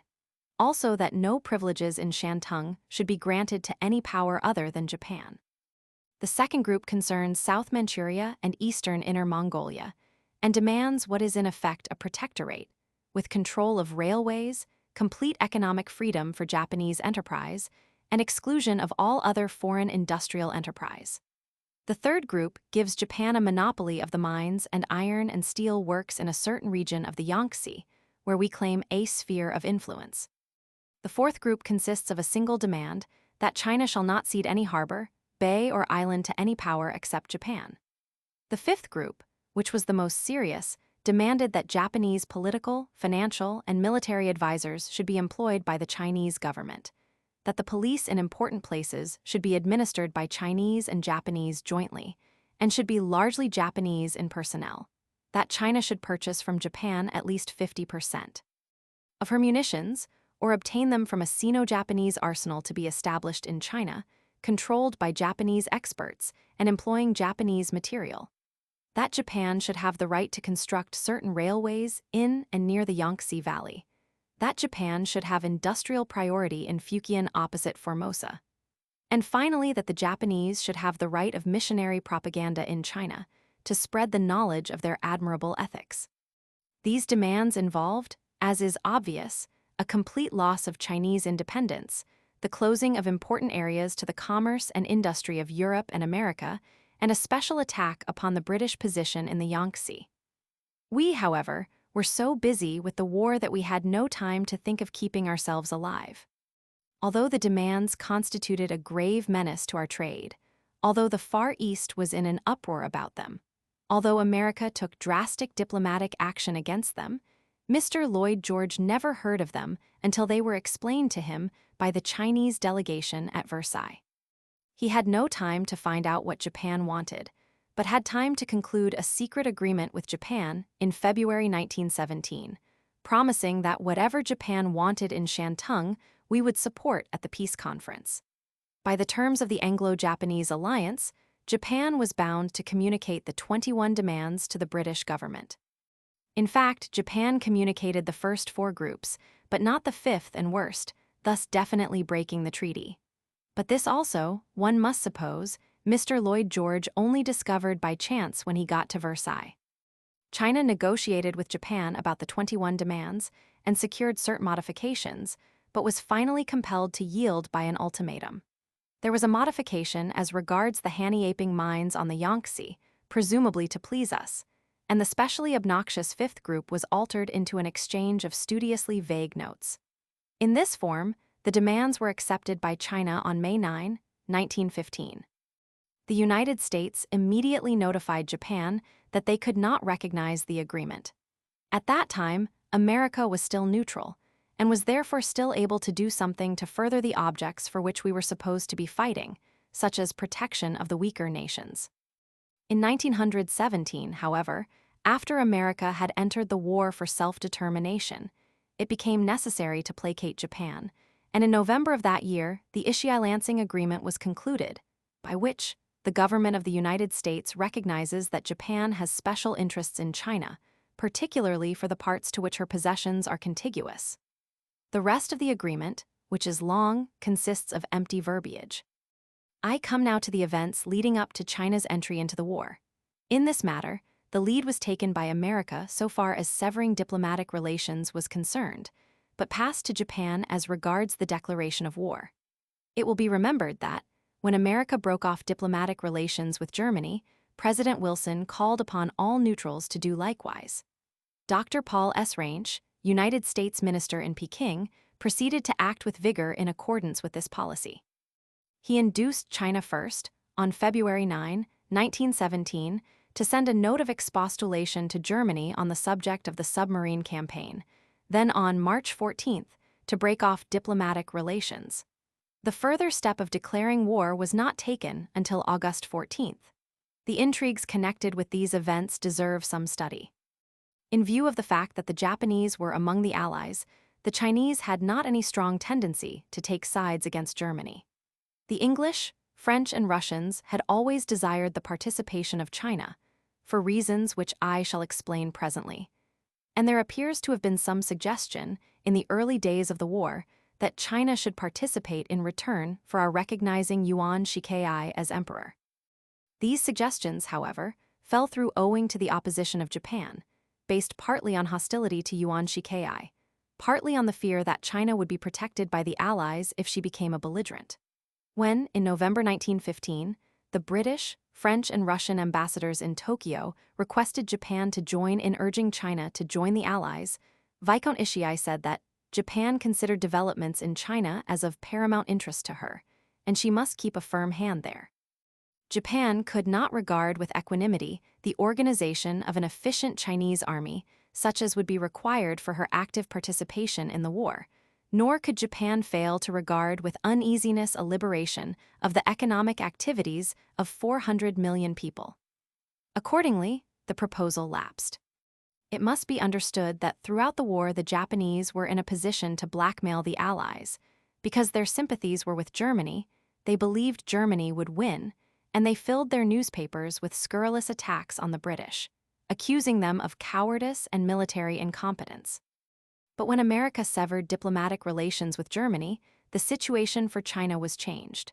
America was not bound to subservience to Japan, as we were. America was not one of the Allies, and America had always been China's best friend. Accordingly, the Chinese were willing to take the advice of America and proceeded to sever diplomatic relations with Germany in March 1917. Dr. Ranch was careful to make no promises to the Chinese, but of course he held out hopes. The American government at that time could honestly hold out hopes because it was ignorant of the secret treaties and agreements by which the Allies were bound. The Allies, however, can offer no such excuse for having urged China to take the further step of declaring war. Russia, France, and Great Britain had all sold China's rights to secure the continued support of Japan. In May 1916, the Japanese represented to the Russians that Germany was inviting Japan to make a separate peace. In July 1916, Russia and Japan concluded a secret treaty, subsequently published by the Bolsheviks.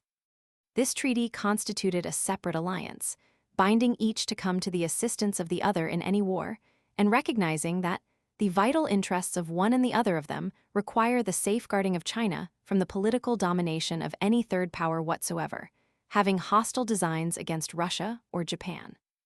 The last article provided that the present agreement must remain profoundly secret except to both of the high contracting parties. That is to say, the treaty was not communicated to the other allies, or even to Great Britain, in spite of Article 3 of the Anglo-Japanese Alliance, which provides that the high contracting parties agree that neither of them will, without consulting the other, enter into a separate agreement with another power to the prejudice of the objects described in the preamble of this agreement. One of which objects was the preservation of equal opportunity for all powers in China and of the independence and integrity of the Chinese Empire. On February 16, 1917, at the very time when America was urging China to sever diplomatic relations with Germany, we concluded an agreement with Japan containing the following words: His Britannic Majesty's government accedes with pleasure to the request of the Japanese government for an assurance that they will support Japan's claims in regard to the disposal of Germany's rights in Shantung and possessions in the islands north of the equator on the occasion of the peace conference. It being understood that the Japanese government will, in the eventual peace settlement, treat in the same spirit Great Britain's claims to the German islands south of the equator. The French attitude about Shantung, at the same time, is indicated by notes which passed between France and Japan at Tokyo. On February 19th, Baron Matono sent a communication to the French and Russian ambassadors stating, among other things, that the Imperial Japanese government proposes to demand from Germany at the time of the peace negotiations the surrender of the territorial rights and special interests Germany possessed before the war in Shantung and the islands belonging to her situated north of the equator in the Pacific Ocean. The French ambassador, on March 2nd, replied as follows: "The government of the French Republic is disposed to give the Japanese government its accord in regulating at the time of the peace negotiations questions vital to Japan concerning Shantung and the German islands on the Pacific north of the equator. It also agrees to support the demands of the Imperial Japanese government for the surrender of the rights Germany possessed before the war in this Chinese province and these islands. M. Bryand demands, on the other hand, that Japan give its support to obtain from China the breaking of its diplomatic relations with Germany, and that it give this act desirable significance. The consequences in China should be the following. First, handing passports to the German diplomatic agents and consuls. Second, the obligation of all under German jurisdiction to leave Chinese territory. Third, the internment of German ships in Chinese ports and the ultimate requisition of these ships in order to place them at the disposition of the Allies, following the example of Italy and Portugal. Fourth, requisition of German commercial houses established in China, forfeiting the rights of Germany in the concessions she possesses in certain ports of China." The Russian reply to Baron Matono's note to the French and Russian ambassadors, dated March 5, 1917, was as follows. In reply to the note of the Japanese Ministry of Foreign Affairs, under the date of February 19th last, the Russian embassy is charged with giving the Japanese government the assurance that it can entirely count on the support of the Imperial Government of Russia with regard to its desiderata concerning the eventual surrender to Japan of the rights belonging to Germany in Shantung and of the German islands, occupied by the Japanese forces, in the Pacific Ocean to the north of the equator. It will be observed that, unlike England and France, Russia demands no quid pro quo, doubtless owing to the secret treaty concluded in the previous year. After these agreements, Japan saw no further objection to China's participation in the war. The chief inducement held out to China was the hope of recovering Shantung, but as there was now no danger of this hope being realized, Japan was willing that America, in more or less honest ignorance, should unofficially use this hope for the persuasion of the Chinese.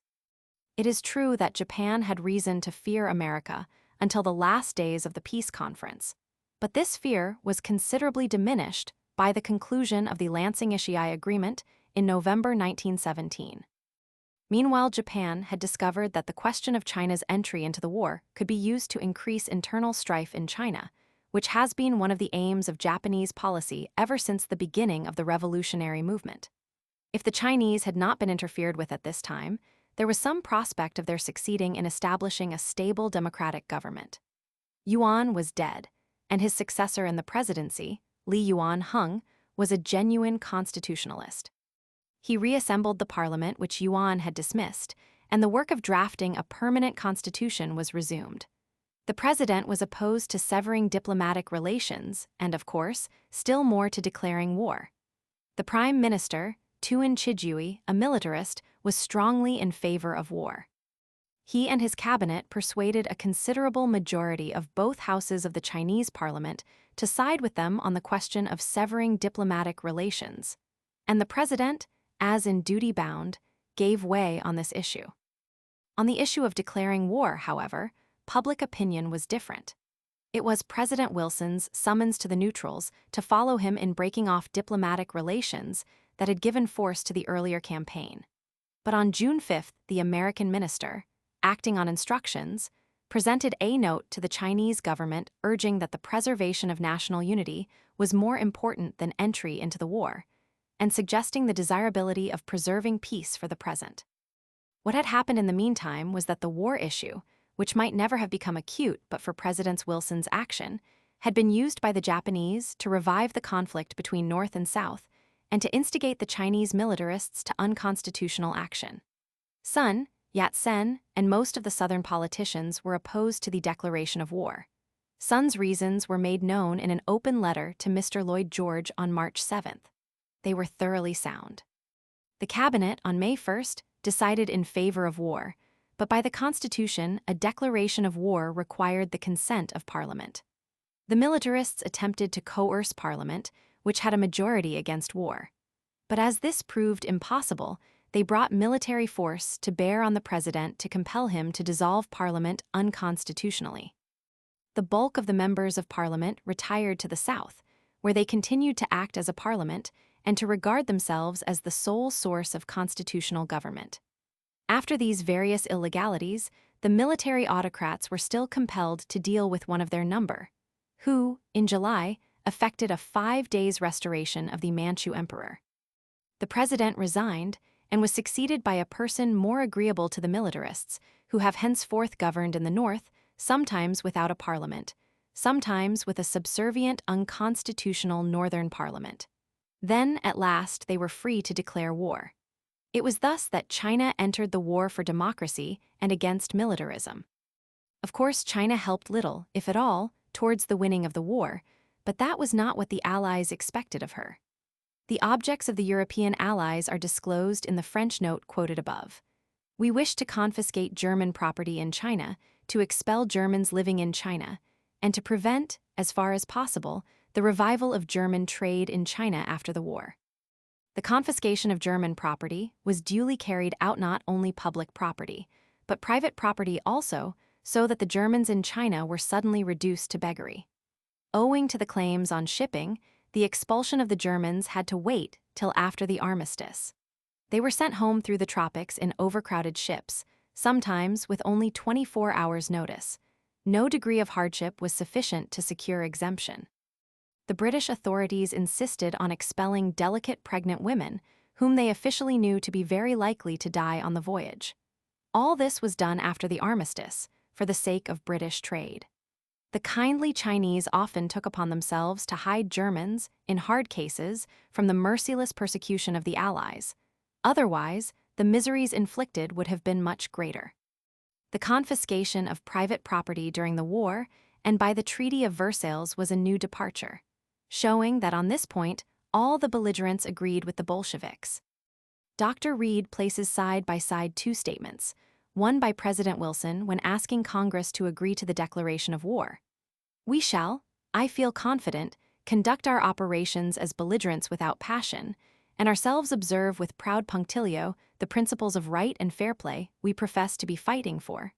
The other by Senator Hitchcock, when the war was over, after a day spent with President Wilson in learning the case for ratification of the Versailles Treaty. "Through the treaty, we will yet get very much of importance. In violation of all international law and treaties, we have made disposition of $1 billion of German-owned property here. The treaty validates all that. The European Allies secured very similar advantages from inducing China to enter the war for righteousness. We have seen what England and France gained by the Chinese declaration of war. What Japan gained was somewhat different.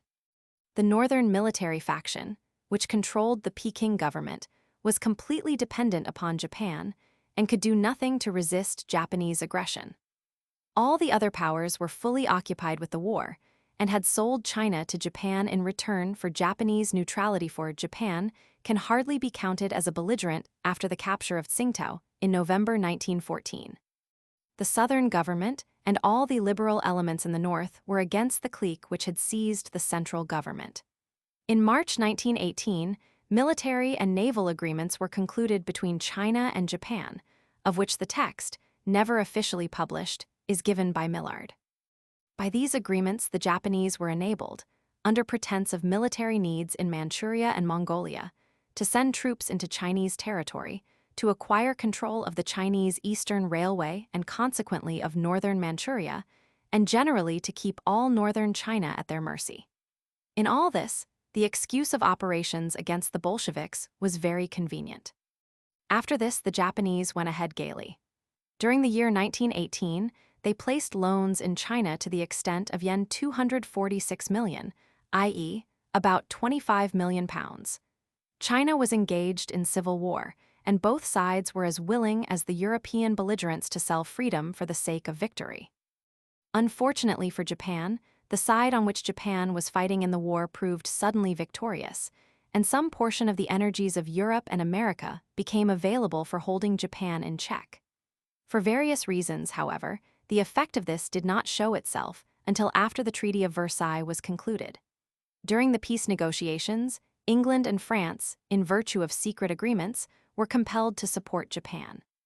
President Wilson, as usual, sacrificed everything to his League of Nations, which the Japanese would not have joined unless they had been allowed to keep Shantung.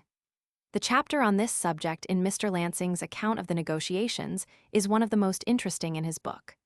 By Article 156 of the Treaty of Versailles, Germany renounces, in favor of Japan, all her rights, title, and privileges in the province of Shantung. Although President Wilson had consented to this gross violation of justice, America refused to ratify the treaty and was therefore free to raise the issue of Shantung at Washington. The Chinese delegates at Versailles resisted the clauses concerning Shantung to the last, and finally, encouraged by a vigorous agitation of Young China, refused to sign the treaty. They saw no reason why they should be robbed of a province as a reward for having joined the Allies. All the other allies agreed to proceeding exactly as iniquitous as it would have been if we had annexed Virginia as a reward to the Americans for having helped us in the war, or France had annexed Kent on a similar pretext. Meanwhile, Young China had discovered that it could move Chinese public opinion on the anti-Japanese cry. The government in Peking in 1919-20 was in the hands of the pro-Japanese and Fu Party, but they were forcibly ejected, in the summer of 1920, largely owing to the influence of the Young China agitation on the soldiers stationed in Peking.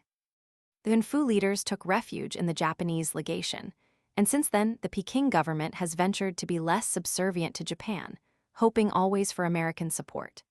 Japan did everything possible to consolidate her position in Shantung, but always with the knowledge that America might reopen the question at any time.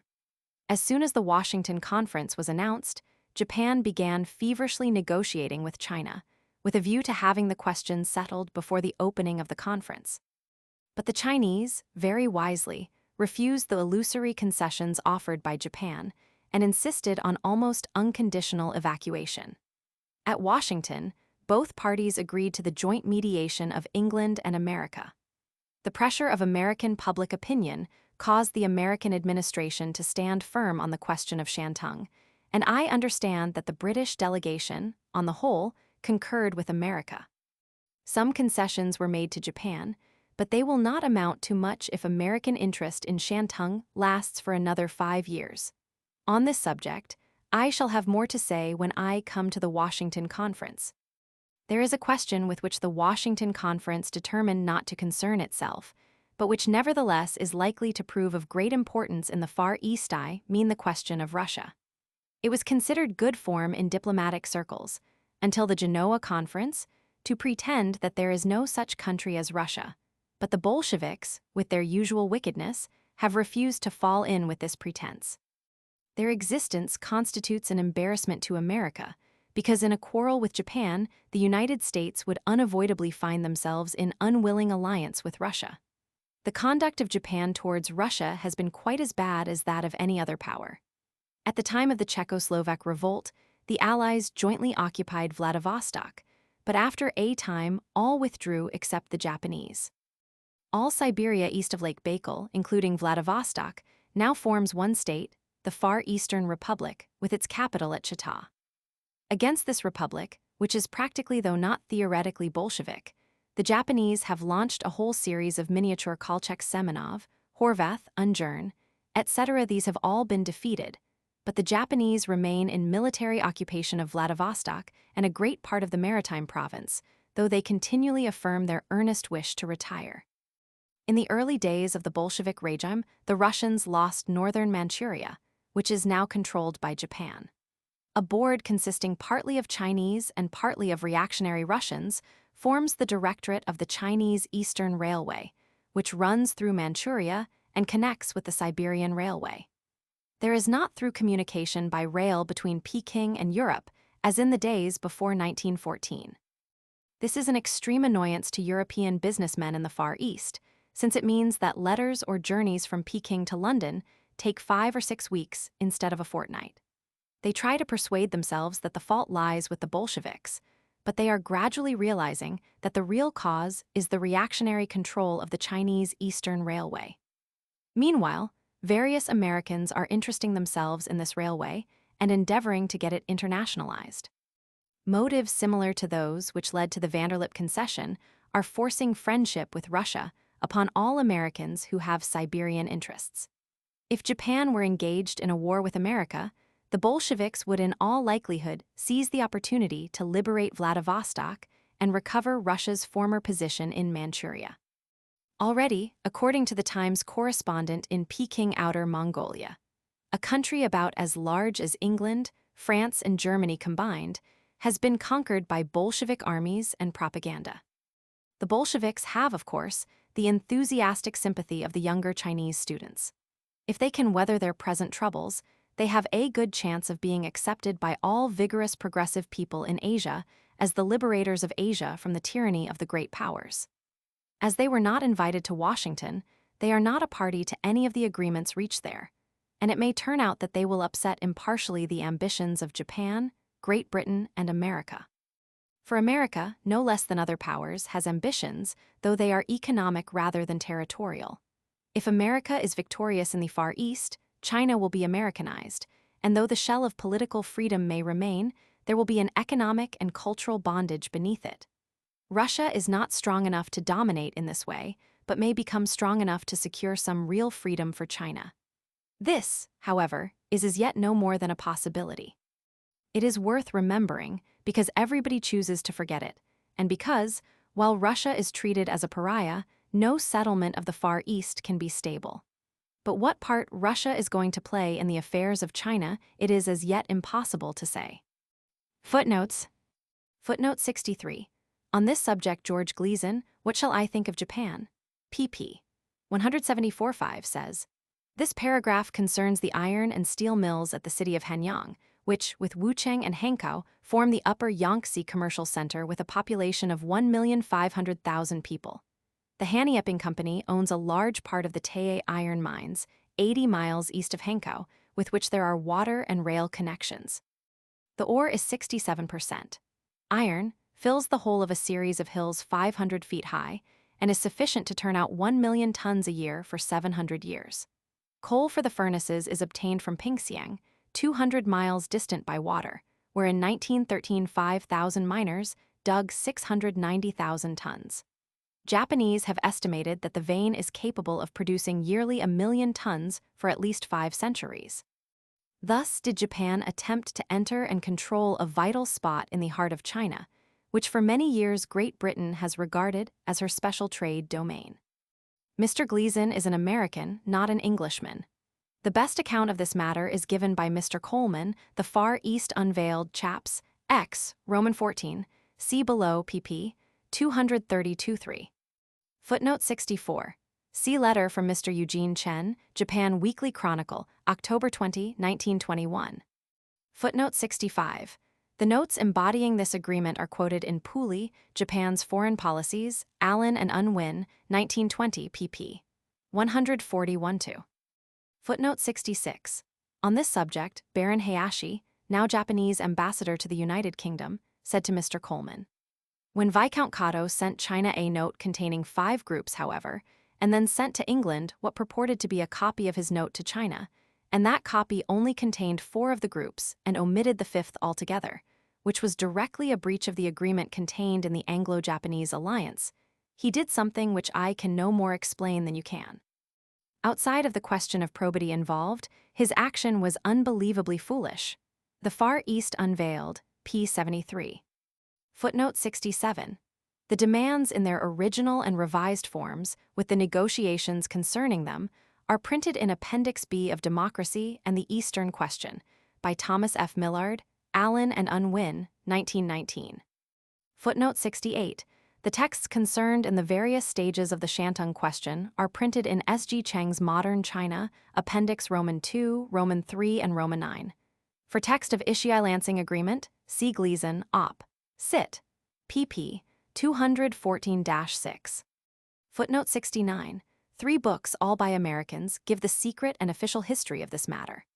They are An American Diplomat in China by Paul S. Range, Doubleday, Page & Co., 1922, Democracy and the Eastern Question by Thomas F. Millard, Allen and Unwin, 1919, and China, Captive or Free by the Reverend Gilbert Reed, A.M., D.D. Director of International Institute of China, Allen and Unwin, 1922.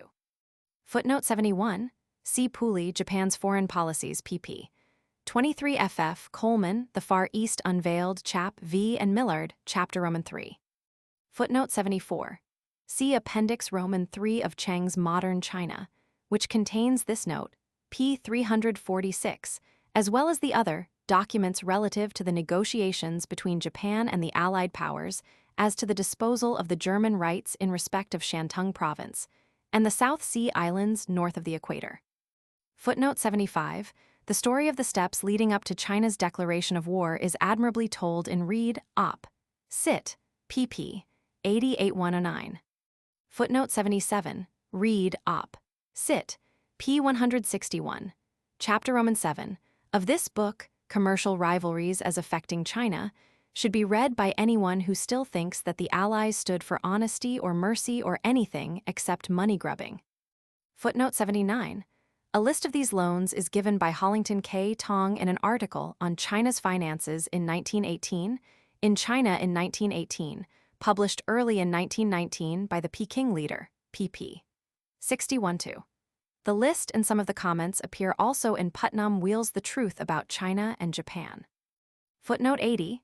Mr. Lansing's book, insofar as it deals with Japanese questions, is severely criticized from a Japanese point of view in Dr. Y. Soyada's pamphlet, Shantung Question and Japanese Case, League of Nations, Association of Japan, June 1921. I do not think Dr. Soyada's arguments are likely to appeal to anyone who is not Japanese. Footnote 81. See the clauses concerning Shantung in full in Cheng's Modern China, Clarendon Press, pp. 361. Footnote 82.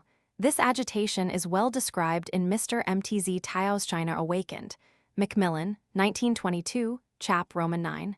The Student Movement. Footnote 83. Soviet Russia has addressed to the powers a protest against the discussion at the Washington Conference of the East China Railway, a question exclusively affecting China and Russia, and declares that it reserves for itself full liberty of action in order to compel due deference to the rights of the Russian laboring masses and to make demands consistent with those rights. Daily Herald, December 22, 1921. This is the new-style imperialism. It was not the Russian laboring masses, but the Chinese coolies who built the railway. What Russia contributed was capital, but one is surprised to find the Bolsheviks considering that this confers rights upon themselves as heirs of the capitalists. Chapter 9. The Washington Conference. The Washington Conference and the simultaneous conference at Washington between the Chinese and Japanese have somewhat modified the Far Eastern situation. The general aspects of the new situation will be dealt with in the next chapter.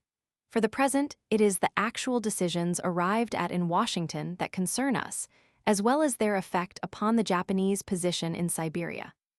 In the first place, the Anglo-Japanese alliance has apparently been brought to an end, as a result of the conclusion of the Four-Power Pact between America, Great Britain, France, and Japan. Within this general alliance of the exploiting powers, there is a subordinate grouping of America and Great Britain against France and Japan, the former standing for international capitalism, the latter for national capitalism.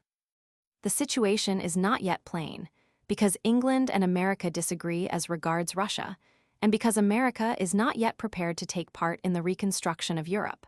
But in the Far East, at any rate, we seem to have decided to seek the friendship of America rather than of Japan.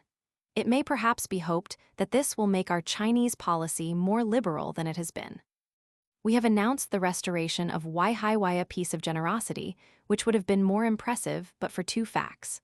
First, that Waihiwai is completely useless to us, and secondly, that the lease had only 2 more years to run. By the terms of the lease, in fact, it should have been restored as soon as Russia lost Port Arthur, however many years it still had to run at that date. One very important result of the Washington Conference is the agreement not to fortify islands in the Pacific, with certain specified exceptions. This agreement, if it is adhered to, will make war between America and Japan very difficult, unless we were allied with America. Without a naval base somewhere near Japan, America could hardly bring naval force to bear on the Japanese Navy. It had been the intention of the Navy Department to fortify Guam with a view to turning it into a first-class naval base. The fact that America has been willing to forego this intention must be taken as evidence of a genuine desire to preserve the peace with Japan. Various small concessions were made to China. There is to be a revision of the customs schedule to bring it to an effective 5%. The foreign post offices are to be abolished, though the Japanese have insisted that a certain number of Japanese should be employed in the Chinese post office. They had the effrontery to pretend that they desired this for the sake of the efficiency of the postal service, though the Chinese post is excellent and the Japanese is notoriously one of the worst in the world. The chief use to which the Japanese have put their postal service in China has been the importation of morphia, as they have not allowed the Chinese customs authorities to examine parcels sent through their post office. The development of the Japanese importation of morphia into China, as well as the growth of the poppy in Manchuria, where they have control, has been a very sinister feature of their penetration of China. Of course, the open door, equality of opportunity, the independence and integrity of China, etc., were reaffirmed at Washington, but these are mere empty phrases devoid of meaning. From the Chinese point of view, the chief achievement at Washington was the Shantung Treaty. Ever since the expulsion by the Germans at the end of 1914, the Japanese had held Kaiyaracho Bay, which includes the port of Tsingtao. They had stationed troops along the whole extent of the Shantung Railway, and by the treaty following the 21 demands, they had preferential treatment as regards all industrial undertakings in Shantung. The railway belonged to them by right of conquest, and through it they acquired control of the whole province. When an excuse was needed for increasing the garrison, they supplied arms to brigands and claimed that their intervention was necessary to suppress the resulting disorder. This state of affairs was legalized by the Treaty of Versailles, to which, however, America and China were not parties. The Washington Conference, therefore, supplied an opportunity of raising the question afresh. At first, however, it seemed as if the Japanese would have things all their own way.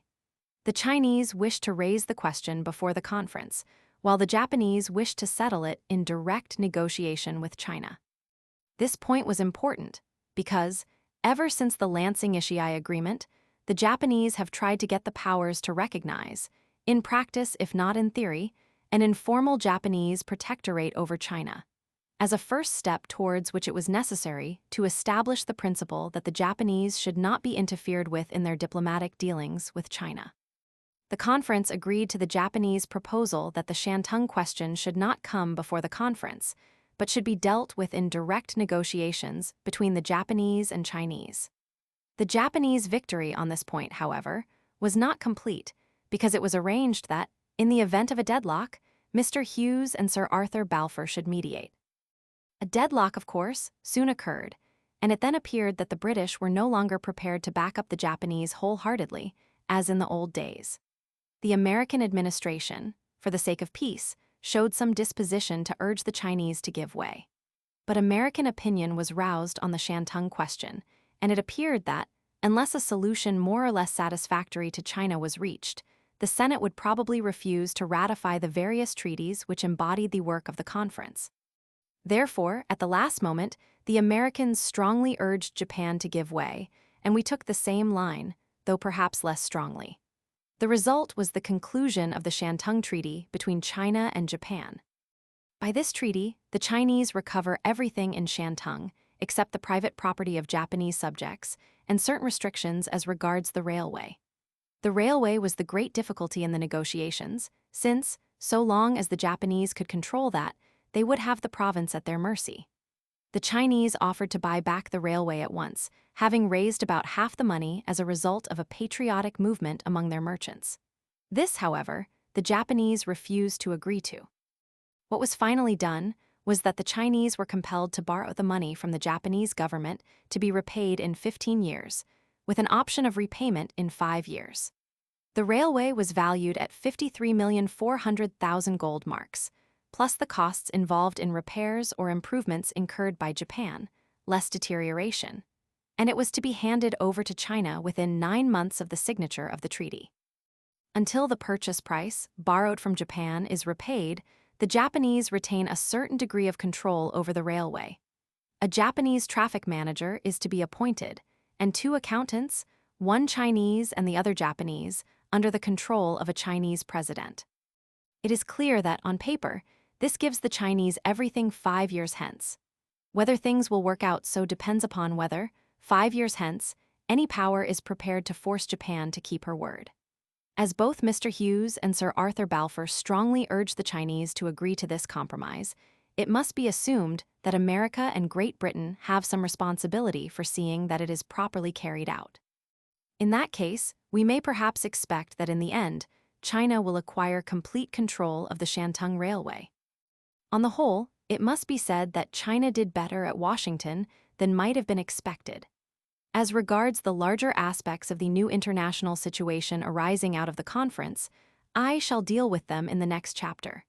But in our present connection, it is necessary to consider certain Far Eastern questions not discussed at Washington, since the mere fact that they were not discussed gave them a new form.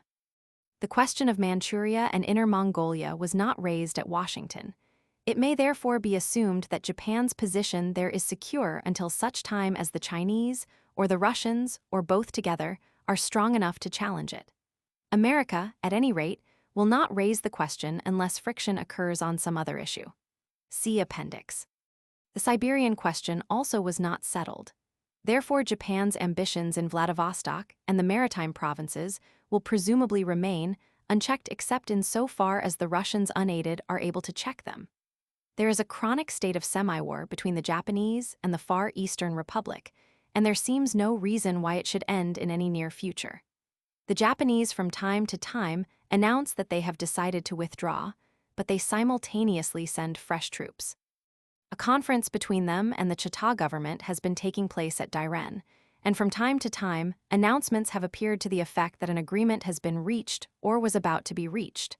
But on April 16, 1922, the Japanese broke up the conference. The Times of April 27 contains both the Japanese and the Russian official accounts of this breakup. The Japanese statement is given in the Times as follows. The Japanese embassy communicates the text of a statement given out on April 20th by the Japanese Foreign Office on the Dairen Conference. It begins by recalling that in response to the repeatedly expressed desire of the Chita government, the Japanese government decided to enter into negotiations. The first meeting took place on August 26 last year. The Japanese demands included the non-enforcement of communistic principles in the Republic against Japanese, the prohibition of Bolshevist propaganda, the abolition of menacing military establishments, the adoption of the principle of the open door in Siberia, and the removal of industrial restrictions on foreigners.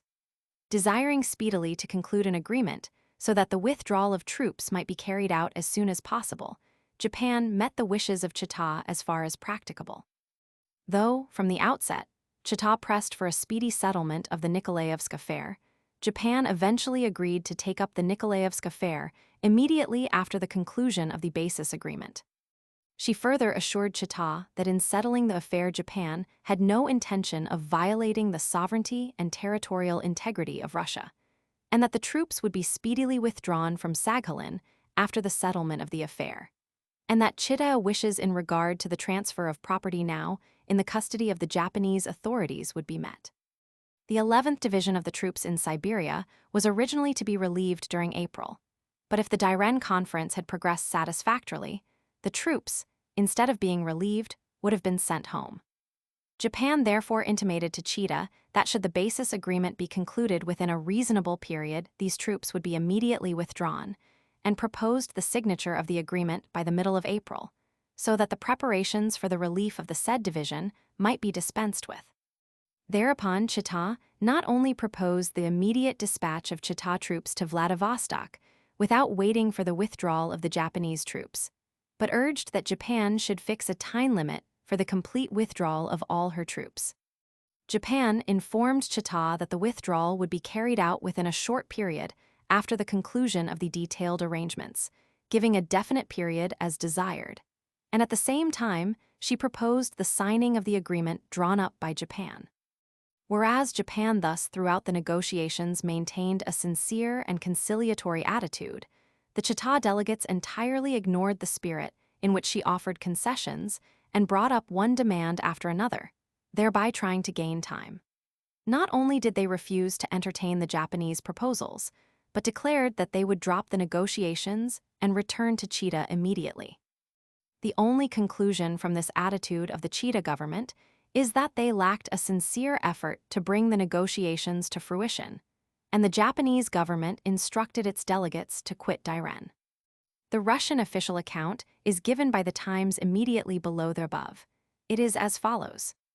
On April 16th, the Japanese broke up the Dairen Conference with the Far Eastern Republic. The Far Eastern delegation left Dairen. Agreement was reached between the Japanese and Russian delegations on March 30th on all points of the general treaty. But when the question of military evacuation was reached, the Japanese delegation proposed a formula permitting continued Japanese intervention. Between March 30th and April 15th, the Japanese dragged on the negotiations military convention, reproaching the Far Eastern delegates for mistrusting the Japanese government. The Russian delegation declared that the general treaty would be signed only upon obtaining precise written guarantees of Japanese military evacuation. On April 15th, the Japanese delegation presented an ultimatum demanding a reply from the Far Eastern representatives in half an hour as to whether they were willing to sign a general agreement with new Japanese conditions forbidding an increase in the Far Eastern Navy and retaining a Japanese military mission on Far Eastern territory. Re-evacuation. The Japanese presented a note promising evacuation, if not prevented by unforeseen circumstances. The Russian delegation rejected this ultimatum. On April 16th, the Japanese declared the Dairen Conference broken up. The Japanese delegates left for Tokyo, and Japanese troops remain in the zone established by the agreement of March 29th. Readers will believe one or other of these official statements according to their prejudices, while those who wish to think themselves impartial will assume that the truth lies somewhere between the two. For my part, I believe the Russian statement. But even from the Japanese communiqué, it is evident that what wrecked the conference was Japanese unwillingness to evacuate Vladivostok and the maritime province. All that they were willing to give was a vague promise to evacuate someday, which would have had no more value than Mr. Gladstone's promise to evacuate Egypt. It will be observed that the conference went well for Chita until the Senate had ratified the Washington treaties. After that, the Japanese felt that they had a free hand in all Far Eastern matters not dealt with at Washington. The practical effect of the Washington decisions will naturally be to make the Japanese seek compensation, at the expense of the Far Eastern Republic, for what they have had to surrender in China. This result was to be expected, and was presumably foreseen by the assembled peacemakers. It will be seen that the Japanese policy involves hostility to Russia. This is no doubt one reason for the friendship between Japan and France. Another reason is that both are the champions of nationalistic capitalism, as against the international capitalism aimed at by Messrs. Morgan and Mr. Lloyd George, because France and Japan look to their armaments as the chief source of their income, while England and America look rather to their commerce and industry. It would be interesting to compute how much coal and iron France and Japan have acquired in recent years by means of their armies. England and America already possessed coal and iron, hence their different policy. An uninvited delegation from the Far Eastern Republic at Washington produced documents tending to show that France and Japan came there as secret allies. Although the authenticity of the documents was denied, most people, apparently, believed them to be genuine. In any case, it is to be expected that France and Japan will stand together, now that the Anglo-Japanese alliance has come to an end and the Anglo-French entente has become anything but cordial. Thus, it is to be feared that Washington and Genoa have sown the seeds of future wars unless, by some miracle, the civilized nations should grow weary of suicide. Footnotes. Footnote 84, see e.g. Chapter Roman 8, of Millard's Democracy and the Eastern Question. Footnote 85. I ought perhaps to confess that I have a bias in favor of the Far Eastern Republic, owing to my friendship for their diplomatic mission which was in Peking while I was there. I never met a more high-minded set of men in any country, and although they were communists and knew the views that I had expressed on Russia, they showed me great kindness. I do not think, however, that these courtesies have affected my view of the dispute between Chita and Tokyo. Chapter 10. Present Forces and Tendencies in the Far East. The Far Eastern situation is so complex that it is very difficult to guess what will be the ultimate outcome of the Washington Conference, and still more difficult to know what outcome we ought to desire. I will endeavor to set forth the various factors each in turn, not simplifying the issues, but rather aiming at producing a certain hesitancy which I regard as desirable in dealing with China. I shall consider successively the interests and desires of America, Japan, Russia, and China, with an attempt, in each case, to gauge what parts of these various interests and desires are compatible with the welfare of mankind as a whole. I begin with America, as the leading spirit in the conference and the dominant power in the world. American public opinion is in favor of peace, and at the same time profoundly persuaded that America is wise and virtuous while all other powers are foolish and wicked. The pessimistic half of this opinion I do not desire to dispute, but the optimistic half is more open to question. Apart from peace, American public opinion believes in commerce and industry, Protestant morality, athletics, hygiene, and hypocrisy, which may be taken as the main ingredients of American and English culture. Every American I met in the Far East, with one exception, was a missionary for American culture, whether nominally connected with Christian missions or not. I ought to explain that when I speak of hypocrisy, I do not mean the conscious hypocrisy practiced by Japanese diplomats in their dealings with Western powers, but that deeper, unconscious kind which forms the chief strength of the Anglo-Saxons. Everybody knows Laboucher's comment on Mr. Gladstone, that like other politicians, he always had a card up his sleeve, but unlike the others, he thought the Lord had put it there.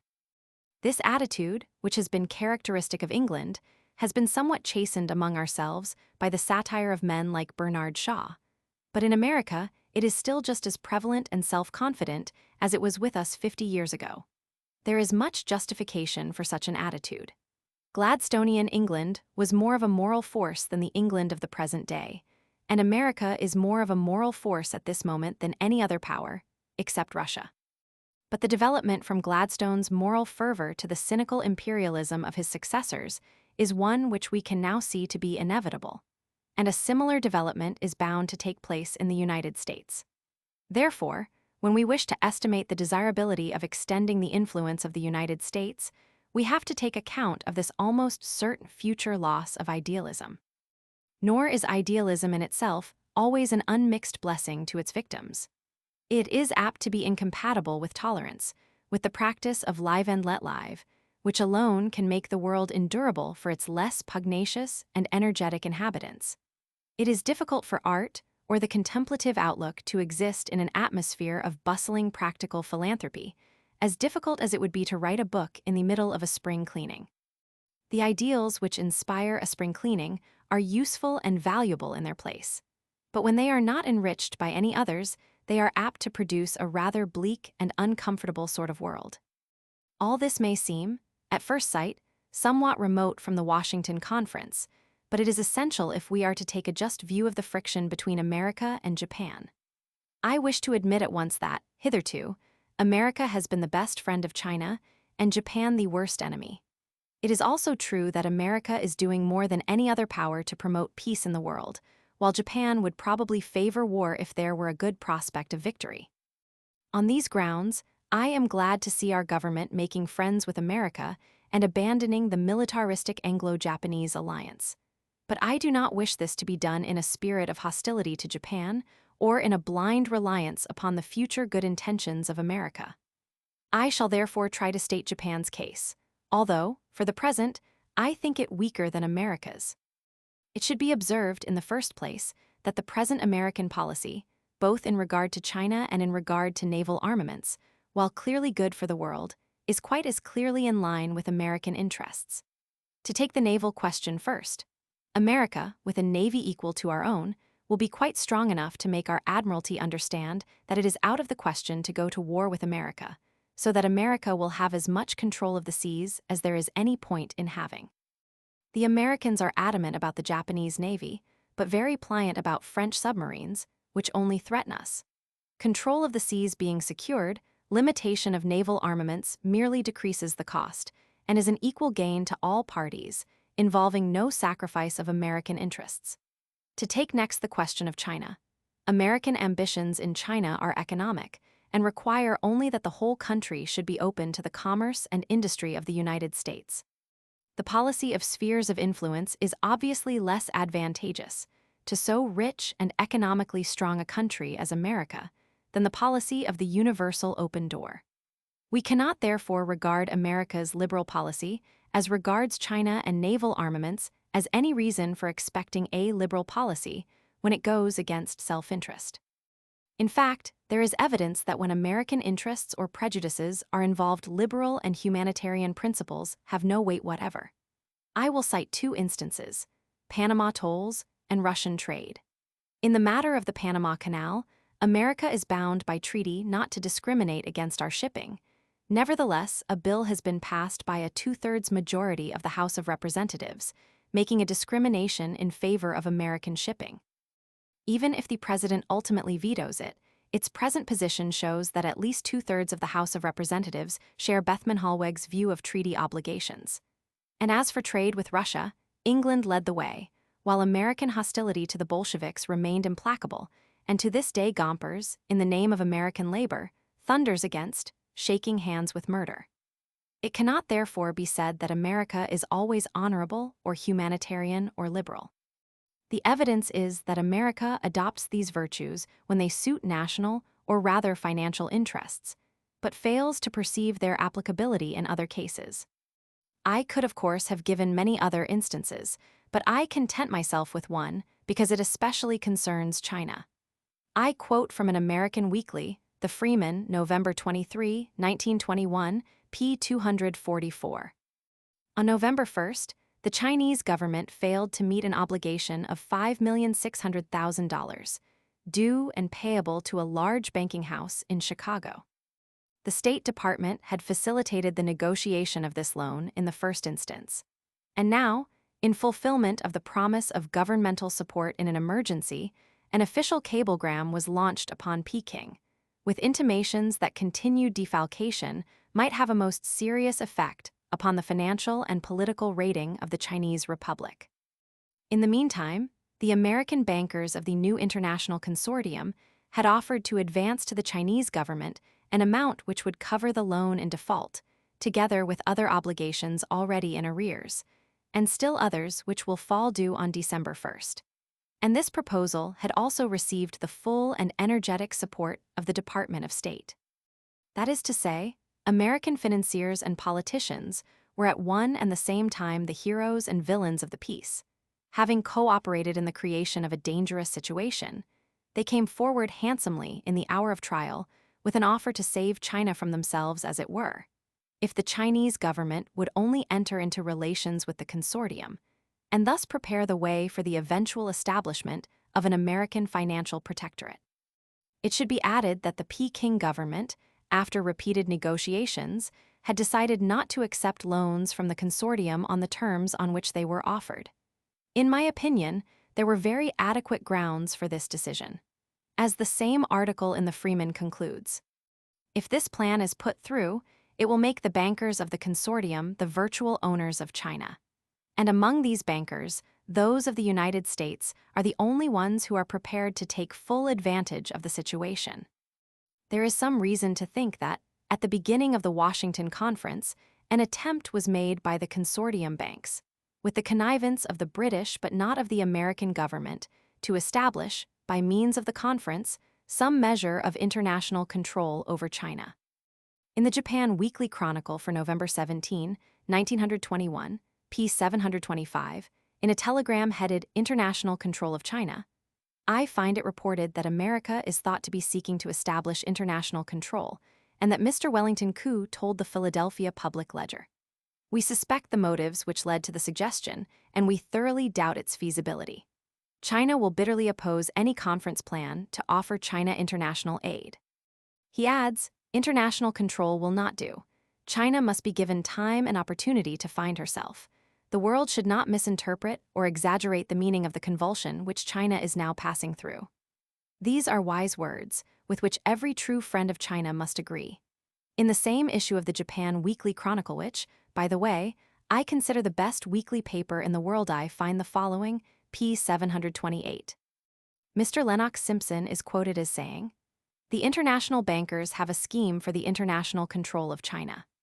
Mr. Lamont, representing the consortium, offered a $16 million loan to China, which the Chinese government refused to accept because Mr. Lamont insisted that the Huikwang bonds, German issue, which had been acquired by the Morgan Company, should be paid out of it.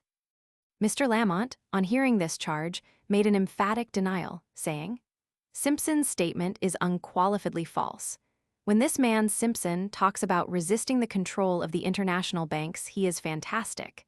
We don't want control. We are anxious that the conference result in such a solution as will furnish full opportunity to China to fulfill her own destiny." Sagacious people will be inclined to conclude that so much anger must be due to being touched on the raw, and that Mr. Lamont, if he had had nothing to conceal, would not have spoken of a distinguished writer and one of China's best friends as this man Simpson. I do not pretend that the evidence against the consortium is conclusive, and I have not space here to set it all forth. But to any European radical, Mr. Lamont's statement that the consortium does not want control reads like a contradiction in terms. Those who wish to lend to a government which is on the verge of bankruptcy must aim at control, for, even if there were not the incident of the Chicago Bank, it would be impossible to believe that Messrs.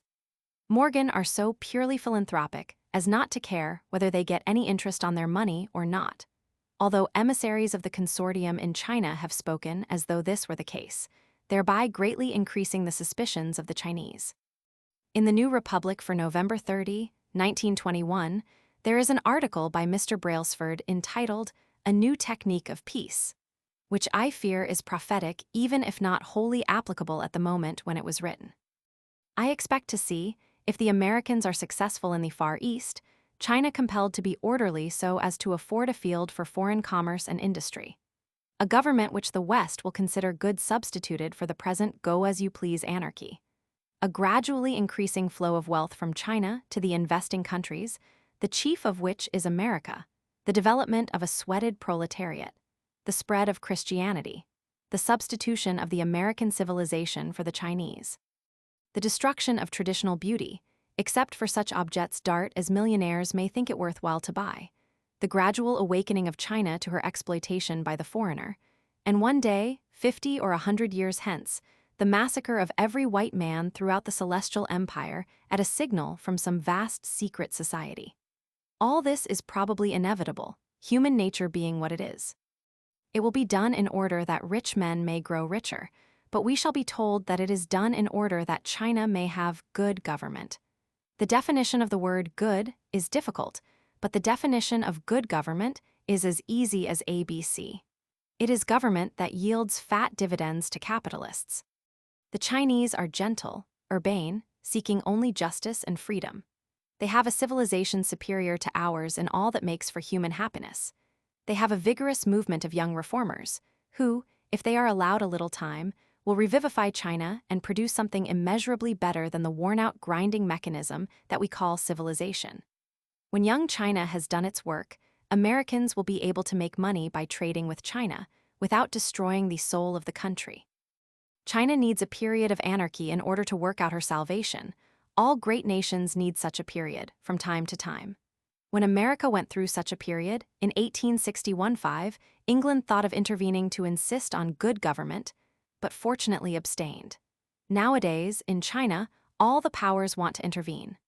Americans recognize this in the case of the wicked old world, but are smitten with blindness when it comes to their own consortium. All I ask of them is that they should admit that they are as other men, and cease to thank God that they are not as this publican. So much by way of criticism by America. We come now to the defense of Japan. Japan's relations with the powers are not of her own seeking.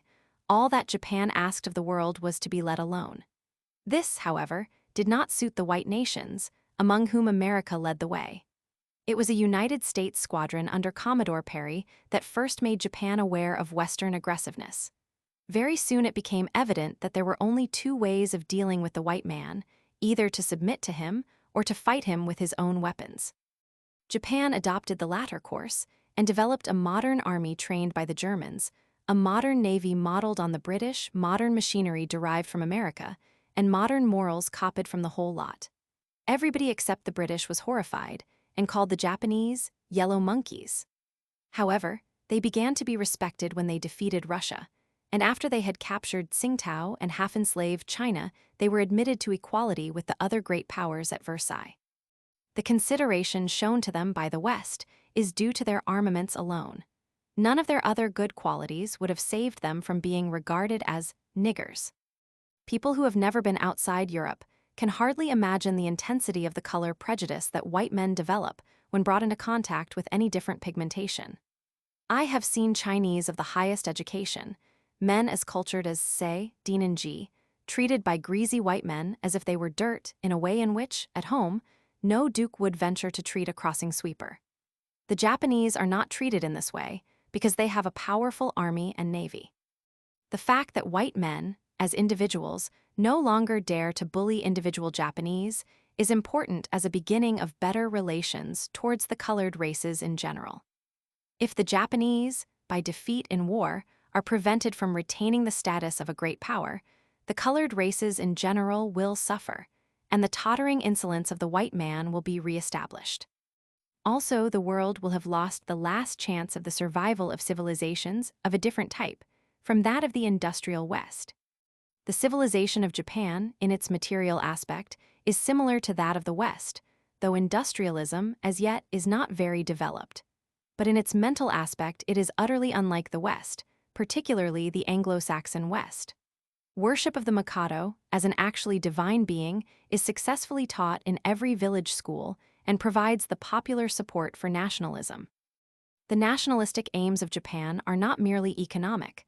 They are also dynastic and territorial in a medieval way. The morality of the Japanese is not utilitarian, but intensely idealistic. Filial piety is the basis, and includes patriotism, because the Mikado is the father of his people. The Japanese outlook has the same kind of superstitious absence of realism that one finds in 13th century theories as to the relations of the emperor and the pope. But in Europe, the emperor and the pope were different people, and their quarrels promoted freedom of thought. In Japan, since 1868, they are combined in one sacred person, and there are no internal conflicts to produce doubt.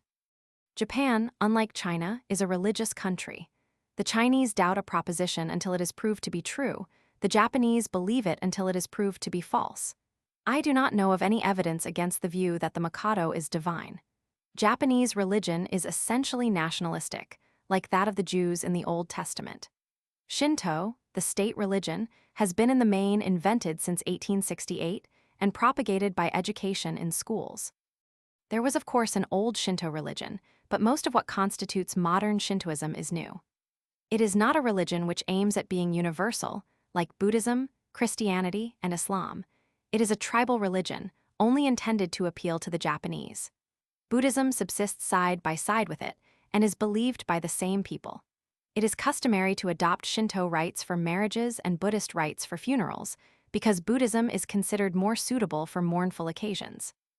Although Buddhism is a universal religion, its Japanese form is intensely national, like the Church of England. Many of its priests marry, and in some temples the priesthood is hereditary. Its dignitaries remind one vividly of English archdeacons. The Japanese, even when they adopt industrial methods, do not lose their sense of beauty. One hears complaints that their goods are shoddy, but they have a remarkable power of adapting artistic taste to industrialism. If Japan were rich, it might produce cities as beautiful as Venice, by methods as modern as those of New York. Industrialism has hitherto brought with it elsewhere a rising tide of ugliness, and any nation which can show us how to make this tide recede deserves our gratitude. The Japanese are earnest, passionate, strong-willed, amazingly hard-working, and capable of boundless sacrifice to an ideal. Most of them have the correlative defects: lack of humor, cruelty, intolerance, and incapacity for free thought. But these defects are by no means universal. One meets among them a certain number of men and women of quite extraordinary excellence, and there is in their civilization as a whole a degree of vigor and determination which commands the highest respect. The growth of industrialism in Japan has brought with it the growth of socialism and the labor movement. In China, the intellectuals are often theoretical socialists, but in the absence of labor organizations, there is as yet little room for more than theory. In Japan, trade unionism has made considerable advances, and every variety of socialist and anarchist opinion is vigorously represented. In time, if Japan becomes increasingly industrial, socialism may become a political force. As yet, I do not think it is. Japanese socialists resemble those of other countries in that they do not share the national superstitions. They are much persecuted by the government, but not so much as socialists in America. So, at least I am informed by an American who is in a position to judge. The real power is still in the hands of certain aristocratic families. By the Constitution, the ministers of war and marine are directly responsible to the Mikado, not to the Diet or the Prime Minister. They therefore can and do persist in policies which are disliked by the Foreign Office. For example, if the Foreign Office were to promise the evacuation of Vladivostok, the War Office might nevertheless decide to keep the soldiers there, and there would be no constitutional remedy. Some part, at least, of what appears as Japanese bad faith is explicable in this way. There is of course a party which wishes to establish real parliamentary government, but it is not likely to come into power unless the existing regime suffers some severe diplomatic humiliation. If the Washington Conference had compelled the evacuation of not only Shantung, but also Vladivostok by diplomatic pressure, the effect on the internal government of Japan would probably have been excellent. The Japanese are firmly persuaded that they have no friends, and that the Americana are their implacable foes. One gathers that the government regards war with America as unavoidable in the long run.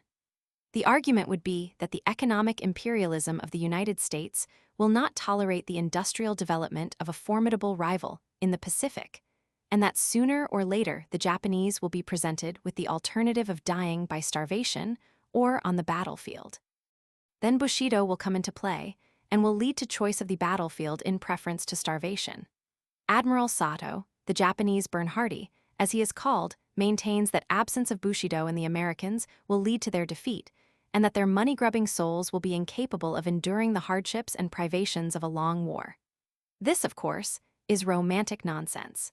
Bushido is no use in modern war, and the Americans are quite as courageous and obstinate as the Japanese. A war might last 10 years, but it would certainly end in the defeat of Japan. One is constantly reminded of the situation between England and Germany in the years before 1914. The Germans wanted to acquire a colonial empire by means similar to those which we had employed. So do the Japanese. We considered such methods wicked when employed by foreigners, so do the Americans. The Germans developed their industries and roused our hostility by competition. The Japanese are similarly competing with America in Far Eastern markets. The Germans felt themselves encircled by our alliances, which we regarded as purely defensive. The Japanese, similarly, found themselves isolated at Washington, except for French sympathy, since the superior diplomatic skill of the Americans has brought us over to their side. The Germans at last, impelled by terrors largely of their own creation, challenged the whole world and fell. It is very much to be feared that Japan may do likewise. The pros and cons are so familiar in the case of Germany that I need not elaborate them further, since the whole argument can be transferred bodily to the case of Japan. There is, however, this difference, that, while Germany aimed at hegemony of the whole world, the Japanese only aim at hegemony in Eastern Asia. The conflict between America and Japan is superficially economic, but, as often happens, the economic rivalry is really a cloak for deeper passions. Japan still believes in the divine right of kings. America believes in the divine right of commerce. I have sometimes tried to persuade Americans that there may be nations which will not gain by an extension of their foreign commerce, but I have always found the attempt futile. The Americans believe also that their religion and morality and culture are far superior to those of the Far East. I regard this as a delusion, though one shared by almost all Europeans. The Japanese, profoundly and with all the strength of their being, long to preserve their own culture and to avoid becoming like Europeans or Americans, and in this I think we ought to sympathize with them. The color prejudice is even more intense among Americans than among Europeans. The Japanese are determined to prove that the yellow man may be the equal of the white man. In this, also, justice and humanity are on the side of Japan. Thus, on the deeper issues, which underlie the economic and diplomatic conflict, my feelings go with the Japanese rather than with the Americans. Unfortunately, the Japanese are always putting themselves in the wrong through impatience and contempt. They ought to have claimed for China the same consideration that they have extorted towards themselves. Then they could have become, what they constantly profess to be, the champions of Asia against Europe. The Chinese are prone to gratitude and would have helped Japan loyally if Japan had been a true friend to them. The Japanese despise the Chinese more than the Europeans do. They do not want to destroy the belief in Eastern inferiority, but only to be regarded as themselves belonging to the West. They have therefore behaved so as to cause a well-deserved hatred of them in China. And this same behavior has made the best Americans as hostile to them as the worst. If America had had none but base reasons for hostility to them, they would have found many champions in the United States. As it is, they have practically none. It is not yet too late. It is still possible for them to win the affection of China and the respect of the best Americans. To achieve this, they would have to change their Chinese policy and adopt a more democratic constitution. But if they do not achieve it, they will fall as Germany fell. And their fall will be a great misfortune for mankind. A war between America and Japan would be a very terrible thing in itself, and a still more terrible thing in its consequences. It would destroy Japanese civilization, ensure the subjugation of China to Western culture, and launch America upon a career of worldwide militaristic imperialism. It is therefore, at all costs, to be avoided. If it is to be avoided, Japan must become more liberal. And Japan will only become more liberal if the present regime is discredited by failure. Therefore, in the interests of Japan no less than in the interests of China, it would be well if Japan were forced, by the joint diplomatic pressure of England and America, to disgorge not only Shantung, but also all of Manchuria except Port Arthur and its immediate neighborhood. I make this exception because I think nothing short of actual war would lead the Japanese to abandon Port Arthur. Our alliance with Japan, since the end of the Russo-Japanese War, has been an encouragement to Japan in all that she has done amiss. Not that Japan has been worse than we have, but that certain kinds of crime are only permitted to very great powers, and have been committed by the Japanese at an earlier stage of their career than prudence would warrant. Our alliance has been a contributory cause of Japan's mistakes, and the ending of the alliance is a necessary condition of Japanese reform. We come now to Russia's part in the Chinese problem. There is a tendency in Europe to regard Russia as decrepit, but this is a delusion. True, millions are starving and industry is at a standstill, but that does not mean what it would in a more highly organized country. Russia is still able to steal a march on us in Persia and Afghanistan, and on the Japanese in Outer Mongolia. Russia is still able to organize Bolshevik propaganda in every country in Asia. And a great part of the effectiveness of this propaganda lies in its promise of liberation from Europe. So far, in China proper, it has affected hardly anyone except the younger students, to whom Bolshevism appeals as a method of developing industry without passing through the stage of private capitalism. This appeal will doubtless diminish as the Bolsheviks are more and more forced to revert to capitalism. Moreover, Bolshevism, as it has developed in Russia, is quite peculiarly inapplicable to China for the following reasons. 1. It requires a strong centralized state, whereas China has a very weak state and is tending more and more to federalism instead of centralization. 2. Bolshevism requires a very great deal of government and more control of individual lives by the authorities than has ever been known before, whereas China has developed personal liberty to an extraordinary degree and is the country of all others where the doctrines of anarchism seem to find successful practical application. 3. Bolshevism dislikes private trading, which is the breath of life to all Chinese except the literati. For these reasons, it is not likely that Bolshevism as a creed will make much progress in China proper. But Bolshevism as a political force is not the same thing as Bolshevism as a creed. The arguments which proved successful with the Amir of Afghanistan or the nomads of Mongolia were probably different from those employed in discussion with Mr. Lansbury. The Asiatic expansion of Bolshevik influence is not a distinctively Bolshevik phenomenon, but a continuation of traditional Russian policy, carried on by men who are more energetic, more intelligent, and less corrupt than the officials of the Tsar's regime, and who, moreover, like the Americans, believe themselves to be engaged in the liberation of mankind, not in mere imperialistic expansion. This belief, of course, adds enormously to the vigor and success of Bolshevik imperialism and gives an impulse to Asiatic expansion which is not likely to be soon spent, unless there is an actual restoration of the Tsarist regime under some new Kolchak dependent upon alien arms for his throne and his life. It is therefore not at all unlikely, if the international situation develops in certain ways, that Russia may set to work to regain Manchuria, and to recover that influence over Peking which the control of Manchuria is bound to give to any foreign power.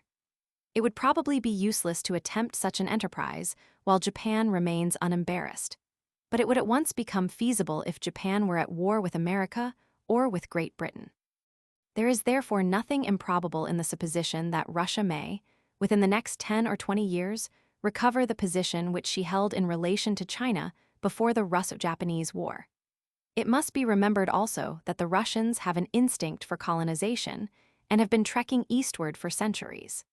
This tendency has been interrupted by the disasters of the last 7 years, but is likely to assert itself again before long. The hegemony of Russia in Asia would not, to my mind, be in any way regrettable.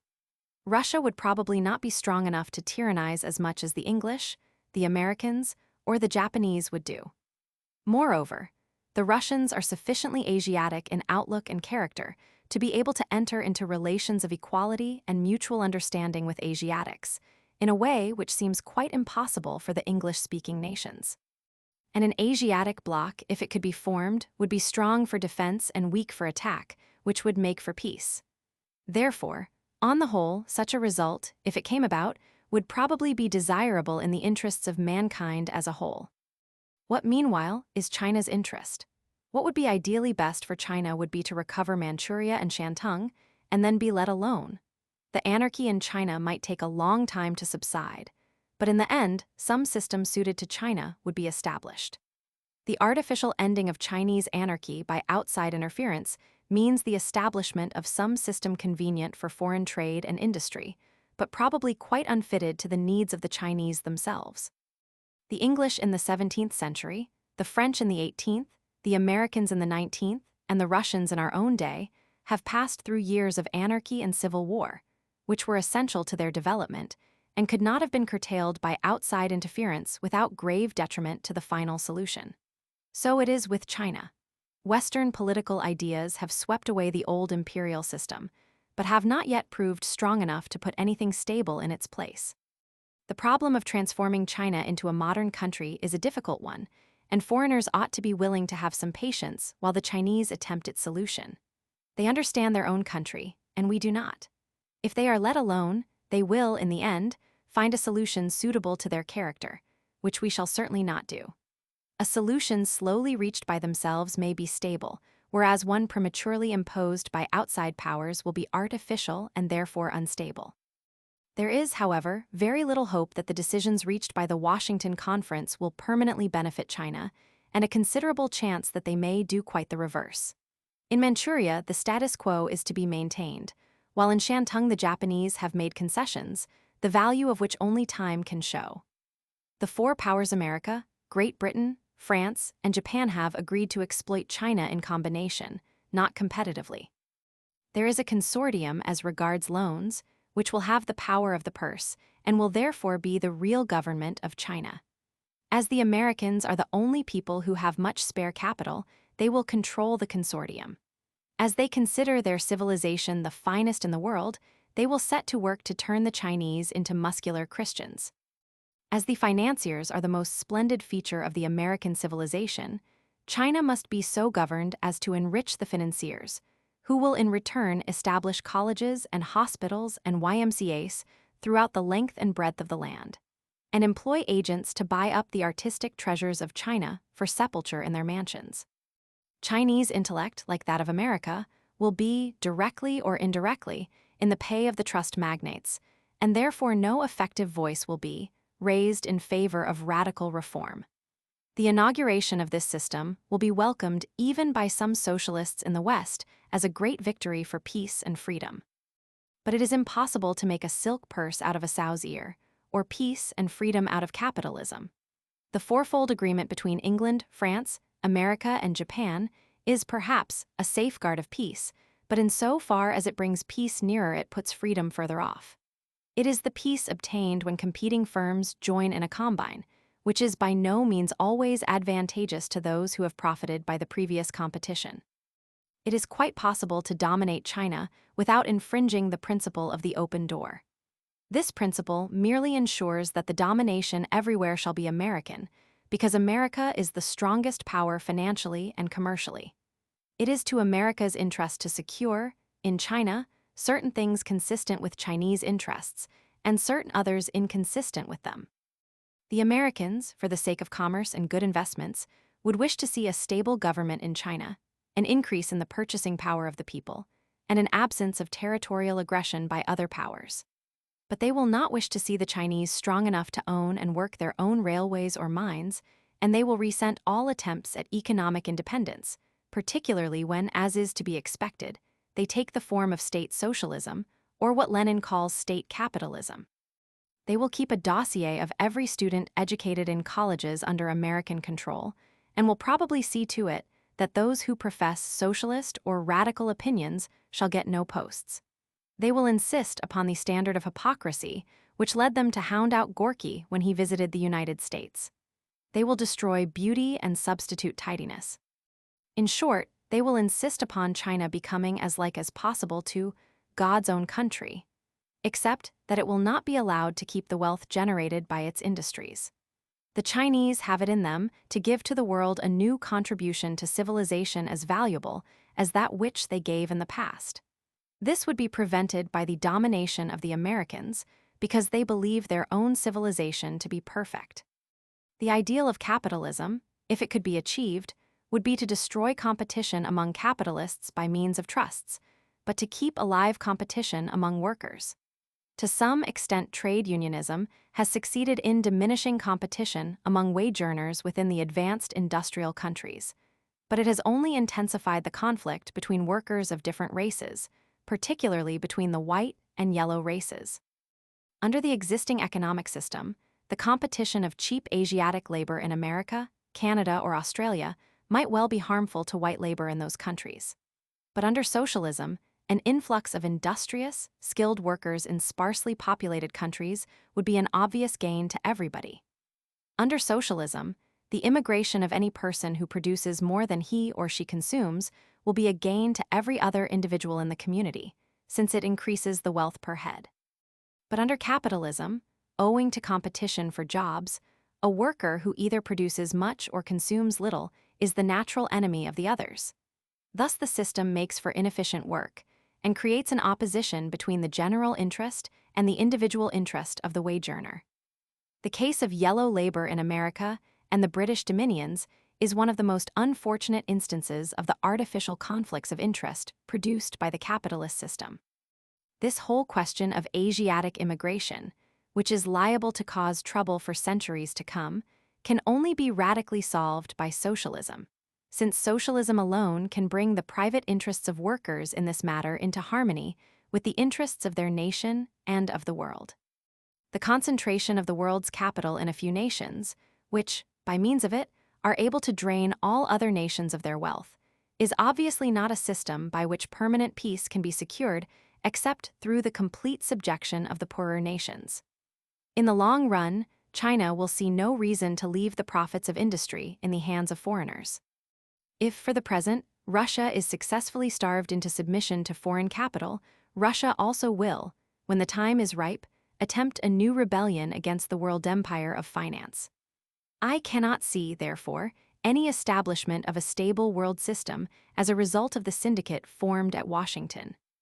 On the contrary, we may expect that, when Asia has thoroughly assimilated our economic system, the Marxian class war will break out in the form of a war between Asia and the West, with America as the protagonist of capitalism and Russia as the champion of Asia and socialism. In such a war, Asia would be fighting for freedom, but probably too late to preserve the distinctive civilizations which now make Asia valuable to the human family. Indeed, the war would probably be so devastating that no civilization of any sort would survive it. To sum up, the real government of the world is in the hands of the big financiers, except on questions which rouse passionate public interest. No doubt the exclusion of Asiatics from America and the dominions is due to popular pressure, and is against the interests of big finance. But not many questions rouse so much popular feeling, and among them only a few are sufficiently simple to be incapable of misrepresentation in the interests of the capitalists. Even in such a case as Asiatic immigration, it is the capitalist system which causes the antisocial interests of wage earners and makes them illiberal. The existing system makes each man's individual interest opposed, in some vital point, to the interest of the whole. And what applies to individuals applies also to nations. Under the existing economic system, a nation's interest is seldom the same as that of the world at large, and then only by accident. International peace might conceivably be secured under the present system, but only by a combination of the strong to exploit the weak. Such a combination is being attempted as the outcome of Washington, but it can only diminish, in the long run, the little freedom now enjoyed by the weaker nations. The essential evil of the present system, as socialists have pointed out over and over again, is production for profit instead of for use. A man or a company or a nation produces goods, not in order to consume them, but in order to sell them. Hence arise competition and exploitation and all the evils, both in internal labor problems and in international relations. The development of Chinese commerce by capitalistic methods means an increase, for the Chinese, in the prices of the things they export, which are also the things they chiefly consume, and the artificial stimulation of new needs for foreign goods, which places China at the mercy of those who supply these goods, destroys the existing contentment, and generates a feverish pursuit of purely material ends. In a socialistic world, production will be regulated by the same authority which represents the needs of the consumers, and the whole business of competitive buying and selling will cease. Until then, it is possible to have peace by submission to exploitation or some degree of freedom by continual war, but it is not possible to have both peace and freedom. The success of the present American policy may, for a time, secure peace, but will certainly not secure freedom for the weaker nations, such as Chinese. Only international socialism can secure both, and owing to the stimulation of revolt by capitalist oppression, even peace alone can never be secure until international socialism is established throughout the world. Footnotes. Footnote 86. The interests of England, apart from the question of India, are roughly the same as those of America. Broadly speaking, British interests are allied with American finance, as against the pacifistic and agrarian tendencies of the Middle West. Footnote 87. It is interesting to observe that, since the Washington Conference, the American administration has used the naval ratio there agreed upon to induce Congress to consent to a larger expenditure on the Navy than would otherwise have been sanctioned. Expenditure on the Navy is unpopular in America, but by its parade of pacifism, the government has been enabled to extract the necessary money out of the pockets of reluctant taxpayers. See the Times New York correspondent's telegram in the Times of April 10, 1922. Also April 17 and 22. Footnote 88. See Chamberlain, The Invention of a New Religion, published by the Rationalist Press Association. Footnote 90. An excellent account of these is given in the Socialist and Labor Movement in Japan by an American sociologist, published by the Japan Chronicle. Footnote 92. The attitude of white labor to that of Asia is illustrated by the following telegram, which appeared in the Times for April 5, 1922, from its Melbourne correspondent.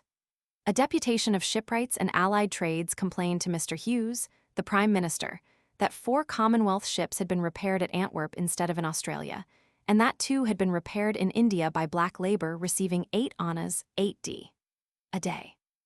When the deputation reached the black labor allegation, Mr. Hughes jumped from his chair and turned on his interviewers with, "Black labor be damned. Go to blithering blazes. Don't talk to me about black labor." Hurrying from the room, he pushed his way through the deputation. I do not generally agree with Mr. Hughes, but on this occasion, deeply as I deplore his language, I find myself in agreement with his sentiments, assuming that the phrase, "black labor be damned," is meant to confer a blessing.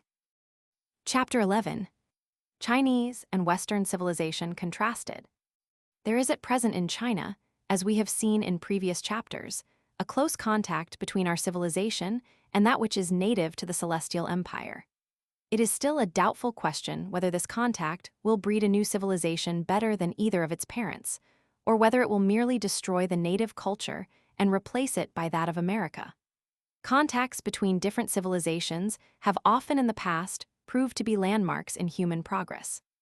Greece learnt from Egypt, Rome from Greece, the Arabs from the Roman Empire, medieval Europe from the Arabs, and Renaissance Europe from the Byzantines.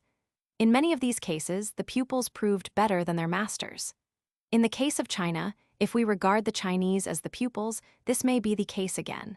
In fact, we have quite as much to learn from them as they from us, but there is far less chance of our learning it. If I treat the Chinese as our pupils, rather than vice versa, it is only because I fear we are unteachable. I propose in this chapter to deal with the purely cultural aspects of the questions raised by the contact of China with the West.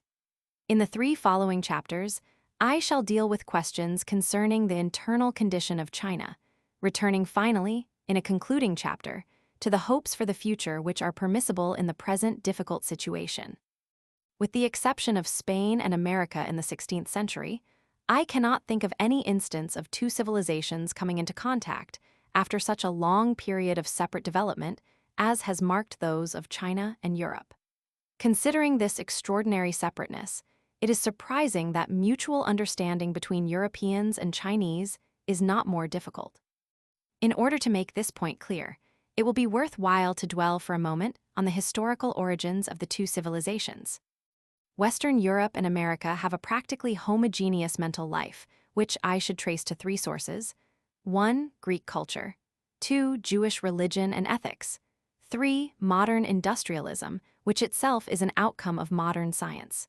We may take Plato, the Old Testament, and Galileo as representing these 3 elements, which have remained singularly separable down to the present day. From the Greeks we derive literature and the arts, philosophy, and pure mathematics, also the more urbane portions of our social outlook. From the Jews we derive fanatical belief, which its friends call faith, moral fervor with the conception of sin, religious intolerance, and some part of our nationalism. From science, as applied in industrialism, we derive power and the sense of power, the belief that we are as gods, and may justly be, the arbiters of life and death for unscientific races. We derive also the empirical method, by which almost all real knowledge has been acquired. These 3 elements, I think, account for most of our mentality. No one of these 3 elements has had any appreciable part in the development of China, except that Greece indirectly influenced Chinese painting, sculpture, and music. China belongs, in the dawn of its history, to the great river empires, of which Egypt and Babylonia contributed to our origins, by the influence which they had upon the Greeks and Jews. Just as these civilizations were rendered possible by the rich alluvial soil of the Nile, the Euphrates, and the Tigris, so the original civilization of China was rendered possible by the Yellow River. Even in the time of Confucius, the Chinese Empire did not stretch far either to south or north of the Yellow River. But in spite of this similarity in physical and economic circumstances, there was very little in common between the mental outlook of the Chinese and that of the Egyptians and Babylonians. Lao Tzu and Confucius, who both belong to the 6th century BC, have already the characteristics which we should regard as distinctive of the modern Chinese. People who attribute everything to economic causes would be hard put to it to account for the differences between the ancient Chinese and the ancient Egyptians and Babylonians. For my part, I have no alternative theory to offer. I do not think science can, at present, account wholly for national character. Climate and economic circumstances account for part, but not the whole. Probably a great deal depends upon the character of dominant individuals who happen to emerge at a formative period, such as Moses, Mahomet, and Confucius. The oldest known Chinese sage is Lao Tzu, the founder of Taoism. Lao Tzu is not really a proper name, but means merely the old philosopher. He was, according to tradition, an older contemporary of Confucius, and his philosophy is to my mind far more interesting. He held that every person, every animal, and everything has a certain way or manner of behaving which is natural to him, or her, or it, and that we ought to conform to this way ourselves and encourage others to conform to it. Tao means way, but used in a more or less mystical sense, as in the text, I am the way and the truth and the life. I think he fancied that death was due to departing from the way, and that if we all lived strictly according to nature, we should be immortal, like the heavenly bodies. In later times, Taoism degenerated into mere magic and was largely concerned with the search for the elixir of life. But I think the hope of escaping from death was an element in Taoist philosophy from the first. Lao Tzu's book, or rather the book attributed to him, is very short, but his ideas were developed by his disciple Chuang Tzu, who is more interesting than his master. The philosophy which both advocated was one of freedom. They thought ill of government and of all interferences with nature. They complained of the hurry of modern life, which they contrasted with the calm existence of those whom they called the pure men of old. There is a flavor of mysticism in the doctrine of the Tao, because in spite of the multiplicity of living things, the Tao is in some sense one, so that if all live according to it, there will be no strife in the world. But both sages have already the Chinese characteristics of humor, restraint, and understatement. Their humor is illustrated by Chuang Tzu's account of Polo, who understood the management of horses, and trained them till 5 out of every 10 died. Their restraint and understatement are evident when they are compared with Western mystics. Both characteristics belong to all Chinese literature and art, and to the conversation of cultivated Chinese in the present day. All classes in China are fond of laughter and never miss a chance of a joke. In the educated classes, the humor is sly and delicate, so that Europeans often fail to see it, which adds to the enjoyment of the Chinese. Their habit of understatement is remarkable. I met one day in Peking a middle-aged man who told me he was academically interested in the theory of politics. Being new to the country, I took his statement at its face value, but I afterwards discovered that he had been governor of a province and had been for many years a very prominent politician. In Chinese poetry, there is an apparent absence of passion, which is due to the same practice of understatement. They consider that a wise man should always remain calm, and though they have their passionate moments, being in fact a very excitable race, they do not wish to perpetuate them in art because they think ill of them. Our romantic movement, which led people to like vehemence, has, so far as I know, no analog in their literature. Their old music, some of which is very beautiful, makes so little noise that one can only just hear it. In art, they aim at being exquisite, and in life at being reasonable. There is no admiration for the ruthless strong man or for the unrestrained expression of passion. After the more blatant life of the West, one misses at first all the effects at which they are aiming. But gradually, the beauty and dignity of their existence become visible, so that the foreigners who have lived longest in China are those who love the Chinese best. The Taoists, though they survive as magicians, were entirely ousted from the favor of the educated classes by Confucianism. I must confess that I am unable to appreciate the merits of Confucius. His writings are largely occupied with trivial points of etiquette, and his main concern is to teach people how to behave correctly on various occasions. When one compares him, however, with the traditional religious teachers of some other ages and races, one must admit that he has great merits, even if they are mainly negative. His system, as developed by his followers, is one of pure ethics, without religious dogma. It has not given rise to a powerful priesthood, and it has not led to persecution. It certainly has succeeded in producing a whole nation possessed of exquisite manners and perfect courtesy. Nor is Chinese courtesy merely conventional. It is quite as reliable in situations for which no precedent has been provided. And it is not confined to one class. It exists even in the humblest coolie. It is humiliating to watch the brutal insolence of white men received by the Chinese with a quiet dignity which cannot demean itself to answer rudeness with rudeness. Europeans often regard this as weakness, but it is really strength, the strength by which the Chinese have hitherto conquered all their conquerors. There is one, and only one, important foreign element in the traditional civilization of China, and that is Buddhism. Buddhism came to China from India in the early centuries of the Christian era and acquired a definite place in the religion of the country. We, with the intolerant outlook which we have taken over from the Jews, imagine that if a man adopts one religion, he cannot adopt another. The dogmas of Christianity and Mohammedanism, in their orthodox forms, are so framed that no man can accept both. But in China, this incompatibility does not exist. A man may be both a Buddhist and a Confucian because nothing in either is incompatible with the other. In Japan, similarly, most people are both Buddhists and Shintoists. Nevertheless, there is a temperamental difference between Buddhism and Confucianism, which will cause any individual to lay stress on one or other even if he accepts both. Buddhism is a religion in the sense in which we understand the word. It has mystic doctrines and a way of salvation and a future life. It has a message to the world intended to cure the despair which it regards as natural to those who have no religious faith. It assumes an instinctive pessimism only to be cured by some gospel. Confucianism has nothing of all this. It assumes people fundamentally at peace with the world, wanting only instruction as to how to live, not encouragement to live at all. And its ethical instruction is not based upon any metaphysical or religious dogma, it is purely mundane. The result of the coexistence of these two religions in China has been that the more religious and contemplative natures turned to Buddhism, while the active administrative type was content with Confucianism, which was always the official teaching, in which candidates for the civil service were examined. The result is that for many ages the government of China has been in the hands of literary skeptics, whose administration has been lacking in those qualities of energy and destructiveness which Western nations demand of their rulers. In fact, they have conformed very closely to the maxims of Zhuangzi. The result has been that the population has been happy except where civil war brought misery, that subject nations have been allowed autonomy, and that foreign nations have had no need to fear China, in spite of its immense population and resources.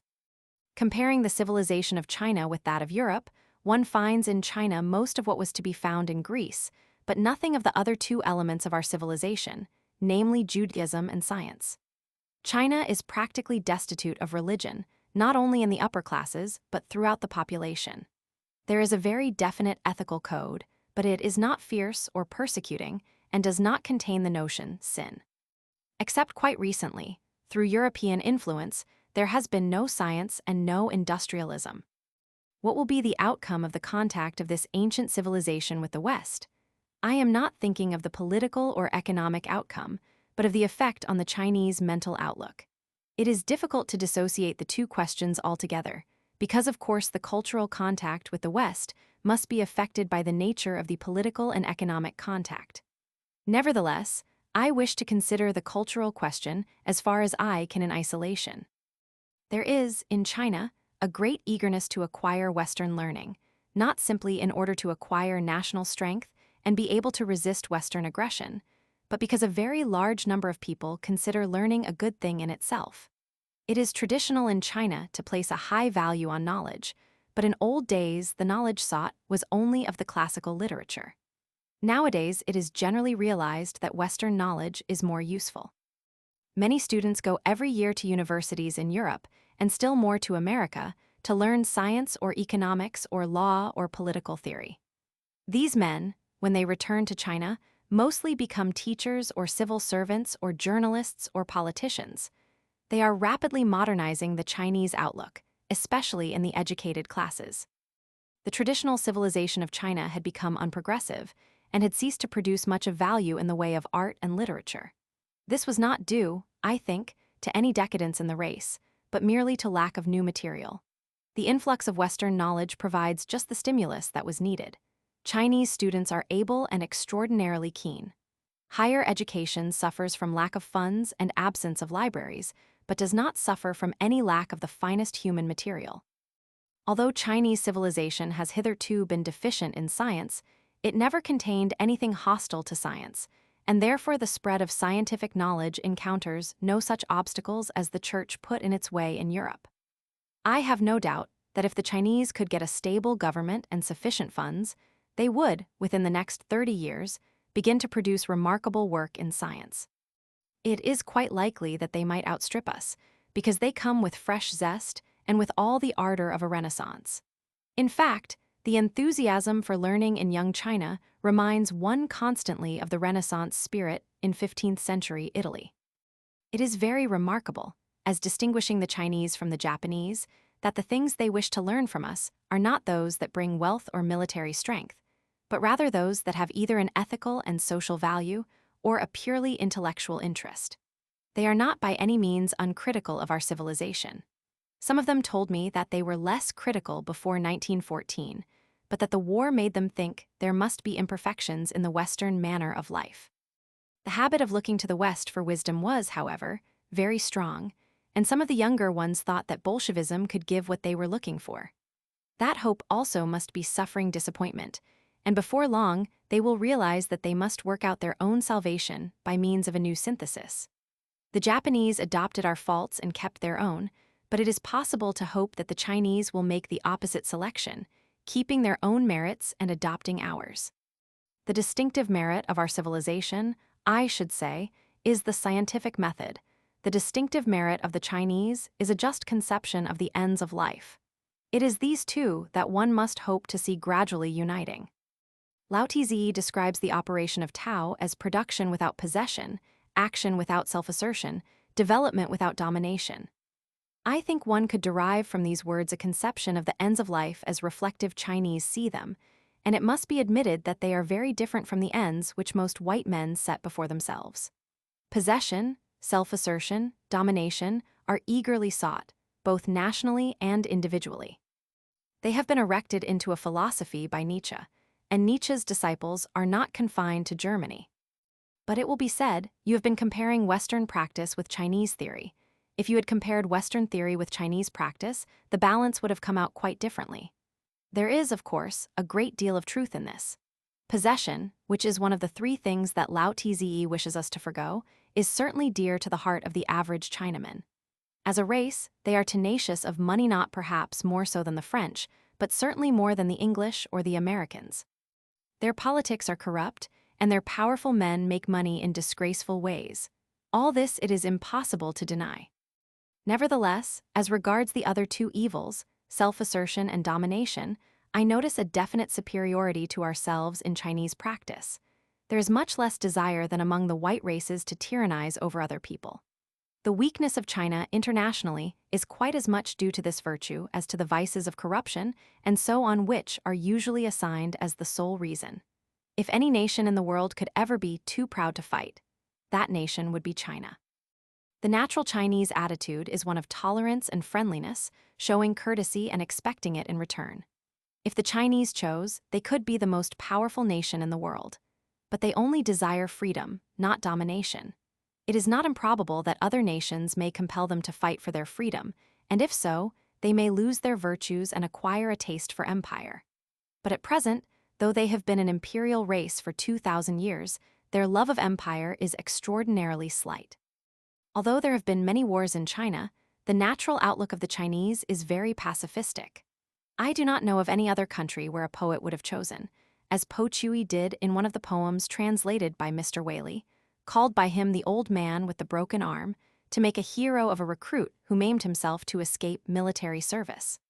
Their pacifism is rooted in their contemplative outlook, and in the fact that they do not desire to change whatever they see. They take a pleasure, as their pictures show, in observing characteristic manifestations of different kinds of life, and they have no wish to reduce everything to a preconceived pattern. They have not the ideal of progress which dominates the Western nations and affords a rationalization of our active impulses. Progress is, of course, a very modern ideal even with us. It is part of what we owe to science and industrialism.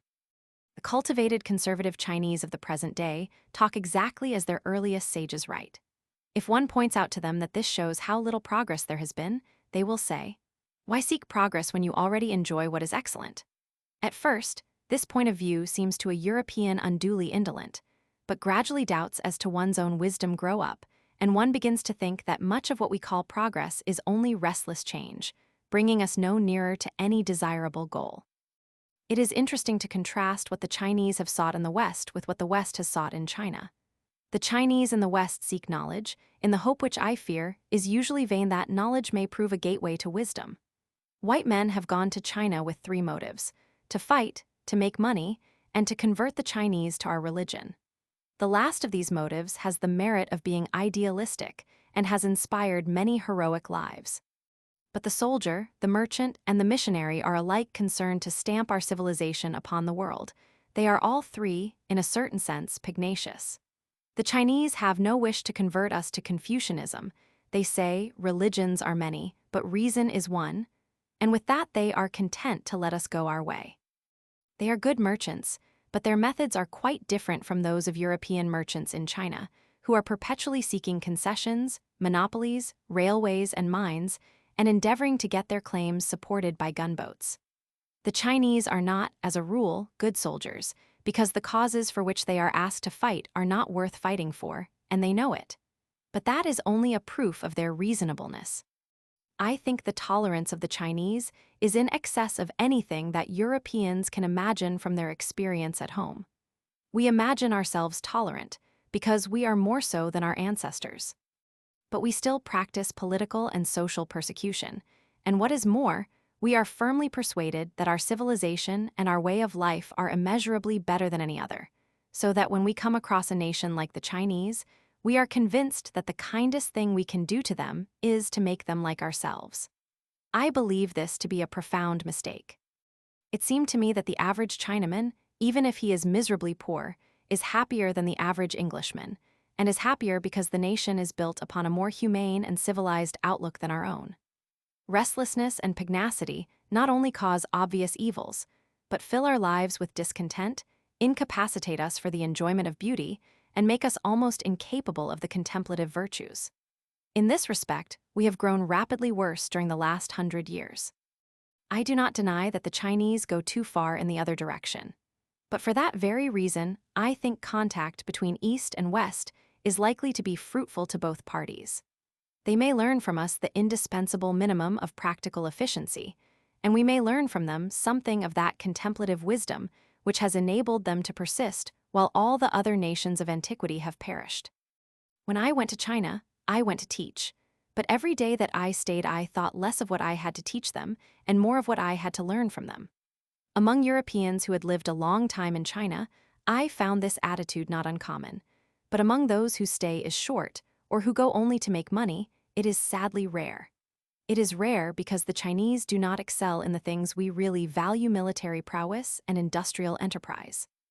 But those who value wisdom or beauty, or even the simple enjoyment of life, will find more of these things in China than in the distracted and turbulent West, and will be happy to live where such things are valued. I wish I could hope that China, in return for our scientific knowledge, may give us something of her large tolerance and contemplative peace of mind. Footnotes. Footnote 93, C. Cordier op. Cit. IP 368 and Giles op. Cit. p. 187. Footnote 94. With regard to Laozi, the book which bears his name is of doubtful authenticity and was probably compiled 2 or 3 centuries after his death. Cf. Giles op. Cit. Lecture V. Chapter 12. The Chinese Character. There is a theory among Occidentals that the Chinaman is inscrutable, full of secret thoughts, and impossible for us to understand. It may be that a greater experience of China would have brought me to share this opinion, but I could see nothing to support it during the time when I was working in that country. I talked to the Chinese as I should have talked to English people, and they answered me much as English people would have answered a Chinese whom they considered educated and not wholly unintelligent. I do not believe in the myth of the subtle Oriental. I am convinced that in a game of mutual deception an Englishman or American can beat a Chinese 9 times out of 10. But as many comparatively poor Chinese have dealings with rich white men, the game is often played only on one side.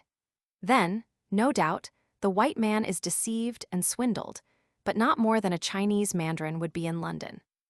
One of the most remarkable things about the Chinese is their power of securing the affection of foreigners. Almost all Europeans like China, both those who come only as tourists and those who live there for many years. In spite of the Anglo-Japanese alliance, I can recall hardly a single Englishman in the Far East who liked the Japanese as well as the Chinese. Those who have lived long among them tend to acquire their outlook and their standards. New arrivals are struck by obvious evils: the beggars, the terrible poverty, the prevalence of disease, the anarchy and corruption in politics. Every energetic Westerner feels at first a strong desire to reform these evils, and of course they ought to be reformed. But the Chinese, even those who are the victims of preventable misfortunes, show a vast passive indifference to the excitement of the foreigners. They wait for it to go off, like the effervescence of soda water. And gradually strange hesitations creep into the mind of the bewildered traveler. After a period of indignation, he begins to doubt all the maxims he has hitherto accepted without question. Is it really wise to be always guarding against future misfortune? Is it prudent to lose all enjoyment of the present through thinking of the disasters that may come at some future date? Should our lives be passed in building a mansion that we shall never have leisure to inhabit? The Chinese answer these questions in the negative, and therefore have to put up with poverty, disease, and anarchy. But to compensate for these evils, they have retained, as industrial nations have not, the capacity for civilized enjoyment, for leisure and laughter, for pleasure in sunshine and philosophical discourse. The Chinese of all classes are more laughter-loving than any other race with which I am acquainted. They find amusement in everything, and a dispute can always be softened by a joke. I remember one hot day when a party of us were crossing the hills in chairs. The way was rough and very steep, the work for the coolies very severe. At the highest point of our journey, we stopped for 10 minutes to let the men rest. Instantly, they all sat in a row, brought out their pipes, and began to laugh among themselves as if they had not a care in the world. In any country that had learned the virtue of forethought, they would have devoted the moments to complaining of the heat in order to increase their tip. We, being Europeans, spent the time worrying whether the automobile would be waiting for us at the right place.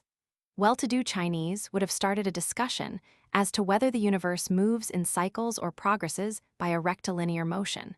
Or they might have set to work to consider whether the truly virtuous man shows complete self-abnegation, or may, on occasion, consider his own interest. One comes across white men occasionally who suffer under the delusion that China is not a civilized country. Such men have quite forgotten what constitutes civilization. It is true that there are no trams in Peking, and that the electric light is poor. It is true that there are places full of beauty, which Europeans itch to make hideous by digging up coal. It is true that the educated Chinaman is better at writing poetry than at remembering the sort of facts which can be looked up in Whitaker's Almanac. A European, in recommending a place of residence, will tell you that it has a good train service. The best quality he can conceive in any place is that it should be easy to get away from. But a Chinaman will tell you nothing about the trains. If you ask, he will tell you wrong. What he tells you is that there is a palace built by an ancient emperor and a retreat in a lake for scholars weary of the world, founded by a famous poet of the Tang dynasty. It is this outlook that strikes the Westerner as barbaric. The Chinese, from the highest to the lowest, have an imperturbable, quiet dignity, which is usually not destroyed even by a European education. They are not self-assertive, either individually or nationally. Their pride is too profound for self-assertion.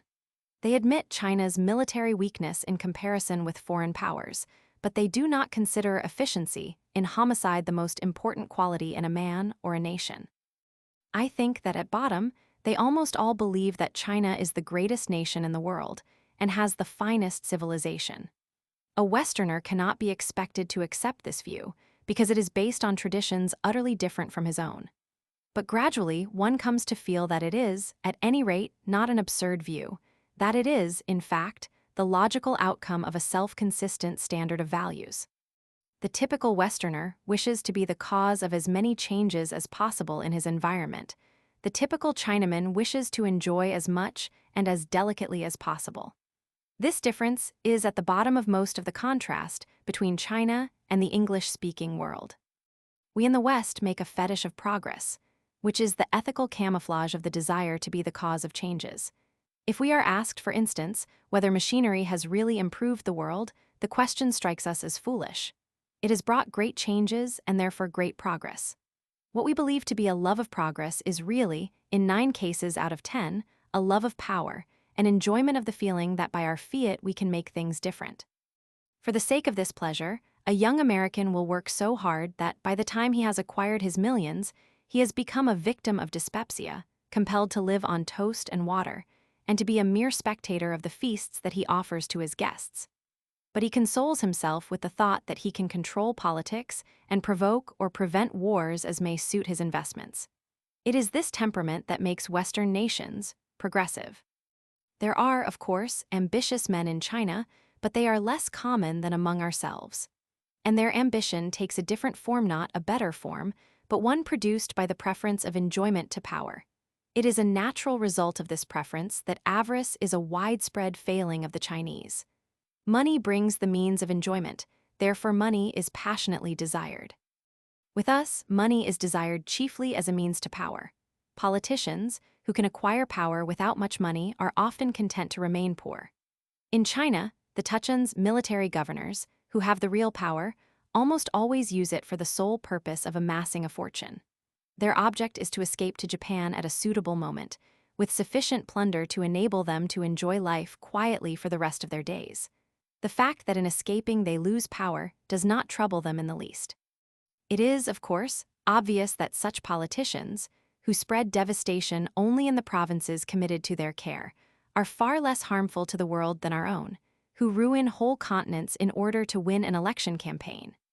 The corruption and anarchy in Chinese politics do much less harm than one would be inclined to expect. But for the predatory desires of the great powers, especially Japan, the harm would be much less than is done by our own efficient governments. 9/10 of the activities of a modern government are harmful, therefore the worse they are performed, the better. In China, where the government is lazy, corrupt, and stupid, there is a degree of individual liberty which has been wholly lost in the rest of the world. The laws are just as bad as elsewhere. Occasionally, under foreign pressure, a man is imprisoned for Bolshevist propaganda, just as he might be in England or America. But this is quite exceptional. As a rule, in practice, there is very little interference with free speech and a free press. The individual does not feel obliged to follow the herd, as he has in Europe since 1914 and in America since 1917. Men still think for themselves and are not afraid to announce the conclusions at which they arrive. Individualism has perished in the West, but in China it survives, for good as well as for evil. Self-respect and personal dignity are possible for every coolie in China, to a degree which is, among ourselves, possible only for a few leading financiers. The business of saving face, which often strikes foreigners in China as ludicrous, is only the carrying out of respect for personal dignity in the sphere of social manners. Everybody has face, even the humblest beggar. There are humiliations that you must not inflict upon him if you are not to outrage the Chinese ethical code. If you speak to a Chinaman in a way that transgresses the code, he will laugh, because your words must be taken as spoken in jest if they are not to constitute an offense. Once I thought that the students to whom I was lecturing were not as industrious as they might be, and I told them so in just the same words that I should have used to English students in the same circumstances. But I soon found I was making a mistake. They all laughed uneasily, which surprised me until I saw the reason. Chinese life, even among the most modernized, is far more polite than anything to which we are accustomed. This, of course, interferes with efficiency, and also, what is more serious, with sincerity and truth in personal relations. If I were Chinese, I should wish to see it mitigated. But to those who suffer from the brutalities of the West, Chinese urbanity is very restful. Whether on the balance it is better or worse than our frankness, I shall not venture to decide. The Chinese remind one of the English in their love of compromise and in their habit of bowing to public opinion. Seldom is a conflict pushed to its ultimate brutal issue. The treatment of the Manchu emperor may be taken as a case in point. When a Western country becomes a republic, it is customary to cut off the head of the deposed monarch or at least to cause him to fly the country. But the Chinese have left the emperor his title, his beautiful palace, his troops of eunuchs, and an income of several $1 million a year. He is a boy of 16, living peaceably in the Forbidden City. Once, in the course of a civil war, he was nominally restored to power for a few days, but he was deposed again without being in any way punished for the use to which he had been put. Public opinion is a very real force in China when it can be roused. It was, by all accounts, mainly responsible for the downfall of the Enfu Party in the summer of 1920. This party was pro-Japanese and was accepting loans from Japan. Hatred of Japan is the strongest and most widespread of political passions in China, and it was stirred up by the students in fiery orations. The Enfu Party had, at first, a great preponderance of military strength, but their soldiers melted away when they came to understand the cause for which they were expected to fight. In the end, the opponents of the Enfu Party were able to enter Peking and change the government almost without firing a shot. The same influence of public opinion was decisive in the teachers' strike, which was on the point of being settled when I left Peking. The government, which is always impecunious, owing to corruption, had left its teachers unpaid for many months. At last, they struck to enforce payment and went on a peaceful deputation to the government, accompanied by many students. There was a clash with the soldiers and police, and many teachers and students were more or less severely wounded. This led to a terrific outcry, because the love of education in China is profound and widespread. The newspapers clamored for revolution. The government had just spent $9 million in corrupt payments to 3 tuchuns who had descended upon the capital to extort blackmail. It could not find any colorable pretext for refusing the few hundred thousands required by the teachers, and it capitulated in panic. I do not think there is any Anglo-Saxon country where the interests of teachers would have roused the same degree of public feeling. Nothing astonishes a European more in the Chinese than their patience. The educated Chinese are well aware of the foreign menace. They realize acutely what the Japanese have done in Manchuria and Shantung. They are aware that the English in Hong Kong are doing their utmost to bring to naught the Canton attempt to introduce good government in the South. They know that all the great powers, without exception, look with greedy eyes upon the undeveloped resources of their country, especially its coal and iron. They have before them the example of Japan, which, by developing a brutal militarism, a cast-iron discipline, and a new reactionary religion, has succeeded in holding at bay the fierce lusts of civilized industrialists. Yet they neither copy Japan nor submit tamely to foreign domination. They think not in decades, but in centuries. They have been conquered before, first by the Tartars and then by the Manchus, but in both cases they absorbed their conquerors. Chinese civilization persisted, unchanged, and after a few generations, the invaders became more Chinese than their subjects. Manchuria is a rather empty country, with abundant room for colonization. The Japanese assert that they need colonies for their surplus population, yet the Chinese immigrants into Manchuria exceed the Japanese 100-fold. Whatever may be the temporary political status of Manchuria, it will remain a part of Chinese civilization and can be recovered whenever Japan happens to be in difficulties. The Chinese derive such strength from their 400 millions, the toughness of their national customs, their power of passive resistance, and their unrivaled national cohesiveness in spite of the civil wars, which merely ruffle the surface that they can afford to despise military methods, and to wait till the feverish energy of their oppressors shall have exhausted itself in internecine combats. China is much less a political entity than a civilization, the only one that has survived from ancient times. Since the days of Confucius, the Egyptian, Babylonian, Persian, Macedonian, and Roman empires have perished, but China has persisted through a continuous evolution. There have been foreign influences, first Buddhism, and now Western science. But Buddhism did not turn the Chinese into Indians, and Western science will not turn them into Europeans. I have met men in China who knew as much of Western learning as any professor among ourselves, yet they had not been thrown off their balance or lost touch with their own people. What is bad in the West? Its brutality, its restlessness, its readiness to oppress the weak, its preoccupation with purely material aims they see to be bad and do not wish to adopt. What is good, especially its science, they do wish to adopt. the old indigenous culture of China has become rather dead. Its art and literature are not what they were, and Confucius does not satisfy the spiritual needs of a modern man, even if he is Chinese.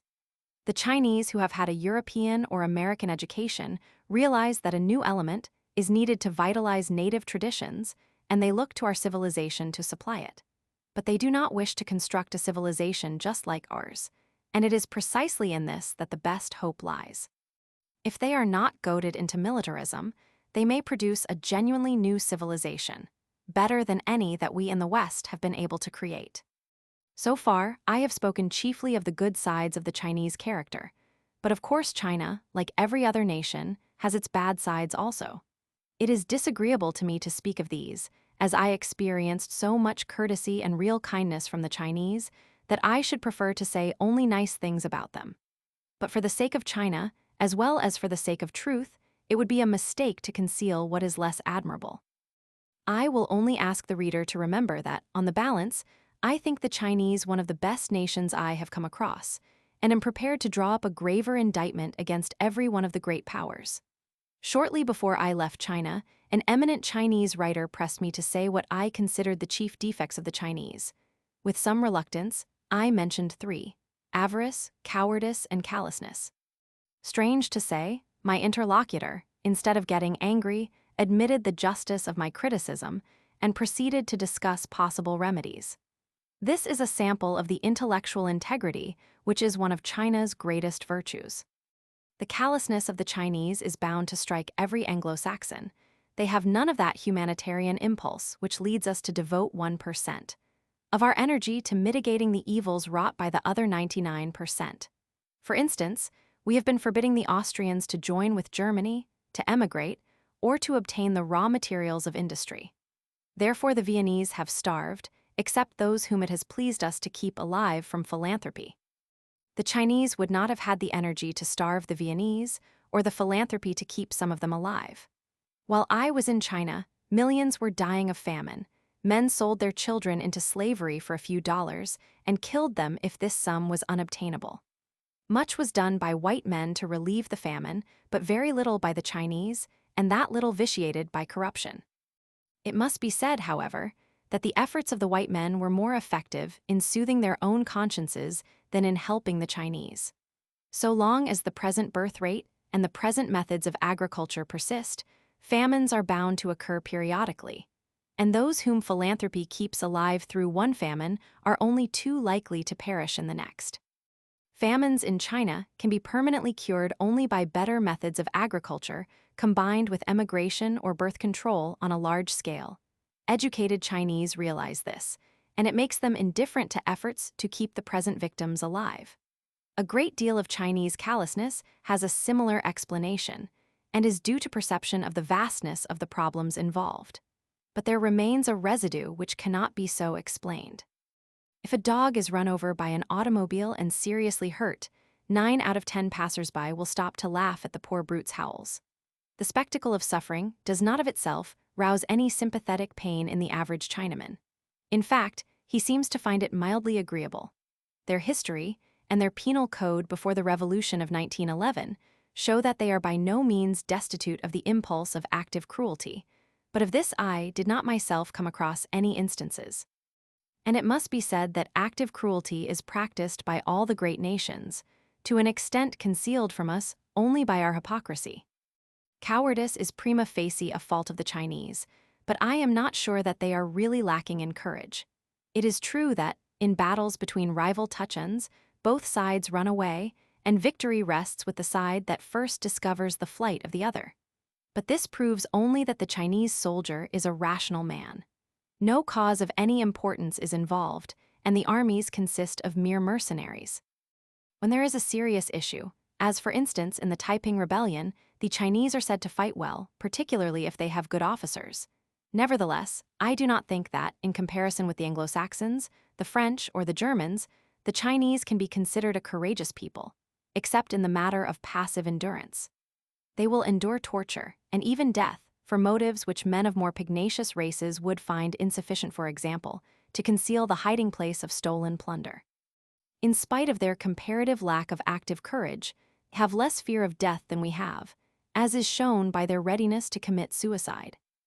Avarice is, I should say, the gravest defect of the Chinese. Life is hard, and money is not easily obtained. For the sake of money, all except a very few foreign-educated Chinese will be guilty of corruption. For the sake of a few pence, almost any coolie will run an imminent risk of death. The difficulty of combating Japan has arisen mainly from the fact that hardly any Chinese politician can resist Japanese bribes. I think this defect is probably due to the fact that, for many ages, an honest living has been hard to get, in which case it will be lessened as economic conditions improve. I doubt if it is any worse now in China than it was in Europe in the 18th century. I have not heard of any Chinese general more corrupt than Marlborough, or of any politician more corrupt than Cardinal Dubois. It is, therefore, quite likely that changed industrial conditions will make the Chinese as honest as we are, which is not saying much. I have been speaking of the Chinese as they are in ordinary life, when they appear as men of active and skeptical intelligence, but of somewhat sluggish passions. There is, however, another side to them. They are capable of wild excitement, often of a collective kind. I saw little of this myself, but there can be no doubt of the fact. The Boxer Rising was a case in point, and one which particularly affected Europeans. But their history is full of more or less analogous disturbances. It is this element in their character that makes them incalculable, and makes it impossible even to guess at their future. One can imagine a section of them becoming fanatically Bolshevist, or anti-Japanese, or Christian, or devoted to some leader who would ultimately declare himself emperor. I suppose it is this element in their character that makes them, in spite of their habitual caution, the most reckless gamblers in the world. And many emperors have lost their thrones through the force of romantic love, although romantic love is far more despised than it is in the West. To sum up, the Chinese character is not easy.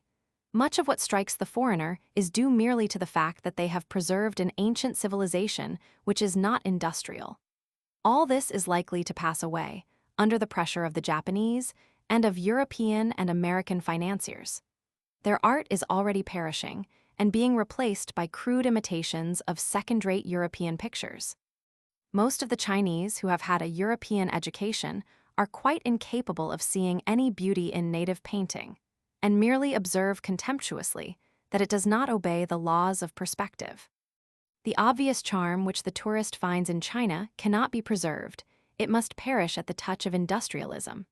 But perhaps something may be preserved, something of the ethical qualities in which China is supreme, and which the modern world most desperately needs.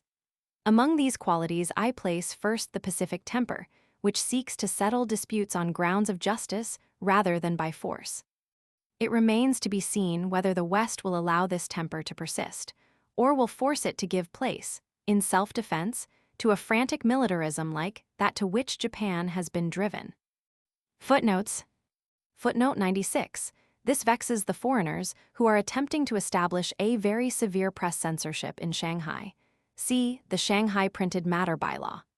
Hollington K. Tong, Review of the Far East, April 16, 1922. Chapter 13. Higher Education in China. China, like Italy and Greece, is frequently misjudged by persons of culture because they regard it as a museum. The preservation of ancient beauty is very important, but no vigorous forward-looking man is content to be a mere curator. The result is that the best people in China tend to be Philistines as regards all that is pleasing to the European tourist. The European in China, quite apart from interested motives, is apt to be ultra-conservative because he likes everything distinctive and non-European. But this is the attitude of an outsider, of one who regards China as a country to be looked at rather than lived in, as a country with a past rather than a future. Patriotic Chinese naturally do not view their country in this way. They wish their country to acquire what is best in the modern world, not merely to remain an interesting survival of a bygone age, like Oxford or the Yellowstone Park. As the first step to this end, they do all they can to promote higher education, and to increase the number of Chinese who can use and appreciate Western knowledge without being the slaves of Western follies. What is being done in this direction is very interesting, and one of the most hopeful things happening in our not very cheerful epoch. There is first the old traditional curriculum, the learning by rote of the classics without explanation in early youth, followed by a more intelligent study in later years. This is exactly like the traditional study of the classics in this country, as it existed, for example, in the 18th century. Men over 30, even if in the end they have secured a thoroughly modern education, have almost all begun by learning reading and writing in old-fashioned schools. Such schools still form the majority and give most of the elementary education that is given. Every child has to learn by heart every day some portion of the classical text and repeat it out loud in class. As they all repeat at the same time, the din is deafening. In Peking, I lived next to one of these schools, so I can speak from experience. The number of people who are taught to read by these methods is considerable. In the large towns, one finds that even coolies can read as often as not. But writing, which is very difficult in Chinese, is a much rarer accomplishment. Probably those who can both read and write form about 5% of the population.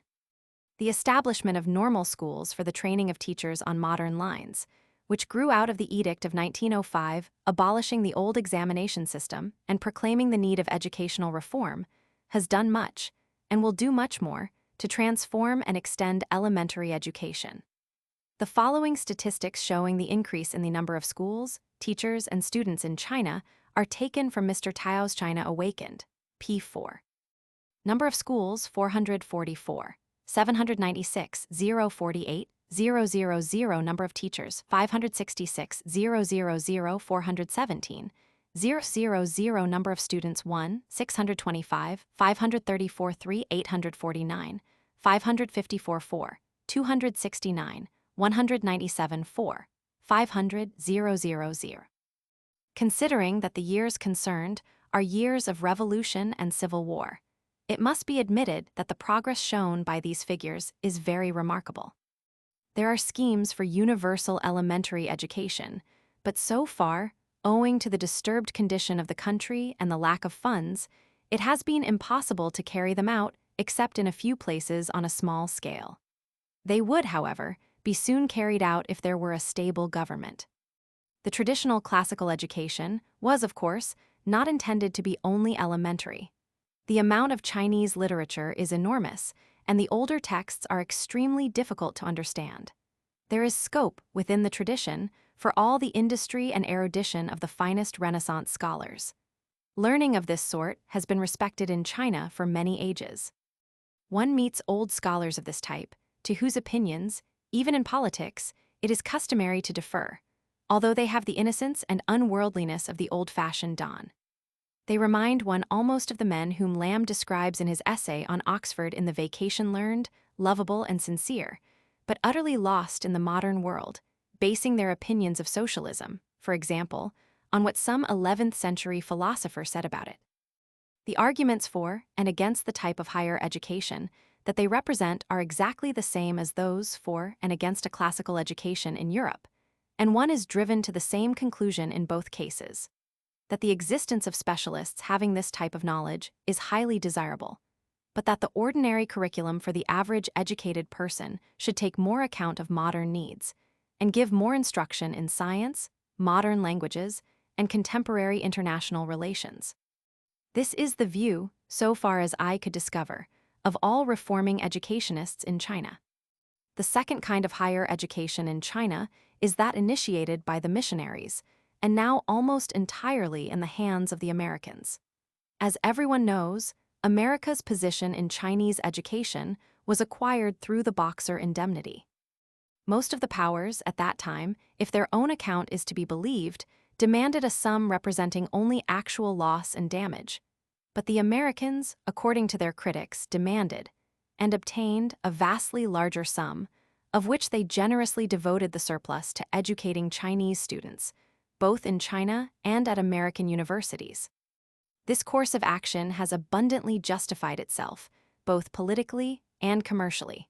A larger and larger number of posts in China go to men who have come under American influence, and who have come to believe that America is the one true friend of China among the great powers.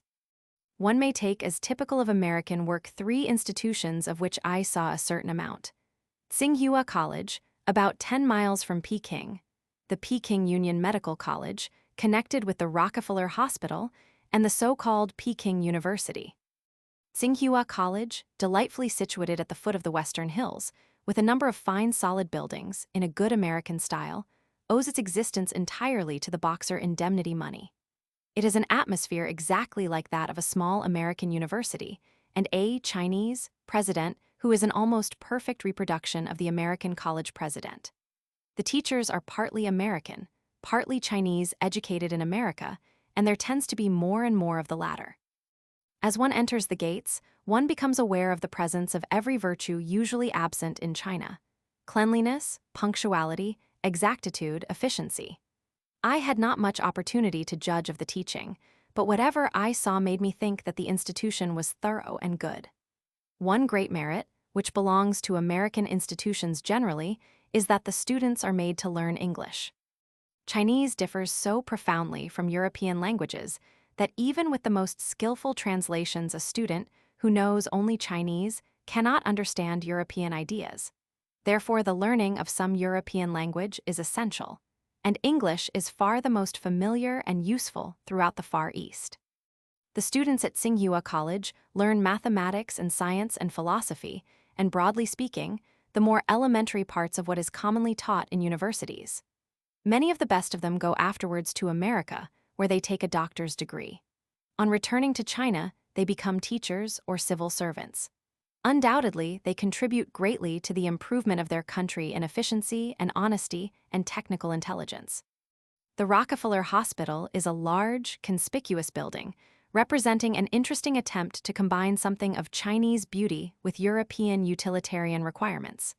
The green roofs are quite Chinese, but the walls and windows are European. The attempt is praiseworthy, though perhaps not wholly successful. The hospital has all the most modern scientific apparatus, but, with the monopolistic tendency of the Standard Oil Company, it refuses to let its apparatus be of use to anyone not connected with the hospital. The Peking Union Medical College teaches many things besides medicine English literature, for example, and apparently teaches them well. They are necessary in order to produce Chinese physicians and surgeons who will reach the European level. Because a good knowledge of some European language is necessary for medicine, as for other kinds of European learning. And a sound knowledge of scientific medicine is, of course, of immense importance to China, where there is no sort of sanitation and epidemics are frequent. The so-called Peking University is an example of what the Chinese have to suffer on account of extraterritoriality. The Chinese government, so at least I was told, had already established a university in Peking, fully equipped and staffed, and known as the Peking University. But the Methodist missionaries decided to give the name Peking University to their schools, so the already existing university had to alter its name to Government University. The case is exactly as if a collection of old-fashioned Chinamen had established themselves in London to teach the doctrine of Confucius, and had been able to force London University to abandon its name to them. However, I do not wish to raise the question of extraterritoriality, the more so as I do not think it can be abandoned for some years to come, in spite of the abuses to which it sometimes gives rise. Return students, i.e. students who have been at foreign universities, form a definite set in China. There is in Peking a Return Students Club, a charming place. It is customary among Europeans to speak ill of return students, but for no good reason. There are occasionally disagreements between different sections. In particular, those who have been only to Japan are not regarded quite as equals by those who have been to Europe or America. My impression was that America puts a more definite stamp upon a student than any other country. Certainly, those returning from England are less anglicized than those returning from the United States are Americanized. To the Chinaman who wishes to be modern and up-to-date, skyscrapers and hustle seem romantic because they are so unlike his home. The old traditions which conservative Europeans value are such a mushroom growth compared to those of China, where authentic descendants of Confucius abound, that it is useless to attempt that way of impressing the Chinese. One is reminded of the conversation in Iathen between the English country gentleman and the Pasha, in which the Pasha praises England to the refrain, "Buzz, buzz, all by steam, whir, whir, all on wheels," while the Englishman keeps saying, Tell the Pasha that the British yeoman is still, thank God, the British yeoman. Although the educational work of the Americans in China is on the whole admirable, nothing directed by foreigners can adequately satisfy the needs of the country. The Chinese have a civilization and a national temperament in many ways superior to those of white men. A few Europeans ultimately discover this, but Americans never do. They remain always missionaries not of Christianity, though they often think that is what they are preaching, but of Americanism. What is Americanism? Clean living, clean thinking, and pep, I think an American would reply. This means, in practice, the substitution of tidiness for art, cleanliness for beauty, moralizing for philosophy, prostitutes for concubines, as being easier to conceal, and a general air of being fearfully busy for the leisurely calm of the traditional Chinese. Voltaire that hardened old cynic laid it down that the true ends of life are aimer et penser. Both are common in China, but neither is compatible with pep. The American influence, therefore, inevitably tends to eliminate both. If it prevailed, it would, no doubt, by means of hygiene, save the lives of many Chinamen, but would at the same time make them not worth saving. It cannot therefore be regarded as wholly and altogether satisfactory. The best Chinese educationists are aware of this and have established schools and universities which are modern but under Chinese direction. In these, a certain proportion of the teachers are European or American, but the spirit of the teaching is not that of the YMCA. One can never rid oneself of the feeling that the education controlled by white men is not disinterested. It seems always designed, unconsciously in the main, to produce convenient tools for the capitalist penetration of China by the merchants and manufacturers of the nation concerned. Modern Chinese schools and universities are singularly different. They are not hotbeds of rabid nationalism as they would be in any other country, but institutions where the student is taught to think freely, and his thoughts are judged by their intelligence, not by their utility to exploiters. The outcome, among the best young men, is a really beautiful intellectual disinterestedness. The discussions which I used to have in my seminar, consisting of students belonging to the Peking Government University, could not have been surpassed anywhere for keenness, candor, and fearlessness.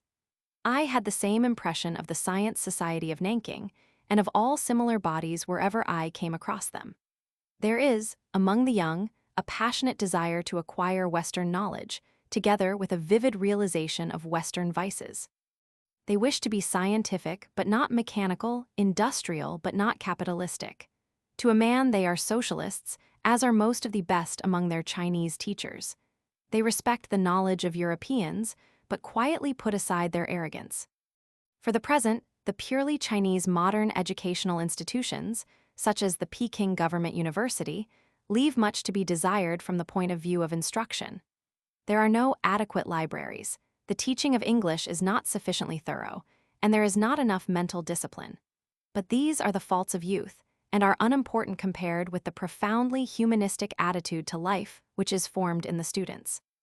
Most of the faults may be traced to the lack of funds, because the government loved by the powers on account of its weakness has to part with all its funds to the military chieftains who fight each other and plunder the country. As in Europe, for China must be compared with Europe, not with any one of the petty states into which Europe is unhappily divided. The students are not only full of public spirit themselves, but are a powerful force in arousing it throughout the nation. What they did in 1919, when Versailles awarded Shantung to Japan, is well told by Mr. Tao in his chapter on the student movement. And what they did was not merely political. To quote Mr. Tao, p. 146, having aroused the nation, prevented the signature of the Versailles Treaty, and assisted the merchants to enforce the Japanese boycott. The students then directed their energies to the enlightenment of their less educated brothers and sisters.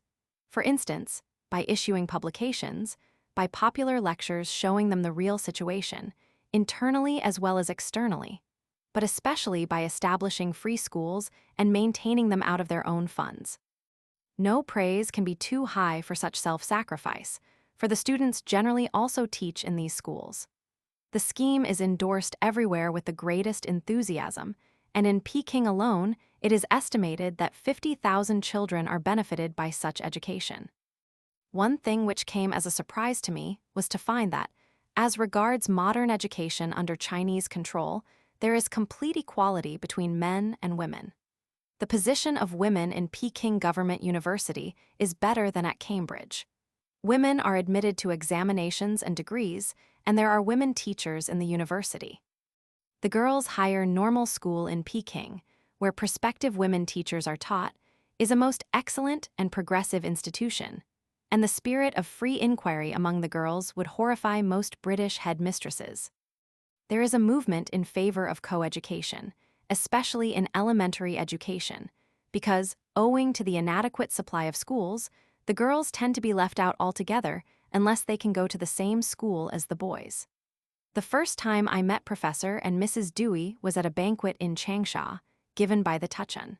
When the time came for after-dinner speeches, Mrs. Dewey told the Tuchun that his province must adopt coeducation. He made a statesmanlike reply, saying that the matter should receive his best consideration, but he feared the time was not ripe in Hunan. However, it was clear that the matter was within the sphere of practical politics. At the time, being new to China and having imagined China a somewhat backward country, I was surprised. Later on, I realized that reforms, which we only talk about, can be actually carried out in China. Education controlled by missionaries or conservative white men cannot give what young China needs. After throwing off the native superstitions of centuries, it would be a dismal fiasco to take on the European superstitions which have been discarded here by all progressive people. It is only where progressive Chinese themselves are in control that there is scope for the Renaissance spirit of the younger students, and for that free spirit of skeptical inquiry by which they are seeking to build a new civilization as splendid as their old civilization in its best days. While I was in Peking, the government teachers struck, not for higher pay, but for pay because their salaries had not been paid for many months. Accompanied by some of the students, they went on a deputation to the government, but were repulsed by soldiers and policemen, who clubbed them so severely that many had to be taken to hospital. The incident produced such universal fury that there was nearly a revolution, and the government hastened to come to terms with the teachers with all possible speed. The modern teachers have behind them all that is virile, energetic, and public-spirited in China. The gang of bandits which controls the government has behind it Japanese money and European intrigue. America occupies an intermediate position. One may say broadly that the old traditional education, with the military governors and the British and Japanese influence, stands for conservatism. America and its commerce and its educational institutions stand for liberalism, while the native modern education, practically though not theoretically, stands for socialism. Incidentally, it alone stands for intellectual freedom. The Chinese are a great nation, incapable of permanent suppression by foreigners. They will not consent to adopt our vices in order to acquire military strength, but they are willing to adopt our virtues in order to advance in wisdom. I think they are the only people in the world who quite genuinely believe that wisdom is more precious than rubies. That is why the West regards them as uncivilized. Footnotes. Footnote 97. It should be said that one sees just as fine buildings in purely Chinese institutions, such as Peking Government University and Nanking Teachers Training College. Footnote 98. Mr. Taiao, Op. Cit. p. 27, quotes from Who's Who of American Returned Students, a classification of the occupations of 596 Chinese who have returned from American universities. The larger items are, in education, 38 as administrators and 197 as teachers. In government service, 129 in executive offices. There are also 3 members of parliament and 4 judges, 95 engineers, 35 medical practitioners, including dentists, 60 in business, and 21 social and religious workers. It is estimated that the total number of Chinese holding university degrees in America is 1,700, and in Great Britain 400. Ib. This disproportion is due to the more liberal policy of America in the matter of the Boxer indemnity. In 1916, there were 292 Chinese university students in Great Britain, and Mr. Taiao, p. 28, gives a classification of them by their subjects. The larger groups are medicine, 50, law and economics, 47, engineering, 42, mining, 22 natural science, including chemistry and geology, which are classified separately, 19. Chapter 14. Industrialism in China. China is as yet only slightly industrialized, but the industrial possibilities of the country are very great, and it may be taken as nearly certain that there will be a rapid development throughout the next few decades. China's future depends as much upon the manner of this development as upon any other single factor, and China's difficulties are very largely connected with the present industrial situation. I will therefore first briefly describe this situation, and then consider the possibilities of the near future. We may take railways and mines as the foundation of a nation's industrial life. Let us therefore consider first the railways and then the mines before going on to other matters. When railways were new, the Manchu government, like the universities of Oxford and Cambridge, which it resembled in many ways, objected to them and did all it could to keep them at a distance. In 1875, a short line was built by foreigners from Shanghai to Wusong, but the central government was so shocked that it caused it to be destroyed. In 1881, the first permanent railway was constructed, but not very much was accomplished until after the Japanese War of 1894-5. The powers then thought that China was breaking up and entered upon a scramble for concessions and spheres of influence. The Belgians built the important line from Peking to Hankow. The Americans obtained a concession for a Hankow Canton railway, which, however, has only been constructed as far as Changsha. Russia built the Manchurian Railway, connecting Peking with the Siberian Railway and with Europe. Germany built the Shantung Railway from Tsingtao to Zinanfu. The French built a railway in the south. England sought to obtain a monopoly of the railways in the Yangtze Valley. All these railways were to be owned by foreigners and managed by foreign officials of the respective countries which had obtained the concessions. The Boxer Rising, however, made Europe aware that some caution was needed if the Chinese were not to be exasperated beyond endurance.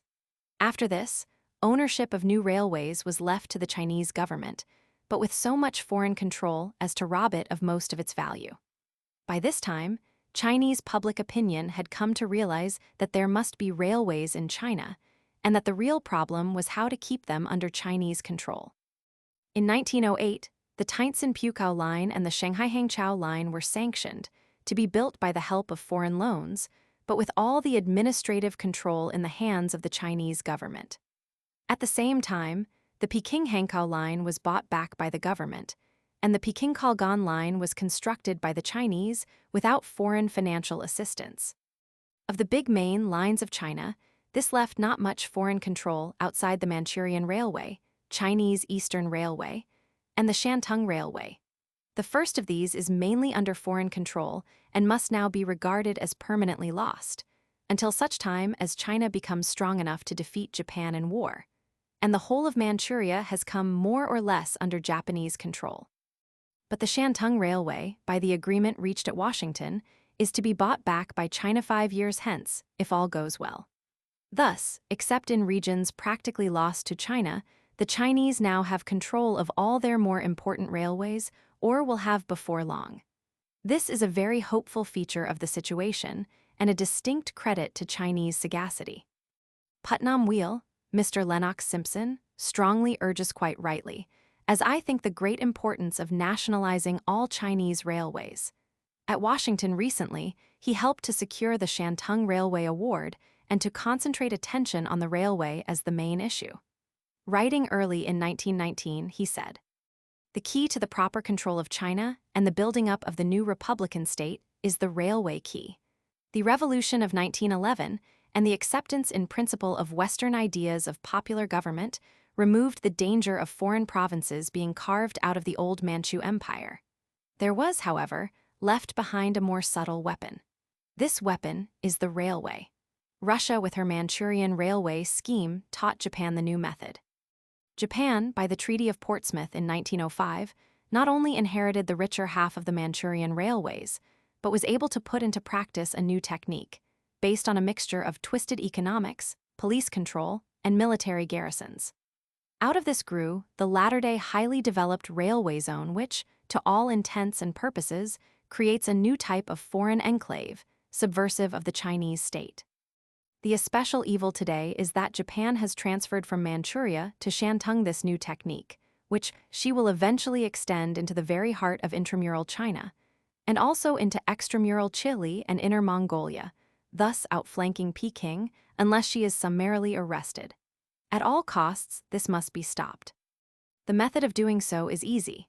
It is to have it laid down categorically and accepted by all the powers that henceforth all railways on Chinese soil are a vital portion of Chinese sovereignty and must be controlled directly from Peking by a national railway board. That station masters, personnel, and police must be Chinese citizens, technical foreign help being limited to a set standard. And that all railway concessions are henceforth to be considered simply as building concessions which must be handed over, section by section, as they are built, to the National Railway Board. If the Shantung Railway Agreement is loyally carried out, this reform, as to whose importance I quite agree with Putnam, will have been practically completed 5 years hence. But we must expect Japan to adopt every possible means of avoiding the carrying out of her promises, from instigating Chinese civil war to the murdering of Japanese employees by Japanese secret agents masquerading as Chinese. Therefore, until the Chinese actually have complete control of the Shantung Railway, we cannot feel confident that they will ever get it. It must not be supposed that the Chinese run railways badly. The Kalgan Railway, which they built, is just as well built as those constructed by foreigners, and the lines under Chinese administration are admirably managed. I quote from Mr. Tao the following statistics, which refer to the year 1919. Government railways in operation, 6,027 kilometers. Under construction, 383 kilometers. Private and provincial railways, 773 kilometers. Concessioned railways, 3,780 kilometers. Total, 10,963 kilometers, or 6,852 miles. The concessioned railways are mainly those in Manchuria and Shantung, of which the first must be regarded as definitely lost to China, while the second is probably recovered. The problem of concessioned railways has therefore no longer the importance that it had, though, by detaching Manchuria, the foreign railway has shown its power for evil. As regards financial results, Mr. Tao gives the following figures for the principal state railways in 1918. Name of line, kilometers year percent earned operated, completed on investment. Peking Mukden, 7 Peking Hankou, 8 Shanghai Nanking 327, 2 Tientsin Puko, 2 Peking Suiyuan, 6. Subsequent years, for which I have not the exact figures, have been less prosperous. I cannot discover any evidence of incompetence in Chinese railway administration. On the contrary, much has been done to overcome the evils due to the fact that the various lines were originally constructed by different powers, each following its own customs, so that there was no uniformity, and goods trucks could not be moved from one line onto another. There is, however, urgent need of further railways, especially to open up the West and to connect Canton with Hankou, the profit of which would probably be enormous. Mines are perhaps as important as railways, for if a country allows foreign control of its mineral resources, it cannot build up either its industries or its munitions to the point where they will be independent of foreign favor. But the situation as regards mining is at present far from satisfactory. Mr. Julian Arnold, American commercial attaché at Peking, writing early in 1919, made the following statement as regards China's mineral resources. China is favored with a wonderful wealth in coal and in a good supply of iron ore, 2 essentials to modern industrial development. To indicate how little China has developed its marvelous wealth in coal, this country imported, during 1,917,000,000 tons. It is estimated that China produces now 0.00000 tons annually, but it is supposed to have richer resources in coal than has the United States, which, in 1918, produced 650 million tons. In iron ore, it has been estimated that China has 400 million tons suitable for furnace reaction, and an additional 300 million tons which might be worked by native methods. During 1917, it is estimated that China's production of pig iron was 500,000 tons. The developments in the iron and steel industry in China are making rapid strides, and a few years hence it is expected that the production of pig iron and of finished steel will be several millions of tons annually. In antimony and tin, China is also particularly rich, and considerable progress has taken place in the mining and smelting of these ores during the past few years. China should jealously safeguard its mineral wealth so as to preserve it for the country's welfare. The China Yearbook for 1919 gives the total Chinese production of coal for 1914 as 6,315,735 tons, and of iron ore at 468,938 tons. Comparing these with Mr. Arnold's figures for 1917, namely 20,000,000 tons of coal and 500,000 tons of pig iron, not iron ore, it is evident that great progress was made during those 3 years, and there is every reason to think that at least the same rate of progress has been maintained.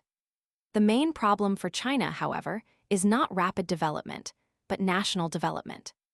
Japan is poor in minerals and has set to work to acquire as much as possible of the mineral wealth of China. This is important to Japan for 2 different reasons. First, that only industrial development can support the growing population, which cannot be induced to emigrate to Japanese possessions on the mainland. Secondly, that steel is an indispensable requisite for imperialism. The Chinese are proud of the Kyingnan Dock and engineering works at Shanghai, which is a government concern, and has proved its capacity for shipbuilding on modern lines. It built 4 ships of 10,000 tons each for the American government. Mr. S.G. Cheng says, for the construction of these ships, materials were mostly supplied by China, except steel, which had to be shipped from America and Europe, the steel produced in China being so limited in quantity that after a certain amount is exported to Japan by virtue of a previous contract, little is left for home consumption. Considering how rich China is in iron ore, this state of affairs needs explanation. The explanation is valuable to anyone who wishes to understand modern politics.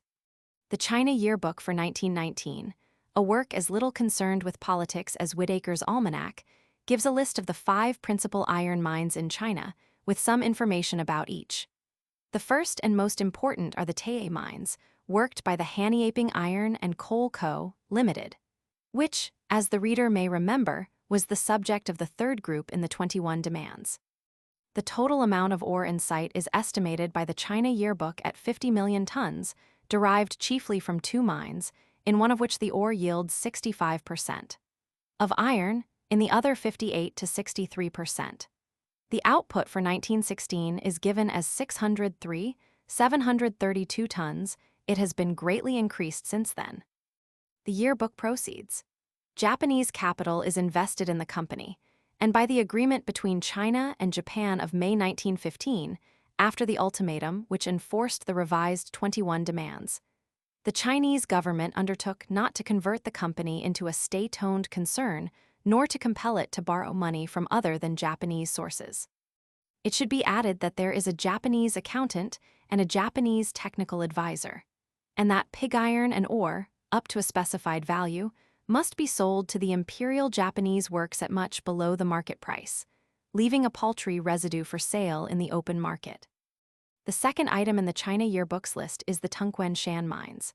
All that is said about these is as follows. Tungling district on the Yangtze, 55 miles above Wuhu, Anhui Province. A concession to work these mines, granted to the London and China Syndicate, British, in 1904, was surrendered in 1910 for the sum of £52,000, and the mines were transferred to a Chinese company to be formed for their exploitation. These mines, therefore, are in Chinese hands. I do not know what their capacity is supposed to be, and in view of the price at which they were sold, it cannot be very great. The capital of the Hanyaping Co. is $20 million, which is considerably more than £52,000. This was the only one of the 5 iron mines mentioned in the yearbook which was not in Japanese hands at the time when the yearbook was published. Next comes the Taochung Iron Mine, Anhui Province. The concession which was granted to the Sino-Japanese Industrial Development Co. will be worked by the Orient Steel Manufacturing Co. The mine is said to contain 60,000,000 tons of ore, containing 65% of pure iron. The plan of operations provides for the production of pig iron at the rate of 170,000 tons a year, a steel mill with a capacity of 100,000 tons of steel ingots a year, and a casting and forging mill to produce 75,000 tons a year. The fourth mine is at Qinlingshan in Shantung, worked in conjunction with the Hengshan Colliery by the railway. I presume it is to be sold back to China along with the railway. The fifth and last mine mentioned is the Pensihu mine, one of the most promising mines in the 9 mining areas in South Manchuria, where the Japanese are permitted by an exchange of notes between the Chinese and Japanese governments, May 25, 1915, to prospect for and operate mines. The seam of this mine extends from near Liaoyang to the neighborhood of Pensihu, and in size is pronounced equal to the Tae mine. It will be observed that this mine, also, was acquired by the Japanese as a result of the ultimatum enforcing the 21 demands. The yearbook adds, the Japanese Navy is purchasing some of the Pensihu output. Osaka Ironworks placed an order for 15,000 tons in 1915, and the arsenal at Osaka in the same year accepted a tender for Pensihu iron. It will be seen from these facts that, as regards iron, the Chinese have allowed the Japanese to acquire a position of vantage from which they can only be ousted with great difficulty. Nevertheless, it is absolutely imperative that the Chinese should develop an iron and steel industry of their own on a large scale. If they do not, they cannot preserve their national independence, their own civilization, or any of the things that make them potentially of value to the world. It should be observed that the chief reason for which the Japanese desire Chinese iron is in order to be able to exploit and tyrannize over China. Confucius, I understand, says nothing about iron mines, therefore the old-fashioned Chinese did not realize the importance of preserving them. Now that they are awake to the situation, it is almost too late. I shall come back later to the question of what can be done. For the present, let us continue our survey of facts. It may be presumed that the population of China will always be mainly agricultural. Tea, silk, raw cotton, grain, the soya bean, etc. are crops in which China excels. In production of raw cotton, China is the 3rd country in the world, India being the first and the United States the second. There is, of course, room for great progress in agriculture, but industry is vital if China is to preserve her national independence, and it is industry that is our present topic. To quote Mr. Tao, at the end of 1916, the number of factory hands was officially estimated at 560,000, and that of mine workers 406,000. Since then, no official returns for the whole country have been published, but perhaps 1 million each would be an approximate figure for the present number of factory operatives and mine workers. Of course, the hours are very long and the wages very low. Mr. Tao mentions as specially modern and praiseworthy certain textile factories where the wages range from 15 to 45 cents a day. The cent varies in value, but is always somewhere between a farthing and a halfpenny. No doubt as industry develops, socialism and labor unrest will also develop. If Mr. Tao is to be taken as a sample of the modern Chinese governing classes, the policy of the government towards labor will be very illiberal. Mr. Tao's outlook is that of an American capitalist and shows the extent to which he has come under American influence, as well as that of conservative England. He is an LLD of London. Most of the young Chinese I came across, however, were socialists, and it may be hoped that the traditional Chinese dislike of uncompromising fierceness will make the government less savage against labor than the governments of America and Japan. There is room for the development of a great textile industry in China. There are a certain number of modern mills, and nothing but enterprise is needed to make the industry as great as that of Lancashire. Shipbuilding has made a good beginning in Shanghai, and would probably develop rapidly if China had a flourishing iron and steel industry in native hands. The total exports of native produce in 1919 were just under 630 million taels, and the total imports slightly larger. It is better, however, to consider such statistics in taels, because currency fluctuations make the results deceptive when reckoned in sterling. The tael is not a coin, but a certain weight of silver, and therefore its value fluctuates with the value of silver. The China Yearbook gives imports and exports of Chinese produce for 1902 as 325 million taels and 214 million taels, respectively. For 1911, as 482 and 377. For 1917, as 577 and 462. For 1920, as 762 and 541. The corresponding figures in pounds sterling for 1911 are 64 millions and 50 millions. For 1917, 124 millions and 99,900,000. It will thus be seen that, although the foreign trade of China is still small in proportion to population, it is increasing very fast. To a European, it is always surprising to find how little the economic life of China is affected by such incidents as revolutions and civil wars. Certain principles seem to emerge from a study of the Chinese railways and mines as needing to be adopted by the Chinese government if national independence is to be preserved. As regards railways, nationalization is obviously desirable, even if it somewhat retards the building of new lines. Railways not in the hands of the government will be controlled, in the end if not in the beginning, by foreigners, who will thus acquire a power over China which will be fatal to freedom. I think we may hope that the Chinese authorities now realize this, and will henceforth act upon it. In regard to mines, development by the Chinese themselves is urgent, since undeveloped resources tempt the greed of the great powers, and development by foreigners makes it possible to keep China enslaved. It should therefore be enacted that, in future, no sale of mines or of any interest in mines to foreigners, and no loan from foreigners on the security of mines, will be recognized as legally valid. In view of extraterritoriality, it will be difficult to induce foreigners to accept such legislation, and consular courts will not readily admit its validity. But, as the example of extraterritoriality in Japan shows, such matters depend upon the national strength. If the powers fear China, they will recognize the validity of Chinese legislation, but if not, not. In view of the need of rapid development of mining by Chinese, it would probably be unwise to nationalize all mines here and now. It would be better to provide every possible encouragement to genuinely Chinese private enterprise, and to offer the assistance of geological and mining experts, etc. The government should, however, retain the right, a. to buy out any mining concern at a fair valuation, b. to work minerals itself in cases where the private owners fail to do so, in spite of expert opinion in favor of their being worked. These powers should be widely exercised, and as soon as mining has reached the point compatible with national security, the mines should be all nationalized, except where, as at Tae, diplomatic agreements stand in the way.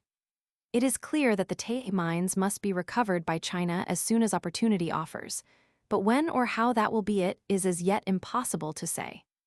Of course, I have been assuming an orderly government established in China, but without that nothing vigorous can be done to repel foreign aggression. This is a point to which, along with other general questions connected with the industrializing of China, I shall return in my last chapter. It is said by Europeans who have business experience in China that the Chinese are not good at managing large joint stock companies, such as modern industry requires. As everyone knows, they are proverbially honest in business, in spite of the corruption of their politics. But their successful businesses, so one gathers, do not usually extend beyond a single family, and even they are apt to come to grief sooner or later through nepotism. This is what Europeans say. I cannot speak from my own knowledge. But I am convinced that modern education is very quickly changing this state of affairs, which was connected with Confucianism and the family ethic. Many Chinese have been trained in business methods in America.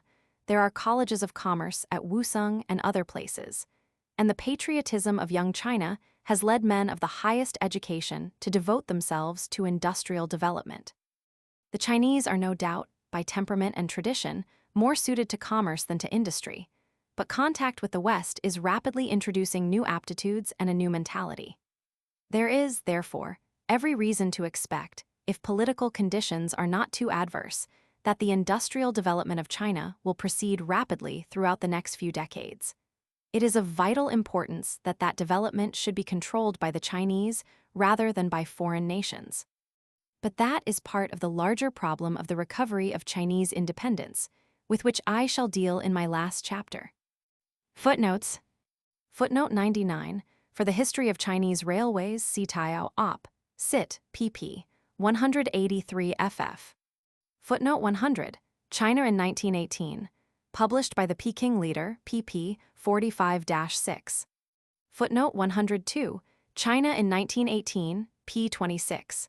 There is perhaps some mistake in the figures given for iron ore, as the Tae mines alone are estimated by some to contain 700 million tons of iron ore.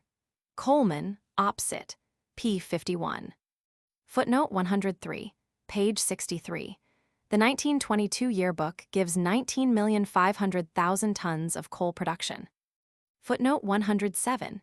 It seems it would be inaccurate to maintain that there is nothing on the subject in the Gospels. An eminent American divine pointed out in print, as regards the advice against laying up treasure where moth and rust doth corrupt, that moth and rust do not get at Mr. Rockefeller's oil wells, and thieves do not often break through and steal a railway. What Jesus condemned was hoarding wealth. See Upton Sinclair, The Prophets of Religion, 1918, p. 175. Chapter 15. The Outlook for China. In this chapter, one proposed to take, as far as I am able, the standpoint of a progressive and public-spirited Chinese, and consider what reforms, in what order, I should advocate in that case. To begin with, it is clear that China must be saved by her own efforts and cannot rely upon outside help. In the international situation, China has had both good and bad fortune. The Great War was unfortunate because it gave Japan temporarily a free hand. The collapse of Tsarist Russia was fortunate because it put an end to the secret alliance of Russians and Japanese. The Anglo-Japanese alliance was unfortunate because it compelled us to abet Japanese aggression even against our own economic interests. The friction between Japan and America was fortunate. But the agreement arrived at by the Washington Conference, though momentarily advantageous as regards Shantung, is likely, in the long run, to prove unfortunate, since it will make America less willing to oppose Japan. For reasons which I set forth in Chapter X, unless China becomes strong, either the collapse of Japan or her unquestioned ascendancy in the Far East is almost certain to prove disastrous to China, and one or other of these is very likely to come about. All the great powers, without exception, have interests which are incompatible, in the long run, with China's welfare and with the best development of Chinese civilization. Therefore, the Chinese must seek salvation in their own energy, not in the benevolence of any outside power. The problem is not merely one of political independence. A certain cultural independence is at least as important. I have tried to show in this book that the Chinese are, in certain ways, superior to us, and it would not be good either for them or for us if, in these ways, they had to descend to our level in order to preserve their existence as a nation. In this matter, however, a compromise is necessary. Unless they adopt some of our vices to some extent, we shall not respect them, and they will be increasingly oppressed by foreign nations. The object must be to keep this process within the narrowest limits compatible with safety. First of all, a patriotic spirit is necessary, not, of course, the bigoted anti-foreign spirit of the Boxers, but the enlightened attitude which is willing to learn from other nations while not willing to allow them to dominate. This attitude has been generated among educated Chinese, and to a great extent in the merchant class, by the brutal tuition of Japan. The danger of patriotism is that, as soon as it has proved strong enough for successful defense, it is apt to turn to foreign aggression. China, by her resources and her population, is capable of being the greatest power in the world after the United States. It is much to be feared that, in the process of becoming strong enough to preserve their independence, the Chinese may become strong enough to embark upon a career of imperialism. It cannot be too strongly urged that patriotism should be only defensive, not aggressive. But with this proviso, I think a spirit of patriotism is absolutely necessary to the regeneration of China. Independence is to be sought not as an end in itself, but as a means towards a new blend of Western skill with the traditional Chinese virtues. If this end is not achieved, political independence will have little value. The three chief requisites, I should say, are 1. The establishment of an orderly government, 2. Industrial development under Chinese control, 3. The spread of education. All these aims will have to be pursued concurrently, but on the whole their urgency seems to me to come in the above order. We have already seen how large a part the state will have to take in building up industry, and how impossible this is while the political anarchy continues. Funds for education on a large scale are also unobtainable until there is good government. Therefore, good government is the prerequisite of all other reforms. Industrialism and education are closely connected, and it would be difficult to decide the priority between them. But I have put industrialism first, because, unless it is developed very soon by the Chinese, foreigners will have acquired such a strong hold that it will be very difficult indeed to oust them. These reasons have decided me that our three problems ought to be taken in the above order. 1. The establishment of an orderly government. At the moment of writing, the condition of China is as anarchic as it has ever been. A battle between Chang Solin and Wu Peifu is imminent. The former is usually considered, though falsely according to some good authorities, the most reactionary force in China. Wu Peifu, though the Times calls him the liberal leader, may well prove no more satisfactory than liberal leaders nearer home. It is of course possible that, if he wins, he may be true to his promises and convoke a parliament for all China, but it is at least equally possible that he may not. In any case, to depend upon the favor of a successful general is as precarious as to depend upon the benevolence of a foreign power. If the progressive elements are to win, they must become a strong, organized force. So far as I can discover, Chinese constitutionalists are doing the best thing that is possible at the moment, namely, concerting a joint program involving the convoking of a parliament and the cessation of military usurpation. Union is essential, even if it involves sacrifice of cherished beliefs on the part of some. Given a program upon which all the constitutionalists are united, they will acquire great weight in public opinion, which is very powerful in China. They may then be able, sooner or later, to offer a high constitutional position to some powerful general, on condition of his ceasing to depend upon mere military force. By this means, they may be able to turn the scales in favor of the man they select, as the student agitation turned the scales in July 1920 in favor of Wu Peifu against the Enfu party. Such a policy can only be successful if it is combined with vigorous propaganda, both among the civilian population and among the soldiers, and if, as soon as peace is restored, work is found for disbanded soldiers and pay for those who are not disbanded. This raises the financial problem, which is very difficult, because foreign powers will not lend except in return for some further sacrifice of the remnants of Chinese independence. For reasons explained in Chapter X, I do not accept the statement by the American consortium bankers that a loan from them would not involve control over China's internal affairs. They may not mean control to be involved, but I am convinced that in fact it would be. The only way out of this difficulty that I can see is to raise an internal loan by appealing to the patriotism of Chinese merchants. There is plenty of money in China, but very naturally, rich Chinese will not lend to any of the brigands who now control the government. When the time comes to draft a permanent constitution, I have no doubt that it will have to be federal, allowing a very large measure of autonomy to the provinces, and reserving for the central government few things except customs, army and navy, foreign relations, and railways. Provincial feeling is strong, and it is now, I think, generally recognized that a mistake was made in 1912 in not allowing it more scope. While a constitution is being drafted, and even after it has been agreed upon, it will not be possible to rely upon the inherent prestige of constitutionalism or to leave public opinion without guidance. It will be necessary for the genuinely progressive people throughout the country to unite in a strongly disciplined society, arriving at collective decisions and enforcing support of those decisions upon all its members. This society will have to win the confidence of public opinion by a very rigid avoidance of corruption and political profiteering. The slightest failure of a member in this respect must be visited by expulsion. The society must make itself obviously the champion of the national interests, as against all self-seekers, speculators, and toadies to foreign powers. It will thus become able authoritatively to commend or condemn politicians and to wield great influence over opinion, even in the army.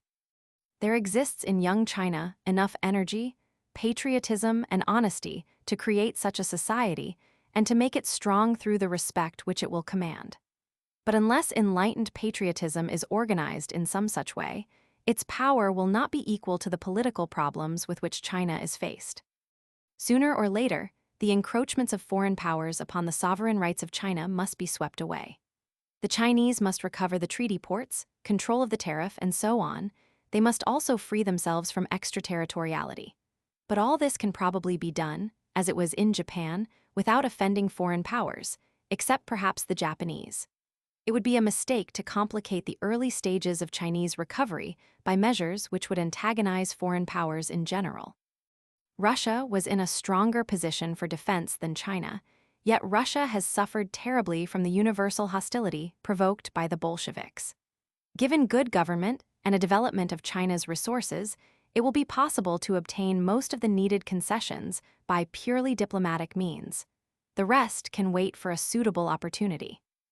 To industrial development on this subject I have already written in chapter Roman 14.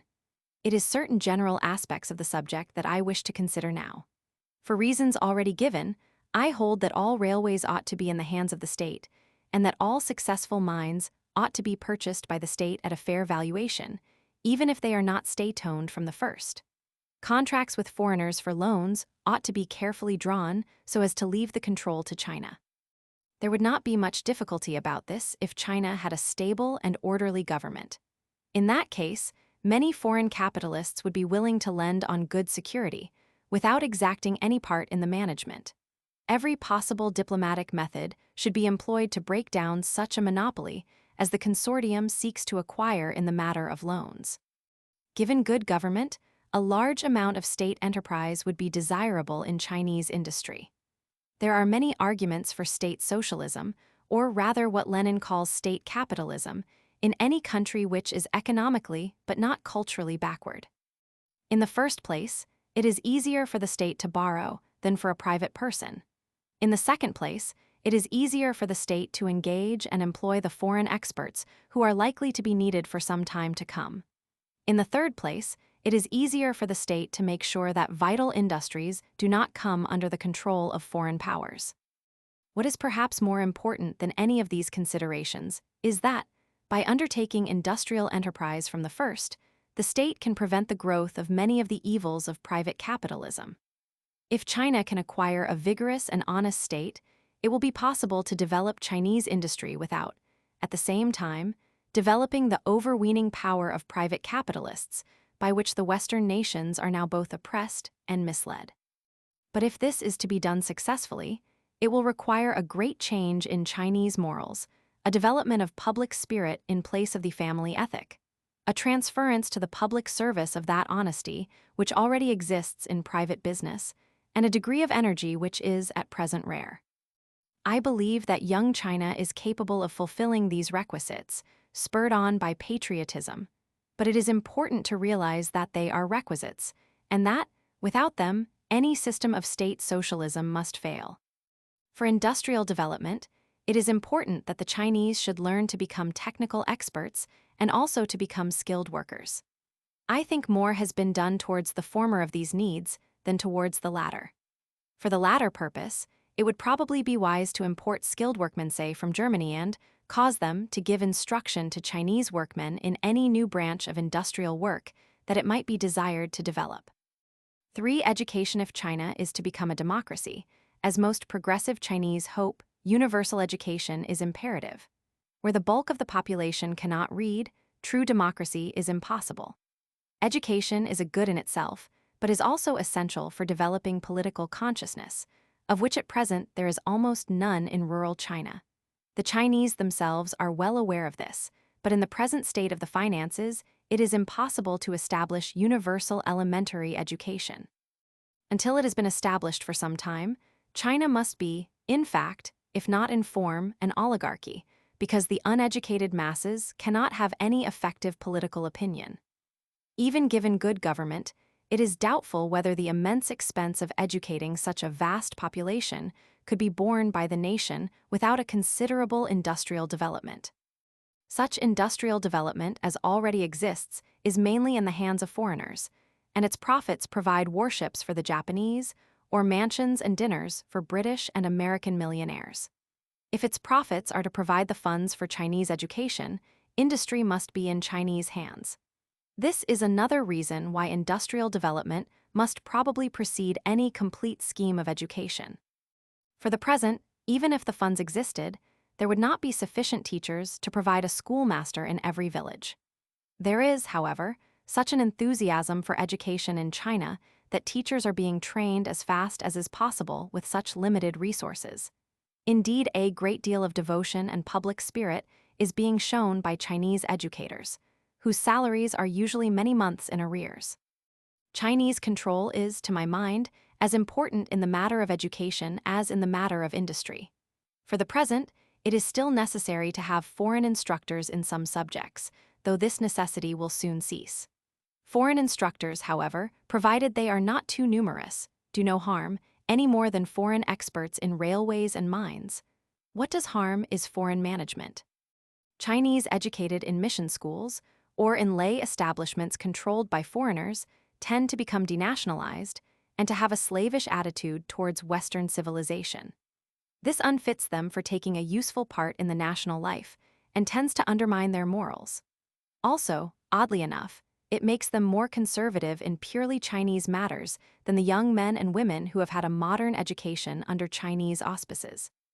Europeans in general are more conservative about China than the modern Chinese are, and they tend to convey their conservatism to their pupils.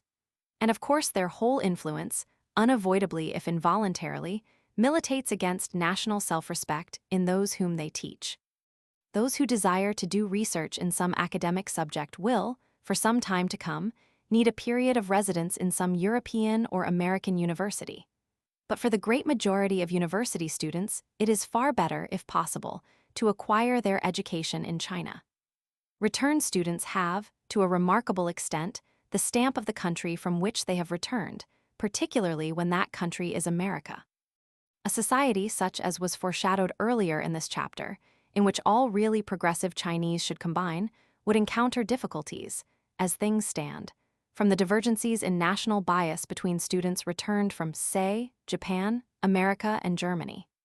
Given time, this difficulty can be overcome by the increase in purely Chinese university education, but at present the difficulty would be serious.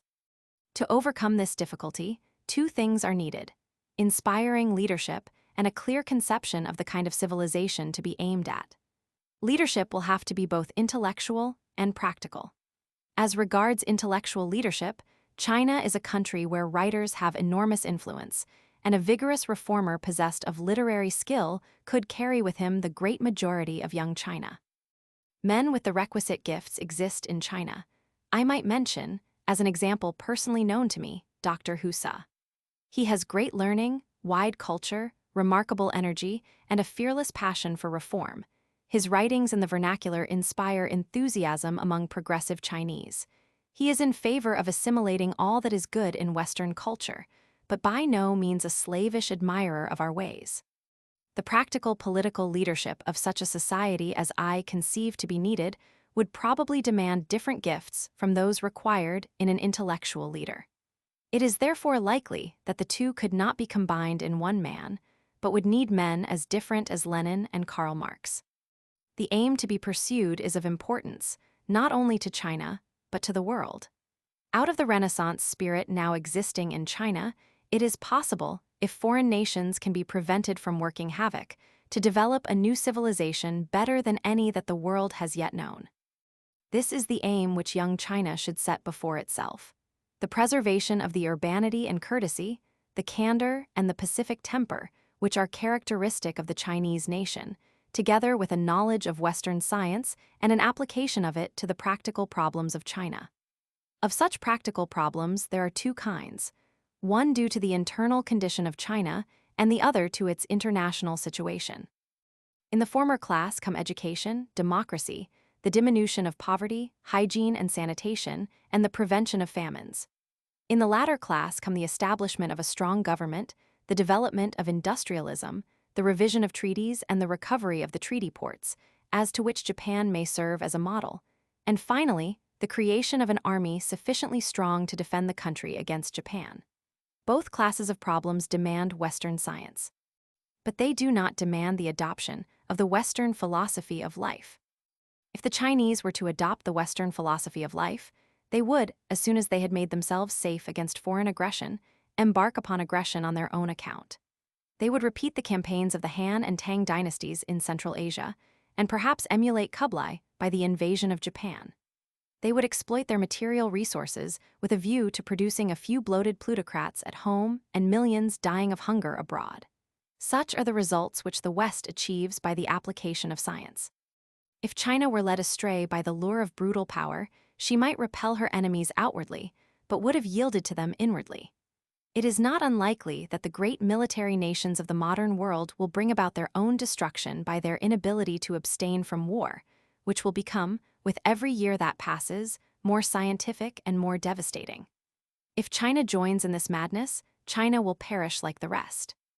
But if Chinese reformers can have the moderation to stop when they have made China capable of self-defense, and to abstain from the further step of foreign conquest, if, when they have become safe at home, they can turn aside from the materialistic activities imposed by the powers, and devote their freedom to science and art, and the inauguration of a better economic system, then China will have played the part in the world for which she is fitted, and will have given to mankind as a whole new hope in the moment of greatest need. It is this hope that I wish to see inspiring young China. This hope is realizable, and because it is realizable, China deserves a foremost place in the esteem of every lover of mankind. Footnotes. Footnote 110, an account of a portion of his work will be found in Tao, Op. Cit. pp. 40 ff. Appendix. While the above pages were going through the press, some important developments have taken place in China. Wu Peifu has defeated Chang Tso-lin and made himself master of Peking. Chang has retreated towards Manchuria with a broken army and proclaimed the independence of Manchuria. This might suit the Japanese very well, but it is hardly to be supposed that the other powers would acquiesce. It is, therefore, not unlikely that Chang may lose Manchuria also and cease to be a factor in Chinese politics. For the moment, Wu Peifu controls the greater part of China, and his intentions become important. The British in China have, for some years, befriended him, and this fact colors all press telegrams appearing in our newspapers. According to the Times, he has pronounced in favor of the reassembling of the old All-China Parliament, with a view to the restoration of constitutional government. This is a measure in which the South could concur, and if he really adheres to this intention, he has it in his power to put an end to Chinese anarchy. The Times Peking correspondent, telegraphing on May 30, reports that Wu Peifu declares that if the old parliament will reassemble and work in national interests, he will support it up to the limit and fight any obstructionists. On May 18, the same correspondent telegraphed that Wu Peifu is lending his support to the unification movements and has found common ground for action with Chen Chiang-ming, who is Sun's colleague at Canton and is engaged in civil war with Sun, who is imperialistic and wants to conquer all China for his government, said to be alone constitutional. The program agreed upon between Wu and Chen Chiang-ming is given in the same telegram as follows. Local self-government shall be established and magistrates shall be elected by the people.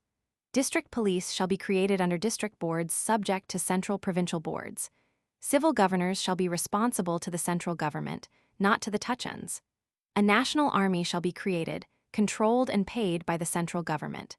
Provincial police and gendarmerie, not the Tuchuns or the army, shall be responsible for peace and order in the provinces. The whole nation shall agree to recall the old parliament and the restoration of the provisional constitution of the first year of the Republic.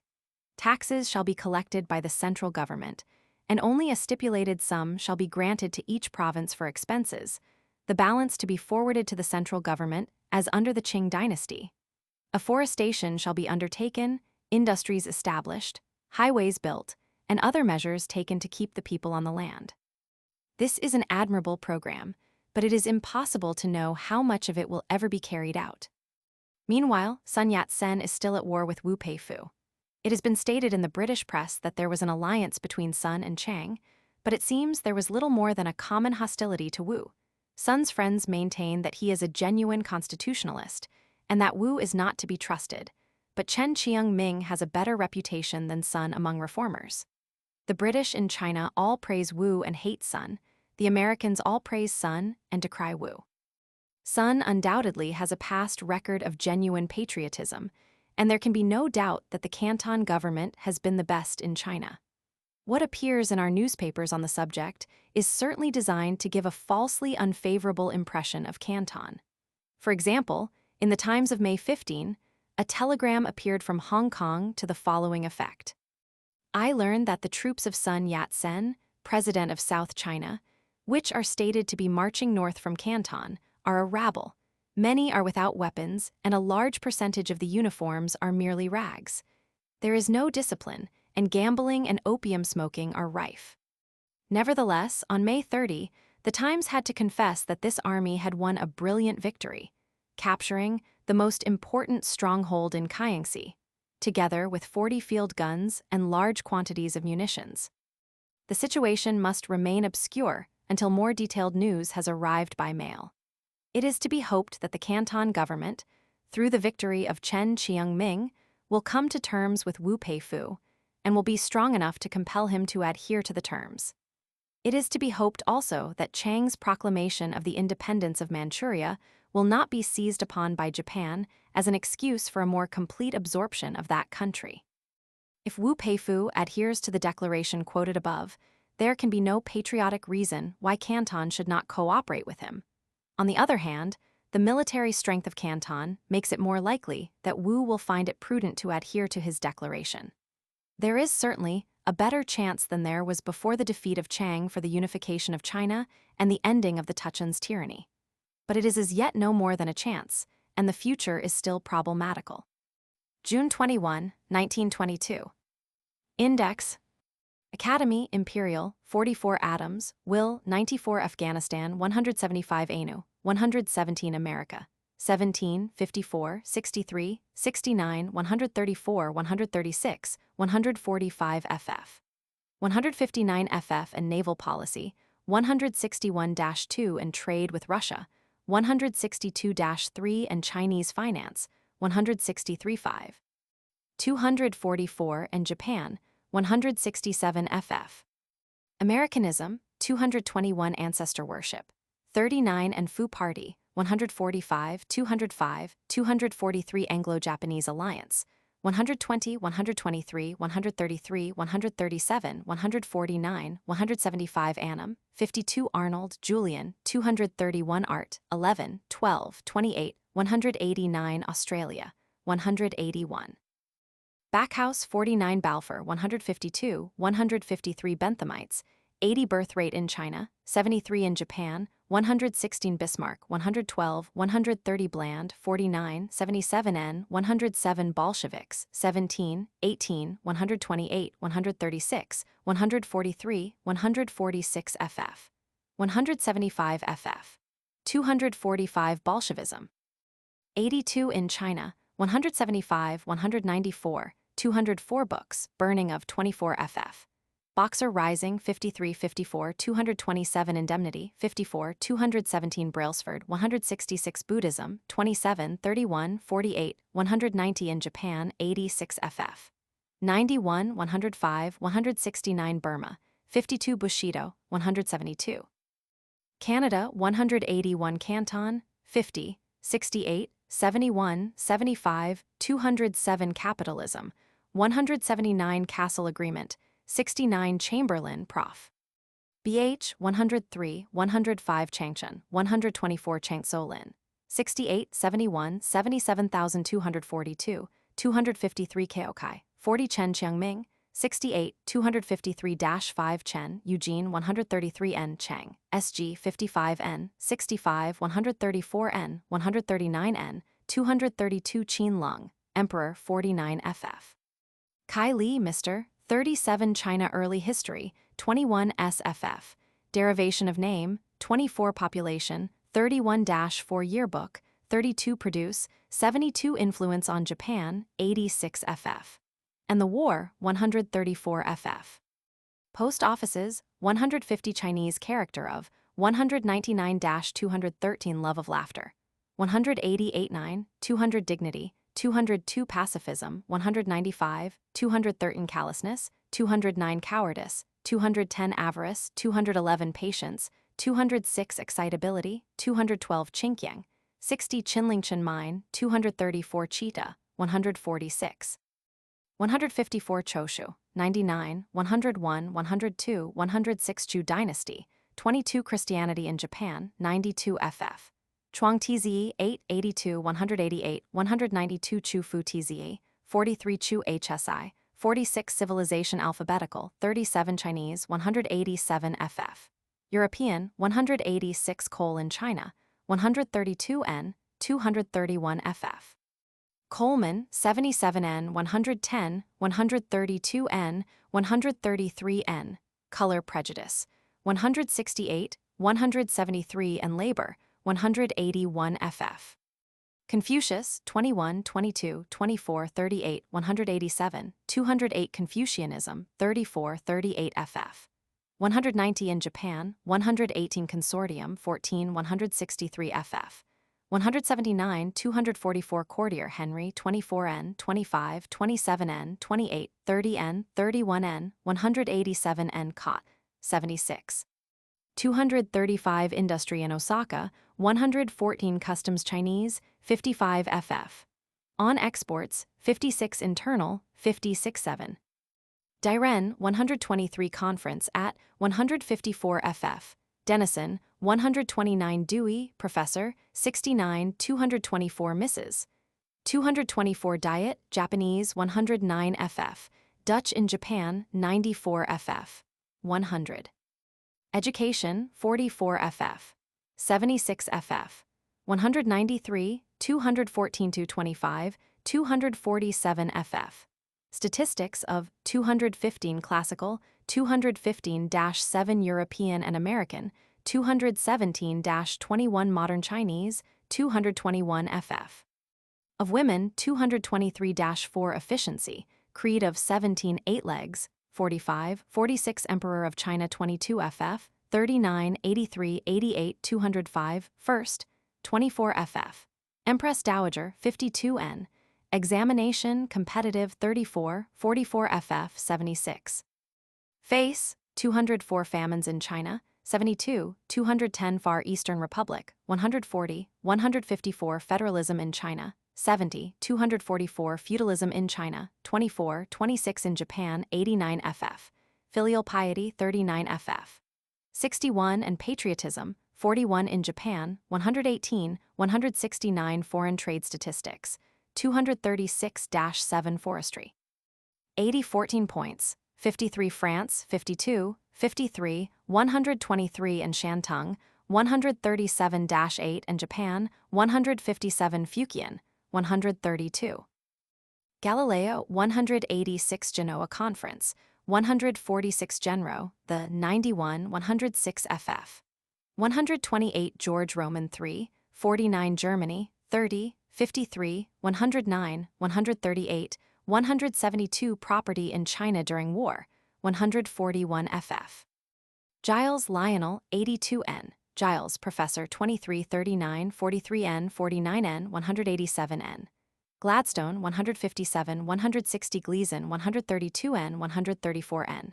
Go by Desert 31 Gompers 163 Great Britain and China 52 ff. And Shantung 137 Great Wall 24 Greeks 186 Guam 150. Han Dynasty 27 Hanyaping Co 132 N 232-3 Hart Sir Robert 57 Hayashi 133 N. Hirn Lafcadio 99 Heaven in Chinese Religion 23 43 Temple of 23 24 Hideyoshi 87 93 94 Hearth 22 N 23 N 27 N. Hong Kong 52 69 75 207 HSU Shichang.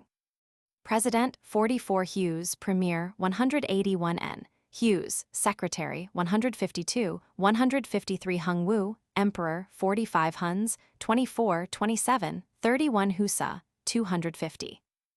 Ikamura Doctor 121 Ideograms 34 ff. Immigration Asiatic 181 ff. Imperialism 82 India 27 29 48 119 120 Industrialism 186 in China 75 76 212, 226-39, 245 ff. In Japan, 114 Anaus, 88 Intelligentsia in China, 76 Iron in China, 131, 132 N, 231 ff. Japanese control of 232 ff, Ishii 135. See also Lansing Ishii Agreement, Edo, 88. 109 ff Lagasu, 91, 94, 95. Japan, 14, 15, 27, 30, 52, 53, 62, 63, 86-175 Early History, 86 ff. Constitution, 109 ff. War with China, 113, 122, 130 War with Russia, 108, 123, 130 Clan Loyalty, 118 Loyalty to Allies, 136 Hegemony in Asia, 120 Loans to China in 1918, 143 Socialism in, 114, 170 Genghis Khan, 28 ff. Jews, 186. Kang Hsi, Emperor, 49 N. Karakoram, 30 Kato, 133 N. Kainan Dak, 232 Kayach, 53, 131, 151 Keef, 29 Ku Mr. Wellington, 58 N. 164 Korea, 53, 86, 120, 122, 124 Kublai Khan, 29, 30 Coyote, 96 Kyushu, 92, 94. Lama Religion, 43 Lamont, 165 Lansing, 144 Lansing Ishii Agreement, 134, 139, 151 Lao Tze, 43, 82, 187, 194 Leg, 22N, 39N, 82N, Lenin, 180, 250 Lennox, Doctor, 73N, Literati, 25, 26, 38 ff. Lai Ung-bing, 26, 45 Lai Yuan Hung, President, 140 ff. Lai Yuan, 28N Lloyd George, 133, 140, 157 Louis Roman 14. 51 Louis Saint, 29. Macau, 62 Macartney, 49 Malthus, 73 Manchu Dynasty, 30, 31, 43, 64 Manchuria, 53, 68, 120, 123, 127, 130, 146, 154, 177, 178, 207 Manila, 93 Marco Polo, 29 Marcus Aurelius, 27 Marx. 250 Masuda, 93 McLaren, 98, 103 N. Mechanistic Outlook, 81 ff. Merv, 29 Mikado, 87, 99, 106 Worship of 98, 103, 168-9 Militarism, 16, 42, 43 N. Millard, 134 N, 143, 151 N. Minamoto Yoritomo, 90 Mines, 230 ff. Ming Dynasty, 30 Missionaries, 196 Roman Catholic, 48, 49 N. In Japan, 92 ff. Mongol Dynasty, 28 ff.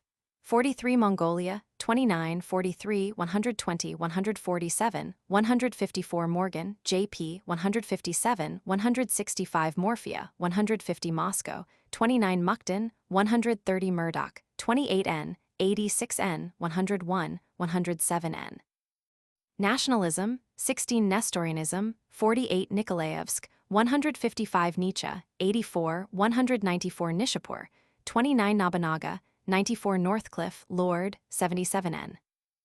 Observatory, Peking, 30, 49 Okuma, 120, 122 Open Door, 55, 162, 179 Opium, 52. Panama Tolls, 162 Peking, 30, 34, 52, 72 Legation Quarter, 54 Union Medical College, 73, 219 Government University, 217 N, 222 Girls High Normal School, 224 Pensihu Mine, 234 Perry, Commodore 96, 100, 167 Persia, 27, 29.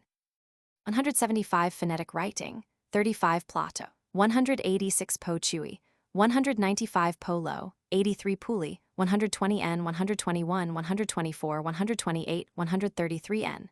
Pope, the 29, 169 Port Arthur, 54, 123, 130, 150, 175 Portsmouth, Treaty of 108-9. 125 Portuguese, 92 ff. Progress, 13, 196, 202 Putnam Wheel, 32, 33, 65, 143 N, 165, 228. Railways, 226 FF. Nationalization of 228 FF. Statistics of 230 Chinese Eastern, 123, 126, 143, 146, 227 Fakumen, 124 Hankow Canton, 227 Peking Kalgan, 227, 229 Peking Hankow, 227 Shantung, 151 FF. 227 Siberian, 146. 227 South Manchurian, 124, 125, 126 Teints in Puco. 227 Reed, Reverend Gilbert, 134 N, 139 N, 142 Range, 134 N, 135, 136 Restoration in Japan, 87, 97 8. Revolution of 1911, 30, 65 FF. And Japan, 128 FF. Rockefeller Hospital, 218 Rome, 27, 51 Roosevelt, 108 Rouso, 42 Russia, 15, 1820, 29, 53, 108, 119, 127, 146 FF. 175 FF. War with Japan, 108,123, 130 Secret Treaty with Japan, 136 in Shantung, 138.9.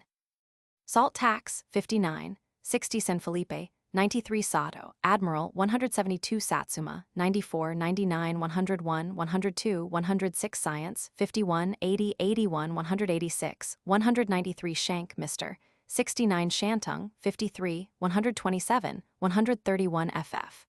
178 Secret Treaties concerning, 137 in Versailles Treaty.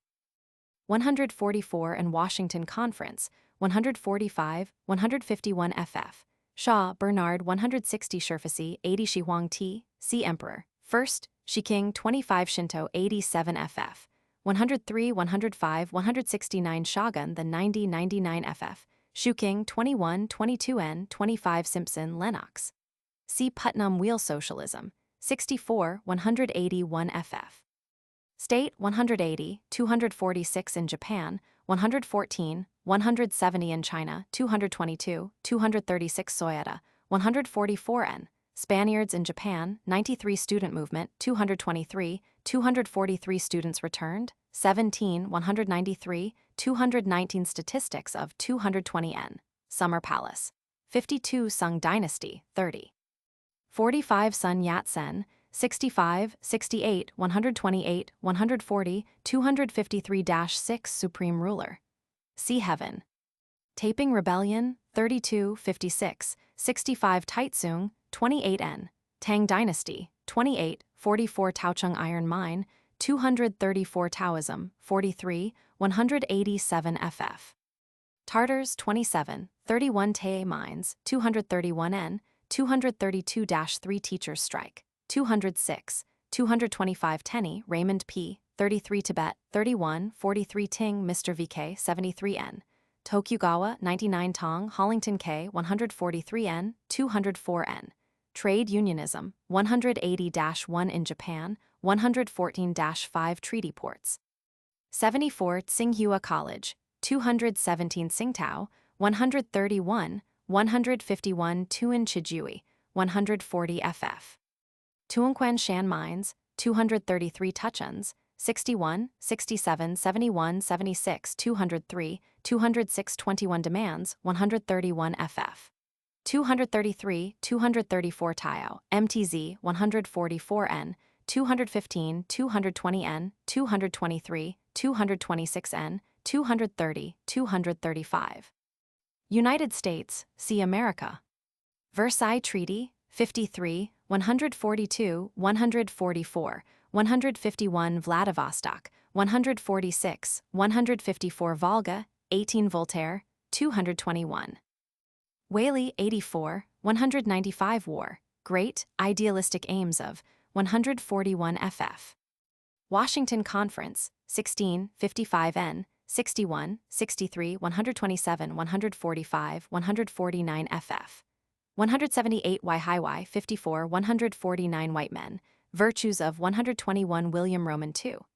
122 Wilson, President, 142 Women, Position of in China, 223-4 Wusung College.